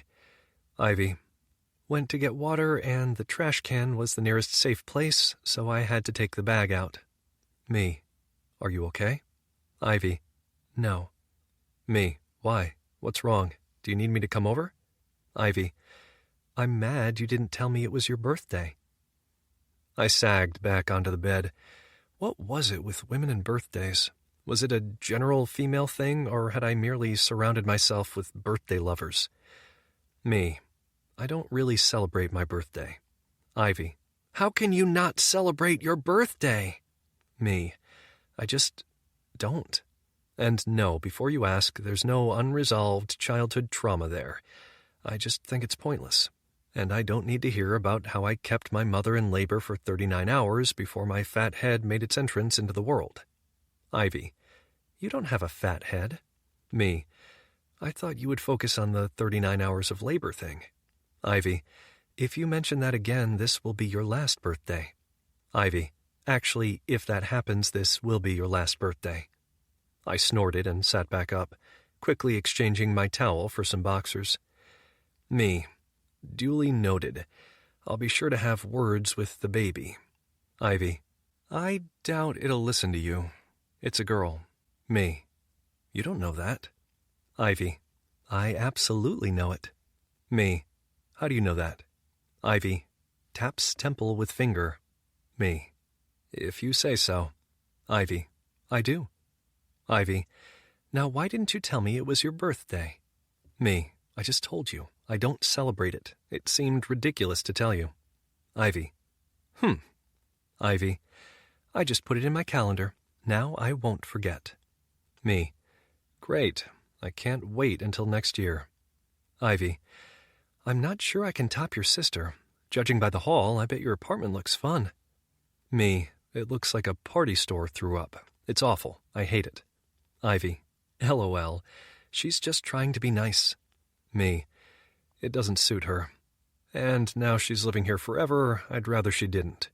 Ivy, she's moved in? Me, long story. I'll tell you later. Want to get dinner tonight? Ivy, like a date? Me, if you want it to be. Ivy, it's your birthday. It's up to you. Me, then it's a date. Ivy, see? You just coerced a date out of me for no reason other than it's your birthday. How can your birthday be bad? Me, you're right. You might convert me yet. Chapter 15. Kai. I put the truck into park in the lot outside Bronco's and got out. The bar was lively, with music pounding out through the windows, and the chatter and laughter of everyone inside screamed into the evening as the door swung open and a family left. I caught the door before it closed and stepped inside. The atmosphere was warm and welcoming, and the rich scent of the amazing food filtered through the air and assaulted my nostrils. Oh, God, I was so fucking hungry. I scanned the room for Ivy. I knew she was here because she'd been working, but her shift was over at 7:30, and it was a little past that already. I jolted as someone pressed their body to my back. 2 small hands reached up and covered my eyes, and the second the scent of strawberry shampoo hit me, I knew it was Ivy. Guess who? Santa. She giggled. Nope. Tooth Fairy? Nope. Someone who's going to get kissed very publicly if she doesn't let me go? She quickly dropped her hands and stepped back. I laughed and turned around. Wow, way to give a guy a complex. She jutted out her lower lip. I wasn't expecting you to say that. I took a step closer to her and dipped my head. Well, since everyone here thinks we're married, I pulled her against me and closed my lips over hers. She squeaked, but she softened against me in a second. "Hello, darling," I muttered. "Hello, sugar plum," she shot back dryly, moving away. "Happy birthday," she added, extra loudly. 2 seconds. That was all it took for everyone in the immediate vicinity to turn to me and begin the rigmarole that was birthday wishes. Before I knew it, I had half the damn bar offering me them, and I was half expecting a rendition of the song to break out. "If there's a cake, I'm going to kill you," I said under my breath. Ivy laughed as her parents joined us and repeated the whole happy birthday thing. By the time her mom had kissed my cheek and her dad clapped me on the back, and they'd both been called back to work, I was so tired I was ready to turn around, walk out, and go to bed. "Come on." Ivy grabbed my hand and tugged me through the bar. "Did you have to tell everyone it's my birthday?" "Yes." She threw a grin over her shoulder. "Ta-da!" I stared at the huge group in front of me. Anna, Josh, Colton, Tori, Kinsley, and Holly were sitting at the table, all of them grinning and wearing party hats. Holly tugged on a string of a balloon, diverting my gaze up. Yep, 2 huge foil balloons, one a 2, one a 9. I turned to Ivy. "My sister put you up to this, didn't she?" "I did not," Anna protested. Ivy shook her head to agree with her. "Nope, I did it. It's punishment for not telling me when your birthday was." I ran my tongue over my lower lip. I really did hate birthdays, and while I knew she'd definitely done a part of this to punish me, something about the look in her eye told me she'd done it because she genuinely cared. I wrapped an arm around her shoulders and tucked her into my side. Well, it's not the worst thing a guy could do on his birthday. Ivy rolled her eyes and sat down. "You changed your tune." I took the empty chair next to her. "I'm trying to be grateful." Josh snorted. "Yeah, you're doing a shit job. Hey, ow!"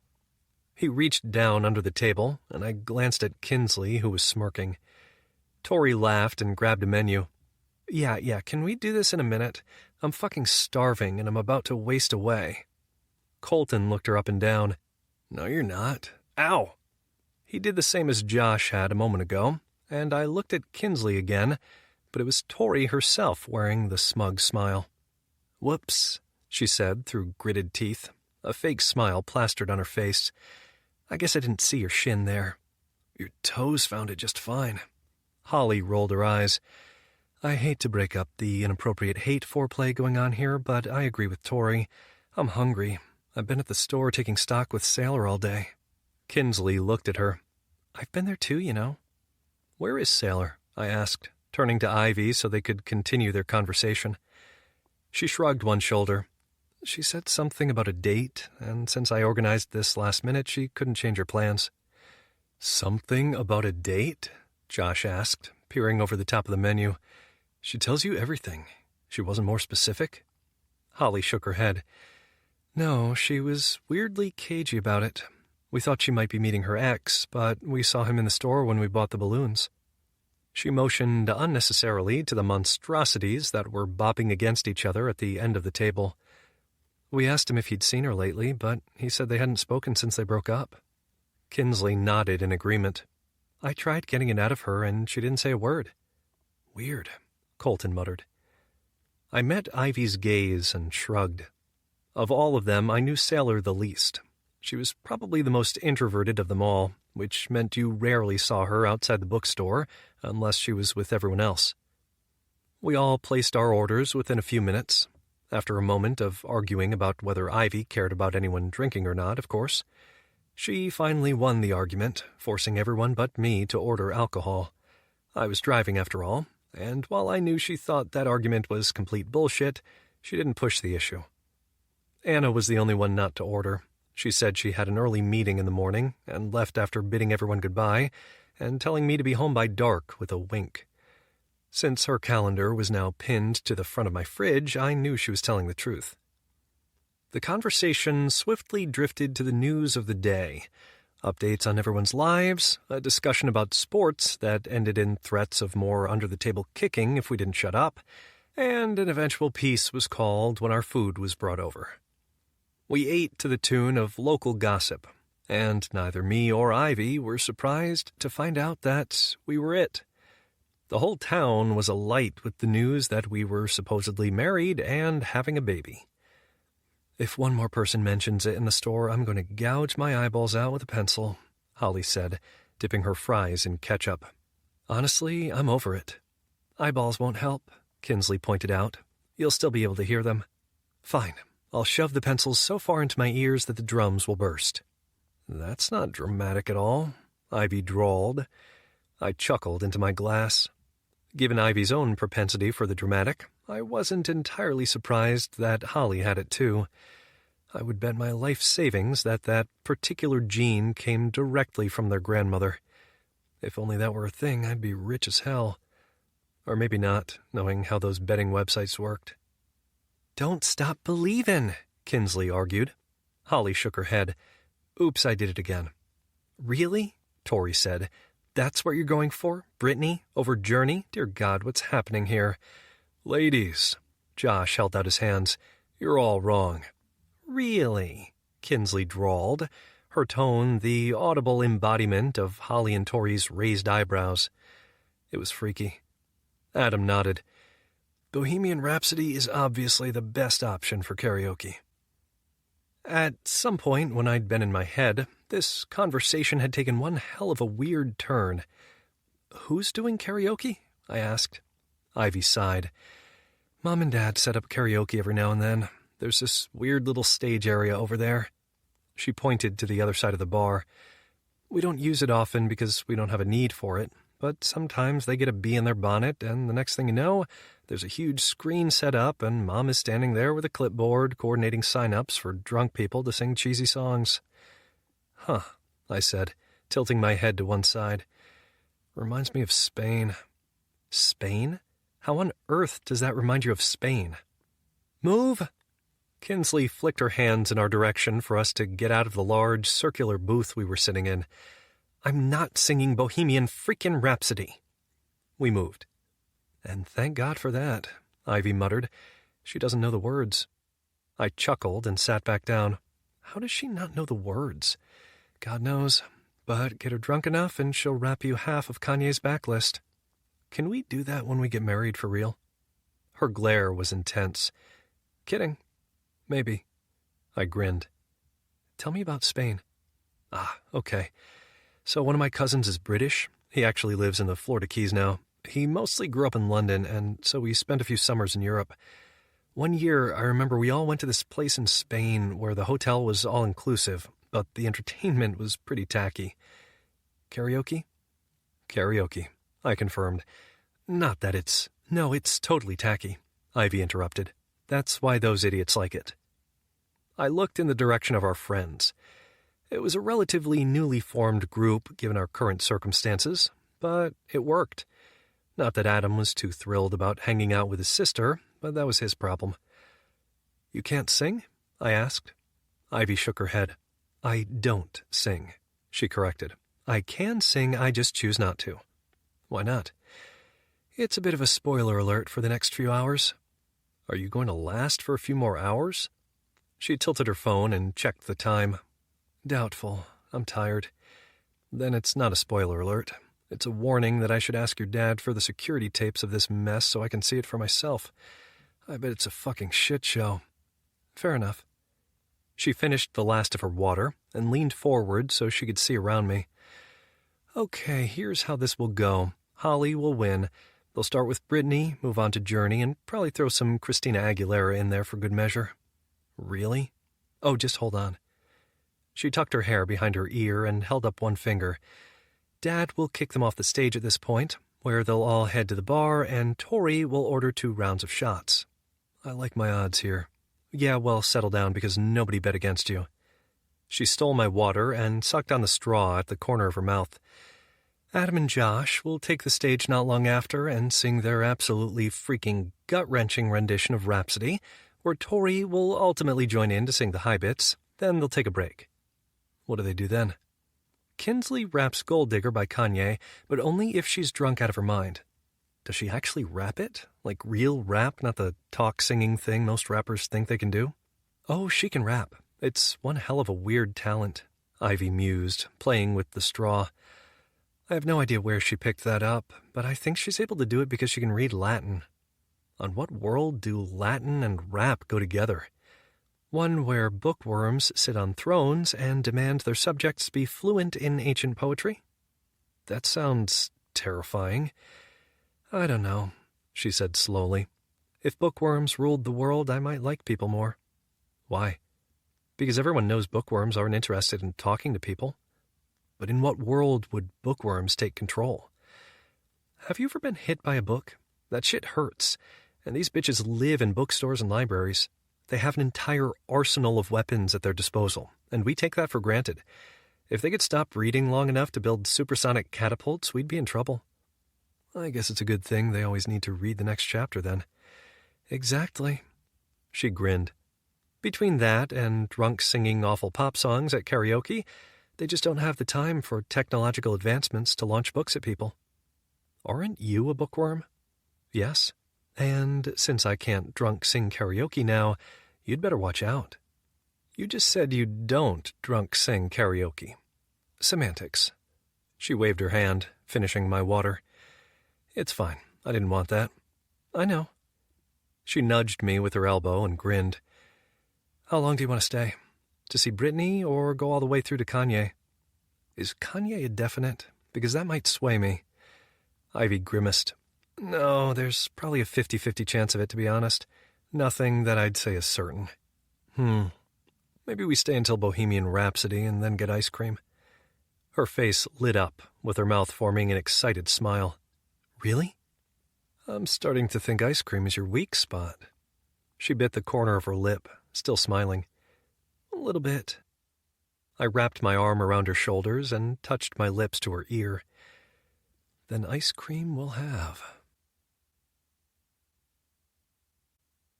Chapter 16. Kai. Ivy moaned, dragging the spoon out of her mouth slowly. My eyes followed her tongue as it flicked out against the plastic spoon and darted back between her lips. This hadn't been the best idea in the world. Do you have to make that noise? She glanced over at me coyly. What noise? You know what I'm talking about.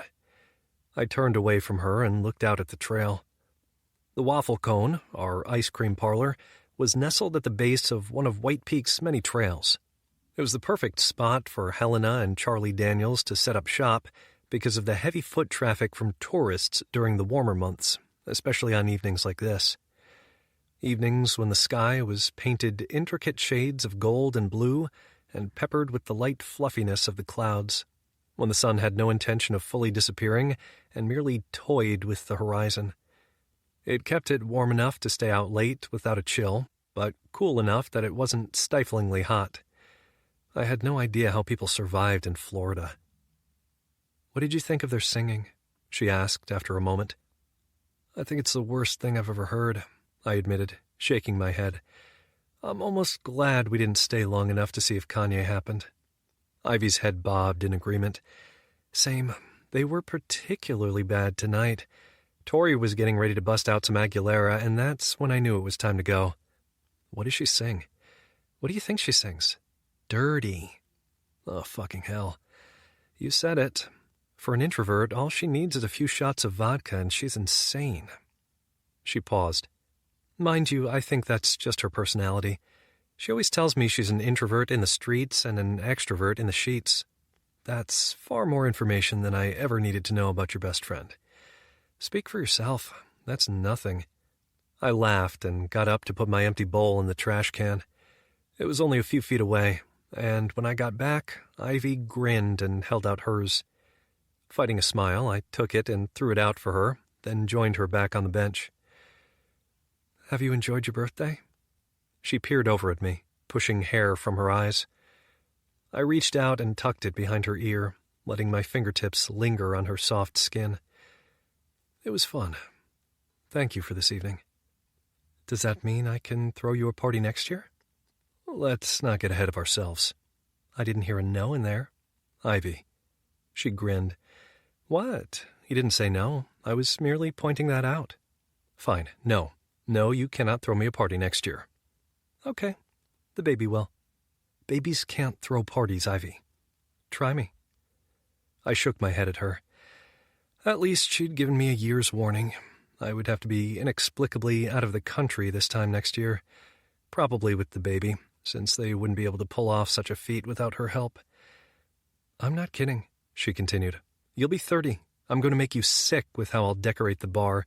Streamers everywhere, balloons on all the tables, party hats for everyone, massive balloon arches at the doorway. Ivy, be quiet. No, I can see it now. She waved her hands in front of her in a ta-da motion. Fairy cakes with your face on them, cookies in the shape of a K, confetti absolutely everywhere. I tugged her into me and clapped my hand over her mouth. Stop it. You're scaring me. She laughed into my palm. A 4-tier birthday cake? Shh. With sparklers? She said, muffled by my hand. No. And 30 candles for you to make a wish on. I wish you'd be quiet. She collapsed into peals of laughter, falling right into me. I fell back onto the grass, and the movement dislodged my hand from her mouth so that her laughter rang out through the small clearing we were sitting in. She collapsed on top of me, pressing her face into my chest as her entire body shook with laughter. I let my arms settle around her body and peered down at her. She was so fucking beautiful anyway, but when she laughed, it was a whole other story. Her eyes lit up like magic, and the flush of her cheeks was too adorable. But it was the smile that came with the laugh that punched me in the gut and made my heart squeeze. She had the kind of smile you couldn't help but smile back at. It was infectious, and the more I saw it, the more I wanted to see it. The more I wanted to be the reason for it. I wanted to be the reason Ivy smiled. Every single day. She tilted her head back and looked up at me. What? I was just thinking that there's nowhere I'd rather be right now than right here with you. Something flashed in her gaze. Really? Really. I brushed her hair out of her eyes and let my hand rest against the side of her face. Hesitantly, she said, That night, at Vincent's party, when you were talking about us going out? Were you being serious? Do you need me to answer that question? Really? Her throat bobbed as she swallowed. Can I tell you something? Always. I'm really glad I brushed you off. She rolled onto her stomach and looked at me earnestly. Like, really glad I thought it was all a big joke. My eyebrows raised. That's a weird thing to tell a guy you're cuddling on the grass. Her lips twitched. Well, if I'd said yes, none of this would be happening, would it? What do you mean? If I'd agreed to go out with you on a date, that's where the night would have ended. You wouldn't have kept pursuing me. We never would have slept together, which would have been a shame because that was fucking great sex. And I wouldn't be pregnant, which means we wouldn't be here right now. I guess that makes sense. I traced little circles on her back with my finger. Although I'm an optimist, and I like to think we would have made it here eventually. You really think that? Why wouldn't I? We're having a baby, and I'm trying to date you for real, Ivy. It would say a lot about me if, when faced with an alternative scenario, I didn't think this would happen. I suppose, she said softly. I've just been thinking a lot today, that's all. Thinking? Oh, Jesus, no. Nothing good comes of a woman thinking a lot. She swatted my chest. Oh, shut up. What were you thinking about? Everything. That's not very reassuring. Her lips twitched. Stop it. I'm trying to be serious here, and you keep making me laugh. I'm not great at serious. You're better than I am. I'm not good with feelings. Unless I'm hungry or tired, then I have no issues vocalizing those. Yes, I have to admit that I have noticed that. Oh, go away. She tried to get up, but I wrapped my arms around her and locked her against me, even hooking my leg over both of hers to make sure she couldn't move. If anyone walked past, they'd probably report us to the police. Kai, let me go. No, never. I met her gaze. Tell me what you thought about. Her blue eyes shone, and a myriad of emotions flashed through them. Apprehension, hope, hesitance. One by one they zipped past, each one barely lasting a second before it was replaced with something else. "Tell me," I encouraged her softly. "Tell me what you thought about Ivy." "You?" The spark that single word sent through me had the hair on the back of my neck standing on end. "Me?" "You," she confirmed quietly. "Me? Us? This whole situation? What if it is all because of the baby? You said you had feelings for me before. Okay, fine, but what if mine are just because this is happening? Because I'm scared and vulnerable and lost and confused, and you're the one person who's there through it all. What if I just think I have all these grand, amazing feelings for you, but I really don't? Do you really believe that? I don't know. I don't trust myself to eat before 9 a.m., never mind make any decisions like this." My lips twitched at that. Sorry, I shouldn't laugh at that. "No, you shouldn't, or I'll start vomiting in your bathroom instead. It's a bitch to get rid of the smell." I carefully untangled myself from her. She rolled onto her back and looked up at the sky, where the stars were just beginning to peek through, and I propped my head on my hand so I could look down at her.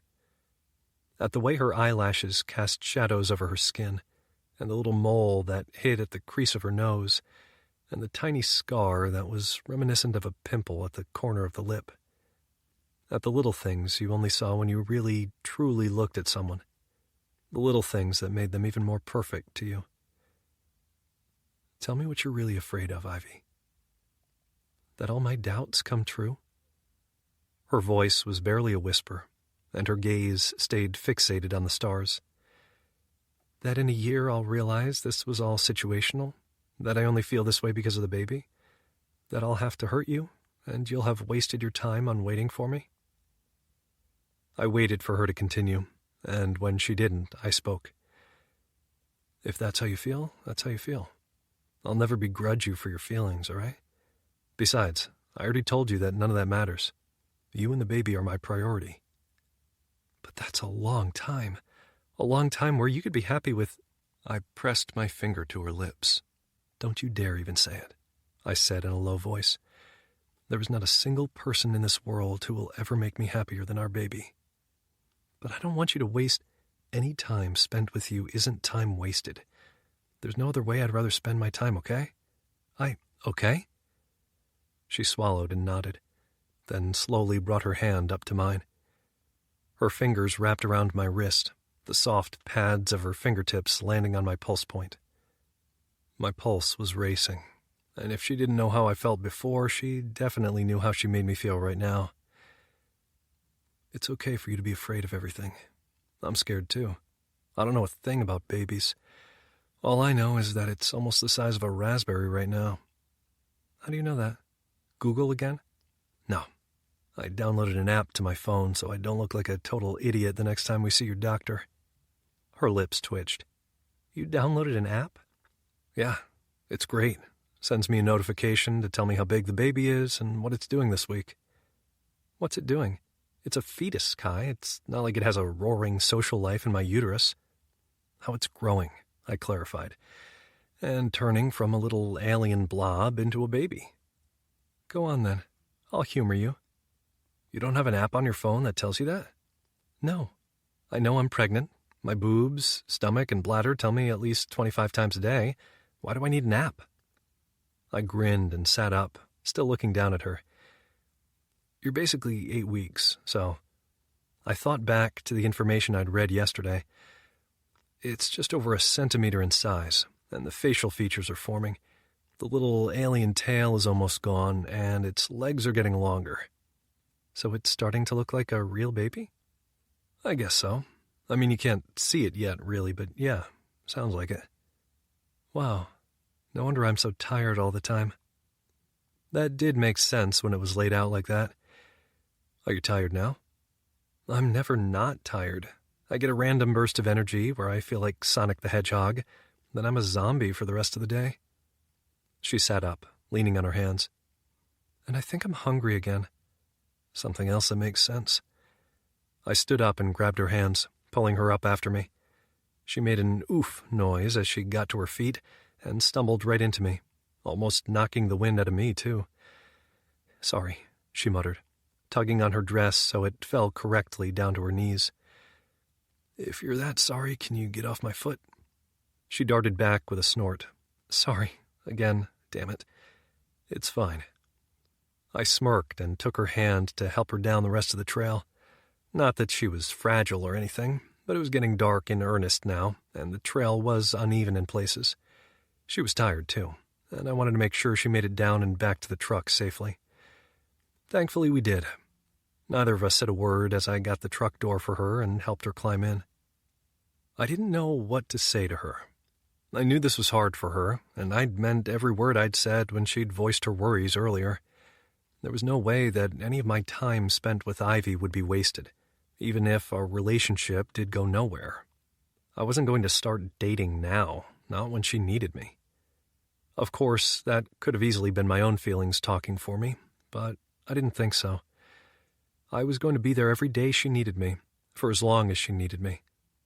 The idea of anyone else being there for her gutted me, literally made me want to tear out my own eyeballs and eat them. I couldn't bear the thought of it. Shit, if I was honest, I was falling for her. I had been for a while, just wrapped it up under nonsense and bullshit because it was hard to admit that I was falling in love with someone who didn't even know. I rolled my shoulders as I turned toward our building. I wanted to tell her that everything would be okay, but I'd said that 1,000 times already. I knew her fears were real and rational, and I accepted them. I just wished that I wasn't part of any of them, even if it was her doubting her own feelings and not mine. The funny thing was that I didn't doubt her feelings.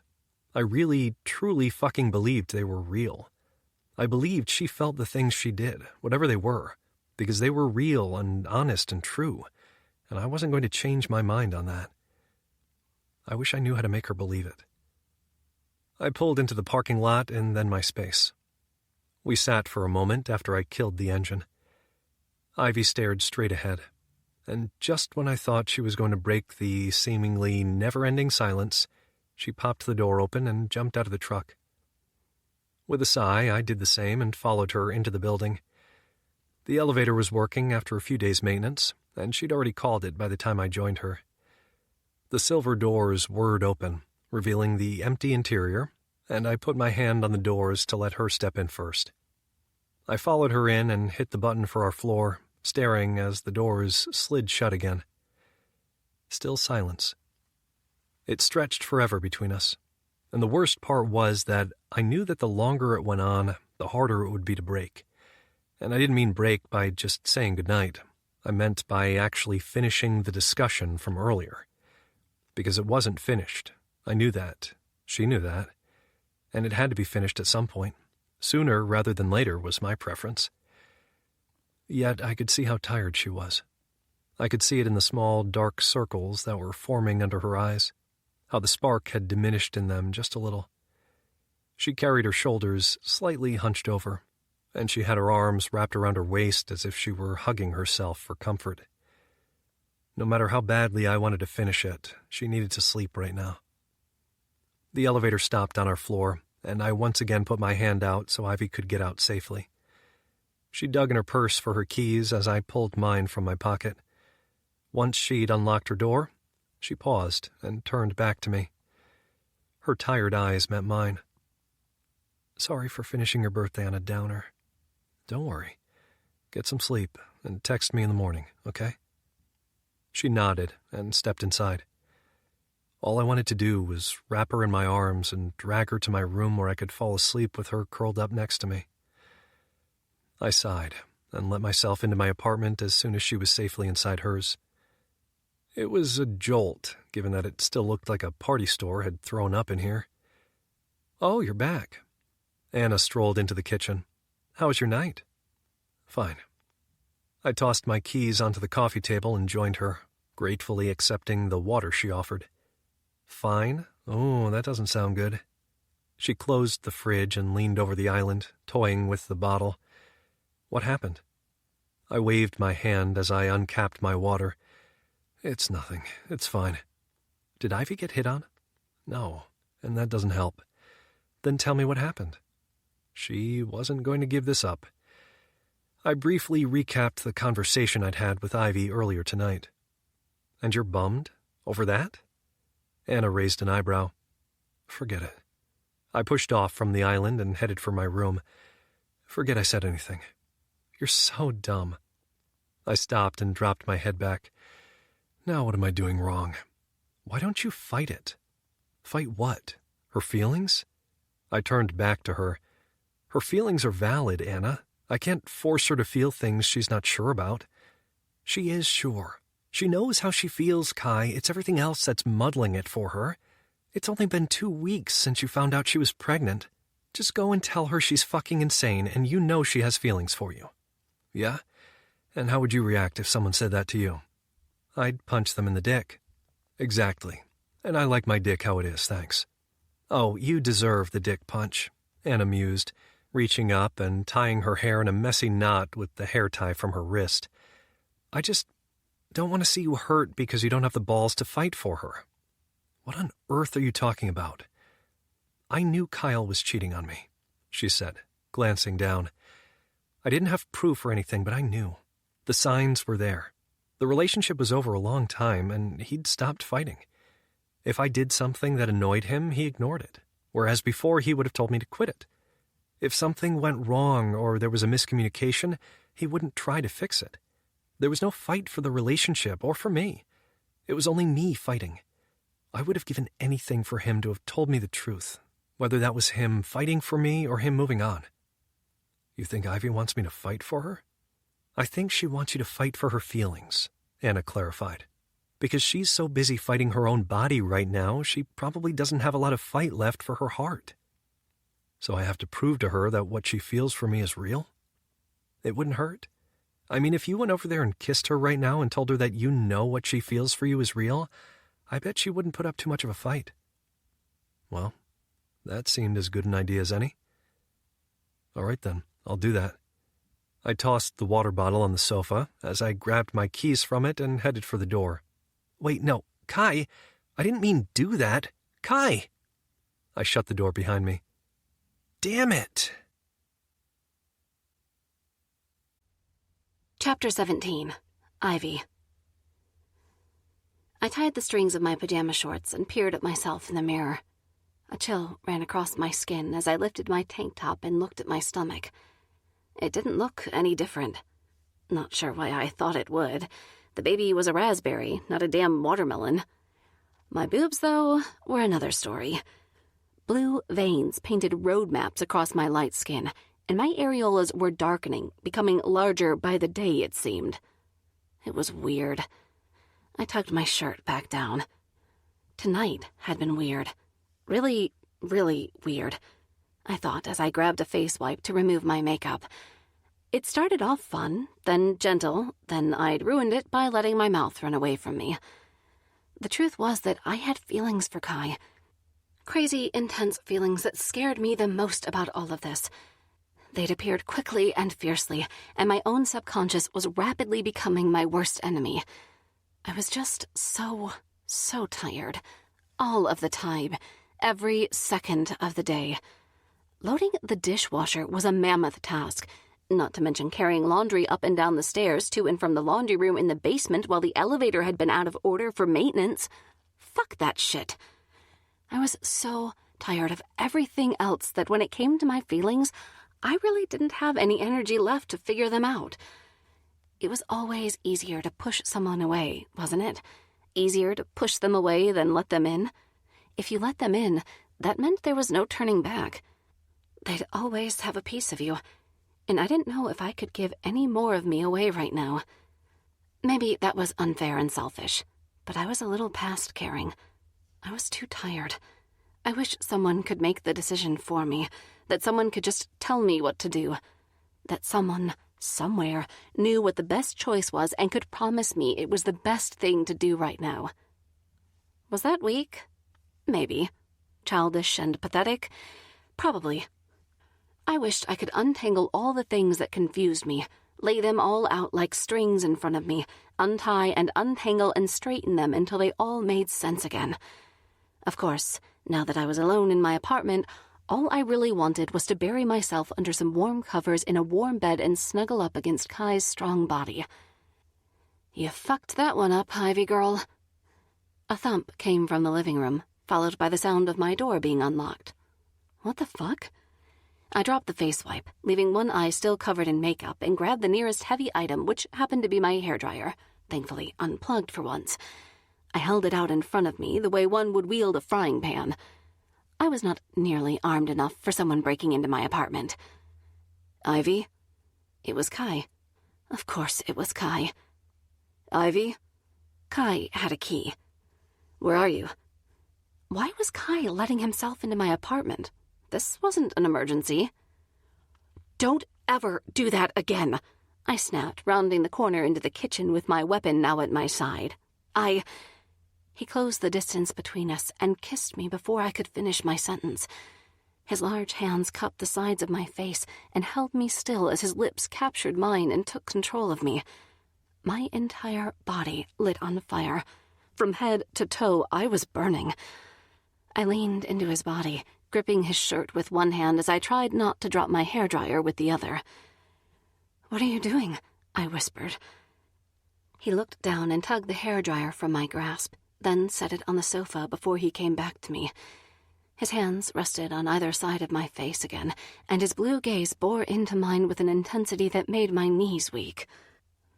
"Don't think," he said quietly but firmly. "Don't think about anything. Just feel, okay?" Before I could respond, he kissed me again. This one was deeper and hungrier than the last, and it stoked a fire deep inside me. Desire trickled through my body, spread by my racing heart, and my clit throbbed between my legs. His kiss was a masterclass in seduction. Long, powerful strokes of his tongue combined with gentle nibbles against my lower lip drove my body wild, and I was completely helpless. It was a good thing he didn't want me to think.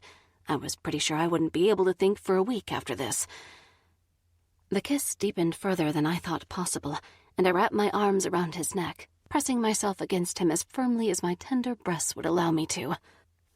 As if he understood, he didn't pull me closer when he slid his hands down my body. He never let up on the kiss, though, not as I whimpered against his lips or dug my fingers into his shoulders. Not as we staggered back against the island and another whimper left my lips as déjà vu hit me hard. I wanted to forget everything except Kai. Except the way he kissed me and the way he touched me and the way I felt when he did both of those things. Like I was more than alive. Like I was flying. Like I didn't have my feet on the ground at all. Like nothing really mattered except this. "We're good together," he murmured between kisses. "And you know it." I did know it. "So tell me to stop now, or I'm going to remind you just how good we are together." I said nothing. Not a damn word. "Ivy." "Do it," I whispered, grabbing the collar of his shirt.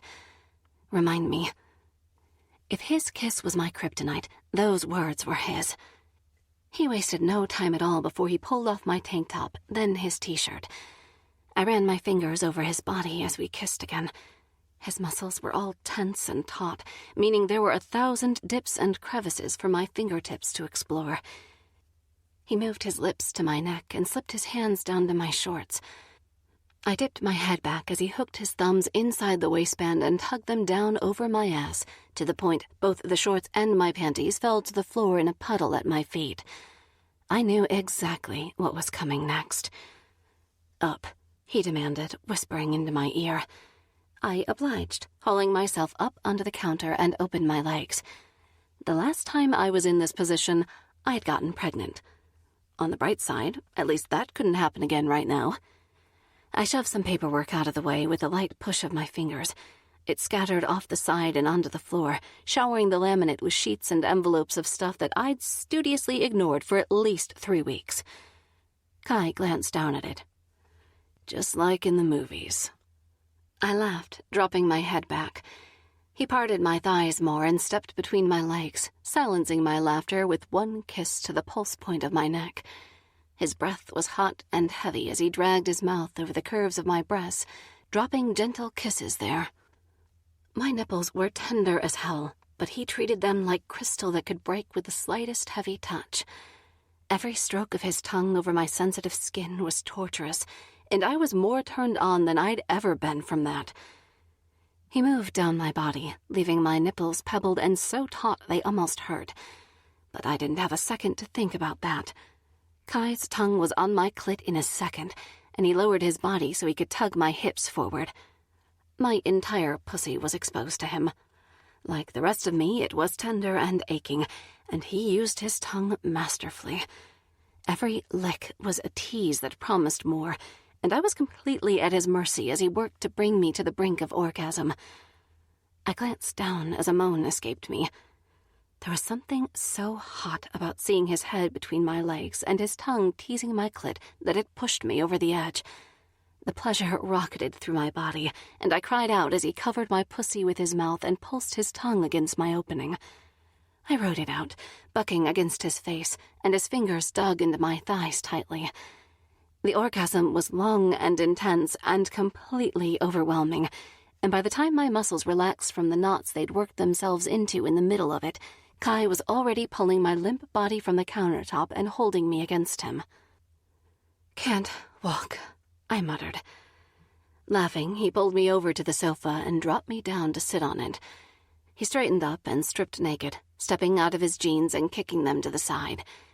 After he sat next to me, I climbed on top of him, almost sending the vase on my coffee table flying to the floor with my lack of coordination. I straddled him, nestling my knees on either side of his hips.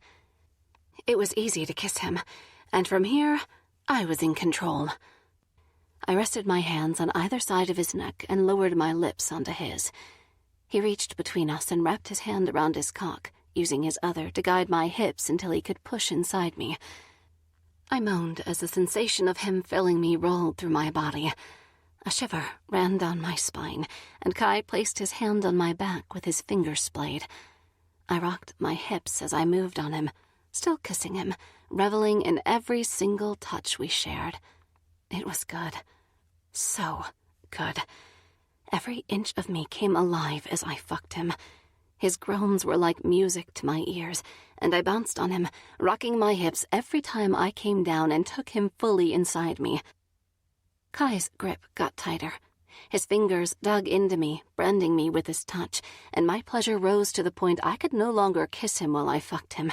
I could barely breathe, and every single exhale seemed to come out with a moan attached to him. Round and round and round my pleasure went, swirling through my body, driving me utterly insane. He moved his grip to my ass. He held me in place and shifted us so we were flatter, then thrust into me. He took over completely, fucking me so hard I was barely a decibel from a scream by the time my orgasm hit. Not that it stopped him. He fucked me through it, never relenting, even when my body went rigid as a second one spread through me. My muscles ached with the endless clenching, and I sagged against Kai as he came inside me with a guttural grunt against the side of my neck. The vibrations danced across my skin, and a sigh escaped my lips as I came down from the ultimate high. He slid his arms around me and held me tight. I moved so my boobs weren't pressed flat against his chest and making me wince, and he whispered a "sorry" into my ear, complete with a kiss to the lobe. After a minute or so, I moved up and off him and onto the sofa. "I guess I'm cleaning the sofa tomorrow." He rolled in my direction and kissed my cheek. "I'll take off the cushion covers and wash them." "Oh, how domestic of you." Chuckling, he got up with a groan that was a whole lot less sexy than a few minutes before. I held my boobs and forced myself to get up. There was no way I was going to sit here on the sofa and get it all messy, even if Kai had offered to launder the cushions for me. And by launder, I was sure he meant put them in with his boxers. I got up and followed him into the bathroom. He was standing somewhat forlornly in front of the sink, staring at the little cup that held my toothbrush. All right, it was a mug that said, "Fuck off, I'm reading." We're not all perfect, okay? "That's an interesting toothbrush holder." I grabbed a towel and shoved it between my legs before I sat on top of the toilet seat. It was all I had in here at the time, and I never got around to buying a real toothbrush holder. Is that really why you're staring at it? No. I'm thinking I need to bring a toothbrush over here. I pointed to the cabinet under the sink. There are some spares in there. Kai bent down and pulled out a small tub containing 8 brand-new toothbrushes. He tilted the box my way with a raised eyebrow.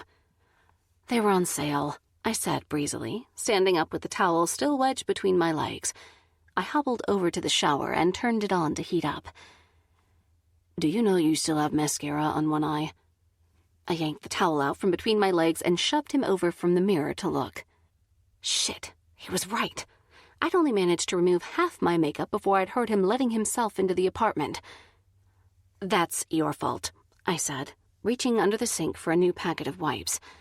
You're the one who let yourself into my apartment on your alpha male tirade when I was cleaning my face. And you could have mentioned this before. Why would I do that? He said around an orange toothbrush that I assumed was now his. There was nothing like having your 99-cent toothbrushes stolen. I finished removing my makeup and threw the wipe in the trash can that desperately needed emptying and huffed on my way into the shower.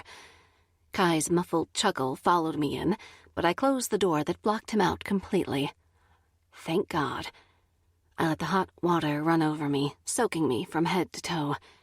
It was a pain in the ass to keep the spray from beating my nipples, so I covered my boobs with my arm and reached for my shampoo as soon as I was soaked through. Cold air slammed into my back and I squealed. Sorry. Kai pressed his front against my back and shuffled me over. What the hell? First you steal a toothbrush, now you steal my shower? I borrowed your toothbrush, and now I'm sharing your shower, he said. Semantics. Semantics, my ass. Shh, I need a shower. You came all over me. You're the one who barged in here like Fred Flintstone. That's your fault, not mine. I lathered shampoo into my hair. If you think sharing a shower is going to be a regular thing, you're deluded. Here I was, planning our future of endless showers with some shower sex thrown in. I snorted and rinsed off my hands. Still deluded. He grabbed my left hand and took my ring finger between his finger and thumb. Still wearing a fake wedding ring, I see. I pursed my lips. I'd forgotten I was wearing that. I had gotten into a habit of removing it when I got home from work, but I hadn't done it today because of Kai's birthday. I forgot to take it off, I said, muscling in under the water to rinse my hair. He stepped back and grabbed my soap, using it to wash both his body and his hair. Don't bother. I bought it because it suited you. You bought it? You said it was a family ring. He shoved his head under the water, unperturbed that I was put out. Yeah, well, I couldn't tell you I'd bought it, could I? Why not? Because I knew you'd freak out about it. Yeah, you can't take it back now. I rinsed the last of the shampoo from my hair and nearly took his eye out with my elbow. Damn it, Kai! I don't want to take it back. He opened the shower door and stepped out, apparently done with his shower in less than 3 minutes, and trapped me and the steam back inside. What did he mean he didn't want to take it back? Why had he bought it? Why the hell was this day such a roller coaster? Was it Friday the fucking 13th or something? I still had to finish my shower, so I raced through conditioning my hair and washing my body in record time. I apologized to the stubble under my arms that really needed a cleanup and told myself shaving could wait until tomorrow. I'd been telling my legs that for a week, mind you. I turned off the shower and froze. I didn't have clean towels. I jumped straight in without thinking. Shit. I braced myself for the rush of freezing air that would come at me when I stepped out of the shower cubicle. A shudder racked my body when it came, and I twisted my hair around my finger so it didn't drip all over my body. But I didn't need to worry. There were 2 towels sitting on top of the closed toilet seat. A smile crept over my face despite my best efforts, and I gratefully wrapped myself in the fluffy towels before I left the bathroom. Noises came from the direction of the kitchen, and I padded across the floor while adjusting my towel, careful not to slip on the wet floor. I know what you did with the towels. We're still talking about the ring. Nothing to talk about, he said, scooping ice cream into 2 bowls at the island. Yes, I cleaned it before you ask. I bit back a giggle. Of course there's something to talk about. There really isn't, Ivy. It's quite simple. Explain it, then. If we don't make this fake marriage real, which, for the record, I am wholeheartedly against, then it's a gift to you for the baby. If it's a girl, she can keep it. If it's a boy, he can use it to propose to his future wife if he wants. He shrugged as he put the ice cream back in the freezer. Like I said, simple. That was hard to argue with. Ugh, rational points. I hated it when people made those. I approached the island. Damn it, stop making rational arguments, I said. I can't yell at you when you do that. Would you like to yell at me? I dropped my gaze when he slid the ice cream across the counter at me. I can't shout at you now, can I? You just gave me ice cream. That would be a cardinal sin. A cardinal sin? Do you swear like that in front of your grandmother? I froze. Shit, my grandmother. What? She wants us to go to bingo with her tomorrow. Bingo? With your grandmother? Grimacing, I nodded. And there's absolutely no way to get out of it. She knows you're working at the school this week, building the new special education resource building, so if you don't come, she's going to show up there. Kai sighed. Okay, fine. Do you need me to bring my own bingo markers, or... Seriously? Just like that, you agree? What else do you want me to say? No? He dug his spoon into his ice cream. I've decided that you obviously have feelings for me, so now we're dating, which means I have to entertain your eccentric grandma. Now, are you going to eat your ice cream, or are you going to leave it to melt? I don't want you waking me up at 3 a.m. whining about being hungry because you didn't get a midnight snack. I opened my mouth to argue, but I could see it was futile. Well, it wasn't. I knew if I opened my mouth right now and told Kai I didn't want to officially date under the guise of our fake marriage, he'd accept that. That was the kind of person he was, even if he had had a Fred Flintstone moment tonight. But what would I be fighting? The inevitable? The obvious? The thing I really wanted? Stop looking at me like you're trying to decide whether or not to fight with me, he said, turning and searching through my fridge. Ooh, chocolate sauce. I took that right out of his hand and doused my ice cream in it before handing it back. You can't have sex with me and demand I be your girlfriend. Ivy, I had sex with you and made you the mother of my child. A girlfriend seems like a relatively low commitment compared to that. Ugh. I grabbed my bowl and spun around, losing my towel in the process. I ignored it completely and sat on the sofa totally naked with my bowl of chocolate sauce-covered ice cream and my hair twisted in a striped towel. Are you just going to eat that ice cream naked? Yes. Yes, I am, Kai, and I'm going to enjoy every minute. Does that mean I win? It means you need to sleep with one eye open, motherfucker. He grinned. Jerk. Chapter 18. Ivy. Bingo! Grandma Rosie jumped out of her seat with far too much energy for her age. I call bingo. Unfortunately for her, Agatha Cates also called bingo at the same time. No, Grams yelled. That's mine. Rosie, I yelled it first. Mumbles erupted across the bingo hall. Well, I said mumbles. Elderly people weren't so great at the whole quiet thing. Susanna! Grams yelled in the direction of the regular bingo caller, waving her card in the air. It was me. It was me, Agatha shouted, doing the same with her card. Susanna! Shut it, Hagatha. Grams spat, grabbing her cane so she could get to the front quicker than her longtime rival. Kai leaned over and whispered. Did she just call her Hagatha? I nodded. Genius, he murmured. No, I replied. Agatha is Tori's grandmother. It's a point of contention that both our moms and us are best friends. Do they really hate each other? I pointed in the direction of poor Susanna, who'd never quite gotten used to their ruckus at the weekly bingo sessions. They were currently jostling for position in front of her, which, for two women of their age, was really quite concerning. They'd break a hip if they fell over. Naturally, nobody helped. Apparently old people liked a catfight as much as everyone else. They were only human. Shouldn't someone stop them? Kai asked, eyeing the way they were jostling each other. I shook my head. They'll call the orderlies soon. The orderlies? Well, I think they're technically the nurses, but there's 2 of them who always keep the peace. They work every bingo night for this reason right here. They both live in the old people's home.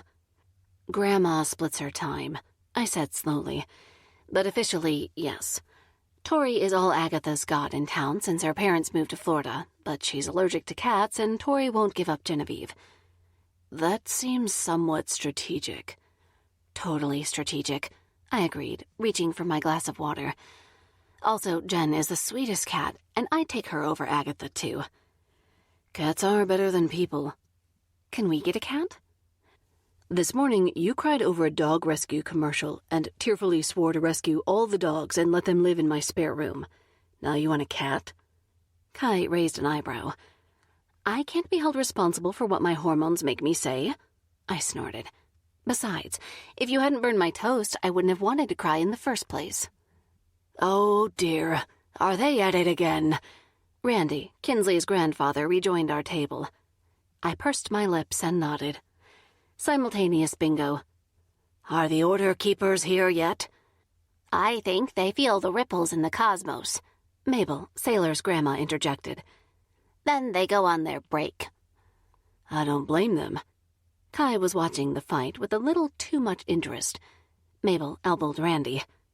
Well, go and sort it out, Randy. One of them will put their hip out, and it's not like Agatha has any hips left. Well, that was up for debate. She was still telling her doctor she needed her hips replaced, but since he kept refusing, that told me Agatha had a little more hip than she'd let on. The weekly bingo fights didn't help her cause much either. Go, I said to Kai, waving my hand in their direction. Go and help him. He's 80. Kai did as I said, following Randy up to the front where Susanna was desperately speaking into a radio. I swore I heard her call Mayday at one point, but Randy and Kai each grabbed a grandma and wrestled them away from each other.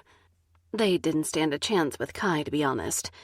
He probably could have hauled both grandmas over his shoulder and ran with them without breaking a sweat.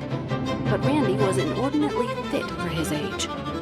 Then again, I think he'd been a weightlifter. Mabel shivered from across the table.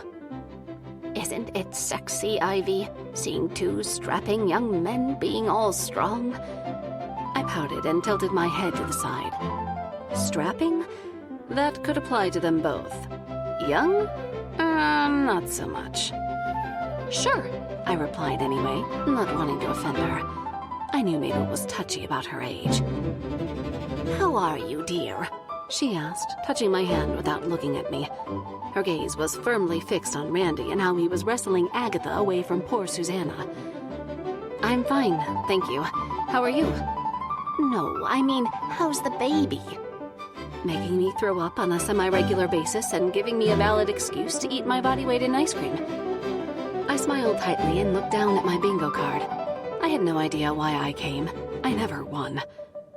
You should be careful with that, you know.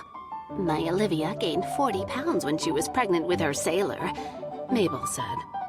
Took her 3 years to lose the weight, and even then I think she adopted another 10 back. Hasn't been able to get rid of it since. Olivia had gained more than 10 pounds, and happily, I would add, but I didn't say that out loud. I will keep that in mind, Mabel, thanks. You should. You're very pretty and far too young to lose your figure. Again, why did I come here? Did you use protection? Okay, Kai said, slipping into his chair next to me. A very nice nurse named Cordelia is taking your grandmother back to her room, and Randy is taking Agatha to hers. Your grandma said we should leave now before anyone gossips about her. Thank God for small mercies. It was lovely seeing you, Mabel, I lied. I'll keep your advice in mind. You do that, honey. She saluted me, and I let Kai drag me out of the hall and into the cooler air outside. I hooked my arm through his and leaned into him. Thank God for that. What advice did she give you? I relayed her words. Nice, he drawled. She's a real peach. Oh, you have no idea. Have you ever watched Mean Girls? No, I don't watch girly films. You watched True Blood with me. Yeah, but is that girly? There's a lot of violence in that. If there's romance, I need some violence. Don't say that again. I patted his arm. People will get the wrong idea. It took him a moment before he got it. In my TV shows. Maybe add that on to the real sentence. Good idea, he agreed, waiting for the road to clear before we crossed it. It's still early. Do you want ice cream? I shook my head. Don't tell me Mabel got to you. No, but I bought 2 more cartons this morning, and it seems frivolous to buy some from the waffle cone when I can go home, take off these pans, and eat it half naked on my sofa. Can I eat ice cream half naked on your sofa? No, you have to be totally naked. Can I eat you after? Depends. Is there chocolate sauce for that too? Kai burst out laughing and wrapped his arm around me. He tucked me right into his side, and he was still shaking from his chuckles. Do you want me to dribble chocolate sauce all over you? Don't you think that's a little kinky for this early on? Yes, and the night I got pregnant was oh so vanilla. My tone was as dry could be as I referred to the night when he'd first spread my legs on the counter to lick my pussy, then bent me over said counter to fuck me before taking me into the bedroom to finish the night there. See? So vanilla. Point well made, Kai mused. I guess it's not so kinky after all then. Do we have to discuss this in public? You mentioned the chocolate sauce. I guess I did. No, sorry, I'm out of it. How? There was like half a bottle last night. Well, see, that's a long story. Kai glanced at his watch. We've got a long time. I guess I wasn't getting out of this one. Shit. After I was done throwing up this morning. You stopped this morning? I'm impressed. You were really going for it at one point. I elbowed him. You brought coffee over from your apartment. What did you expect? Me to start singing and dancing in delight? Gross. I'm going to remember you said that when there's a crying newborn and you want a coffee to keep you awake. Whatever. Anyway, when I stopped, I took a nap, and when I woke up, I was hungry. Since I need to go grocery shopping... I did notice.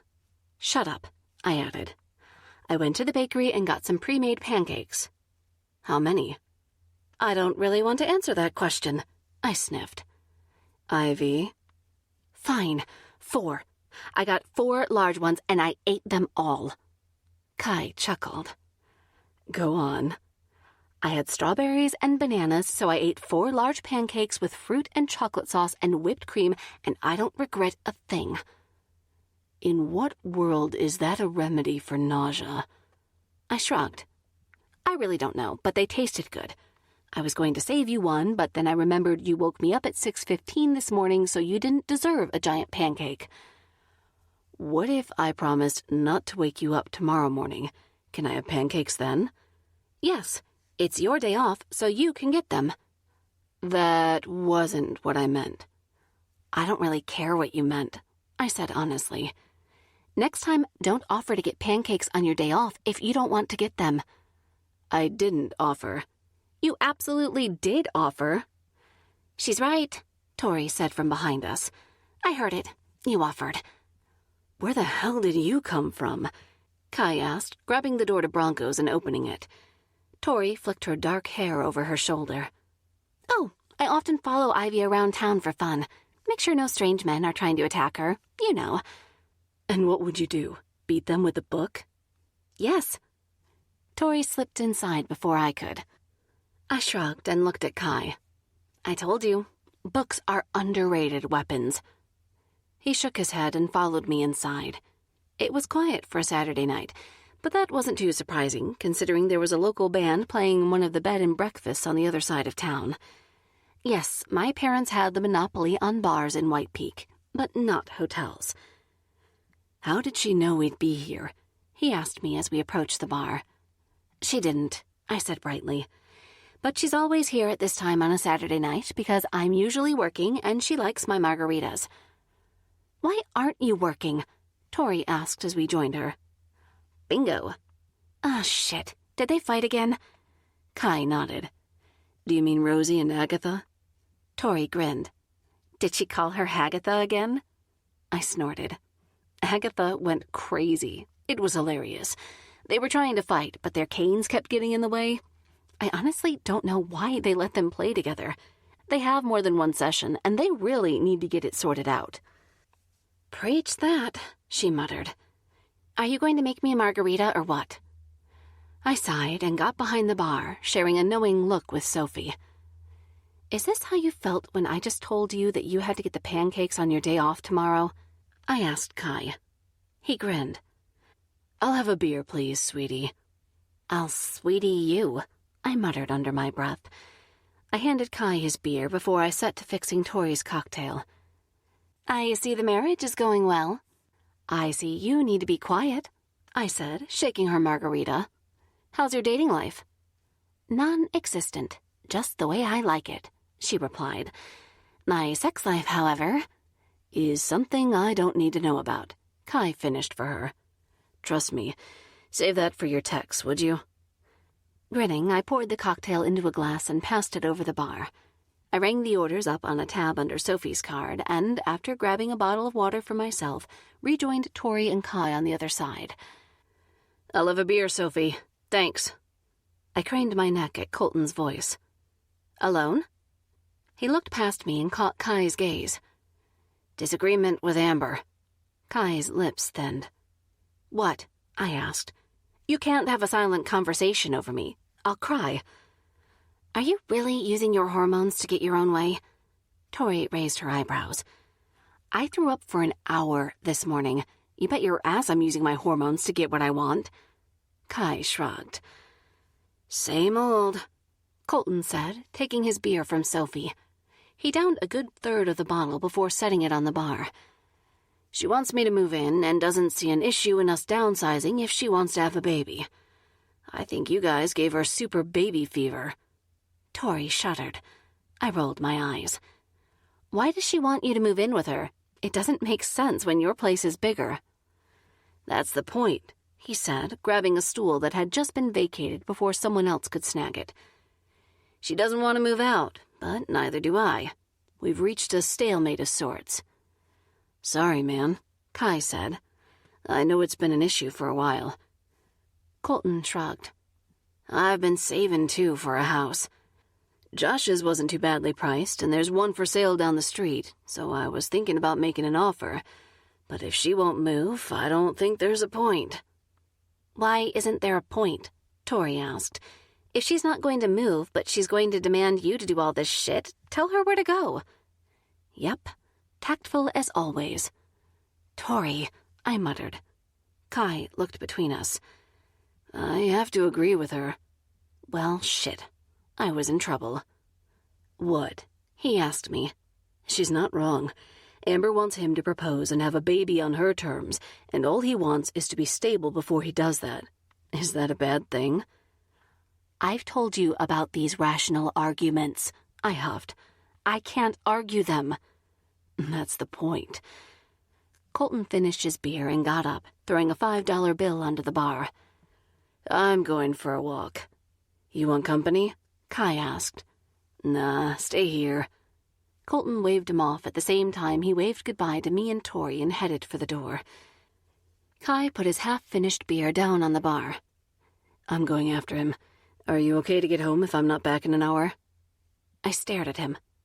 I'm pregnant, not legless. Tori grinned. Okay. He leaned down and kissed me square on the lips. A blush rose up my cheeks, and I knew it was the kind of blush everyone within a square mile would see. See you later. He winked before he turned and rushed off after Colton. Tori wiggled her eyebrows. Oh, look at you. Are you making that fake marriage real?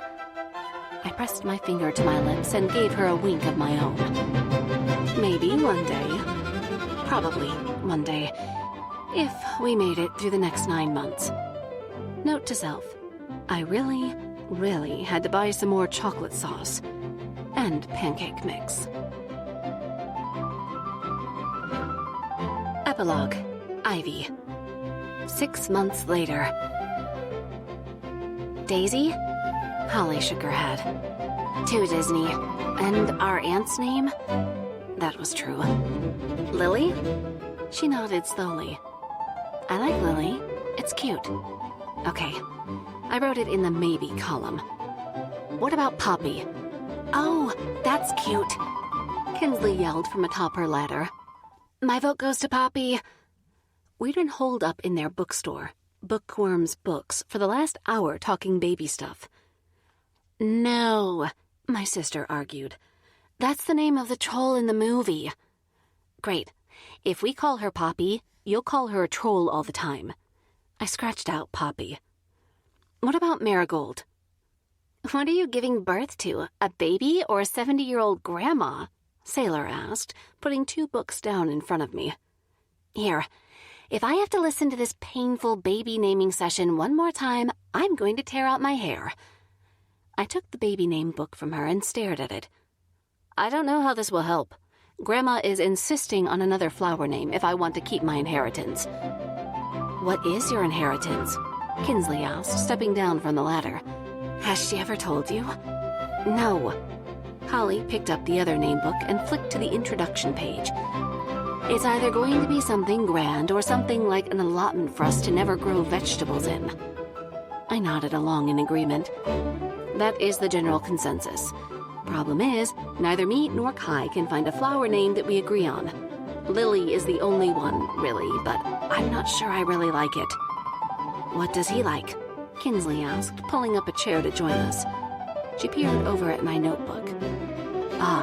Does he really like Tegan? It's actually the front runner, I admitted. We both love Tegan, but when we tried bringing up not using a flower name, Grams about had a stroke. A fake stroke, but a stroke nonetheless. It's true, Holly piped up. She even tried to faint. It would have been far more dramatic if she hadn't been sitting on the sofa at the same time. Sailor snorted. Why don't you call her Tegan Rose? That's close enough, and it's your grandma's name, so it's not like she can complain too much. Just say you chose it after it. Ding, ding, ding. Sailor, you're a fucking genius. That is the word on the street. She touched 2 fingers to her temples and disappeared between the shelves, her blonde hair flowing behind her. I pulled out my phone and texted Kai. Me. Tegan Rose? Kai. If that's someone off of one of those reality shows you've been binging on while on an ice cream high, I don't know who it is. Me. For the baby. Sailor suggested it. Kai. Hang on. Me. Don't tell me to hang on. I can't hang on to my pee, never mind anything else. I wished that was a lie. A tiny body part was currently using my bladder as punching bag practice. If it was her head, I was so getting the epidural. The bell above the door rang, and we all turned to look. Kai stepped inside with 2 bags from the sandwich place down the street and lifted them in triumph. I brought food, he said brightly. Anyone hungry? Holly pointed in my direction, not so discreetly. We're hungry. She's hangry. If I didn't have to get up to punch you, I'd punch you. I tossed a pencil in her direction. She stuck up her middle finger at me as Kinsley called out for Sailor to come join us again. What are you doing for your birthday next week? Kai asked Kinsley, handing her food. She wrinkled her nose up. I don't know. Nothing special. Probably just some drinks and stuff with everyone. Yay, I deadpanned. She laughed into her hand. You can video me drunk rapping Kanye songs to blackmail me with. I held out my hand. Done. She shook on it. Who's drunk rapping Kanye? Sailor asked, reappearing. Oh, God, is that the theme for Kinsley's birthday? I am not dressing up as Kim Kardashian again. Kai grinned. How did you pull off the ass? About $50 worth of bubble wrap, she replied dryly, sitting down. She popped every time she sat down. I unwrapped my sandwich with a giggle. It was funny. She rolled her eyes. Yeah, no, thankfully not, Holly said. You said low-key, right? Kinsley nodded. I'm getting too old to party all night. No, you can't say that when you just promised me wrapping videos, I said, moving the books into the middle of the table so they didn't get damaged. She's right, Sailor said around a mouthful of tuna sandwich. You can't do that, Kins. Fine, we'll see. I'll bring the tequila, I said brightly, then looked at Kai. But you'll have to buy it, 'cause, people look at me weird. I motioned to the beach ball currently attached to my front and preventing me from tucking my chair under the table. He grinned, his eyes sparkling. Done. When you two are done eye-fucking each other, Holly said, we need to get back to work. Have you figured out her name? I like Tegan Rose. Kai agreed. I think it suits her, and your grandma can't complain too much. I wouldn't go that far. I bit into my sandwich. Kinsey glanced at me, fighting a smile. Hey, where's Tori? Meeting with a new client. Holly wiped her fingers with a napkin. Some big website redesign or something like that. She said she'd stop by later with the mock-ups for our new logo. Thank God. Sailor mirrored Holly's movements. I was starting to think she'd forgotten. My fault. Kai held up his hands. I had to pay her $100 to doctor some stock video clips to show Rosie our so-called wedding video. She was about to riot on the imaginary videographer Ivy made up. I grimaced. I still can't believe you haven't told her, Kinsley said, gathering the trash from her lunch. Is she really never going to find out? I shrugged. My mom still believes it too. Does she? Yep, Holly said. It's kind of sad, really. Well, we could both agree on that. I don't see that they need to find out. We already played the narrative that we'd have a party when the baby's born, so we figure we'll just go off, get married quietly somewhere, then actually celebrate with everyone. Kai shuffled uncomfortably. We were going to tell them, but we just never did. It's been 6 months, and it seems unfair to tell them the truth when we know we're going to get married for real eventually. Sailor frowned and looked between us. Have you actually asked her for real, or are you both just assuming this is going to happen? We looked at each other. Assuming. We both said at the same time. We never considered that it wouldn't, I said. After a few wobbly conversations and a Fred Flintstone moment. A Fred Flintstone moment? Kinsley questioned. Holly shook her head. Please do. I made her a bedrock. Kai replied with a grin, like he did every single time I brought up the Flintstone thing. Kinsley and Holly both shook their heads in despair while Sailor roared with laughter. She didn't even say goodbye as she once again disappeared between the rows of bookshelves, but we could hear her laughing for ages. Awful, Holly said, getting up and grabbing a pile of books. So bad. Kinsley sighed. You two are a match made in a romance novel, aren't you? Kai winked at me and I blushed. Maybe.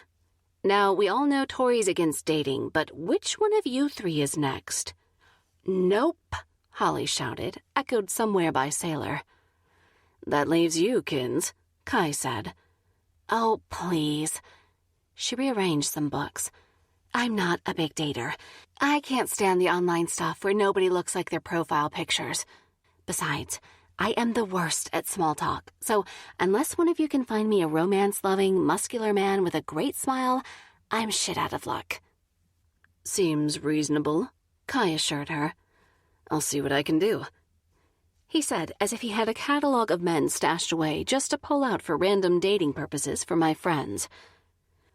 Put those books on the counter when you're done, Ives. I'll put them away. Thanks, Kins. I watched as she disappeared. Kai scooted his chair over to me. So, Tegan Rose, huh?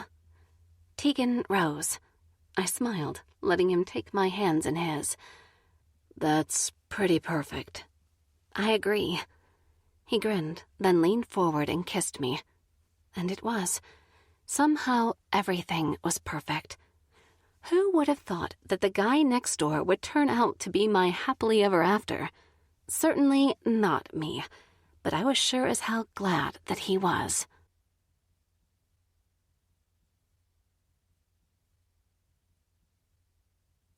This recording of The Girl Next Door was presented by Dreamscape Media, LLC. Narrated by Avery Reed and Cale Williams and produced by Dreamscape Media, LLC. Text copyright 2020 by Emma Hart. Sound recording copyright 2020 Dreamscape Media, LLC. Thank you for listening. Please check dreamscapepublishing.com for Dreamscape's latest releases.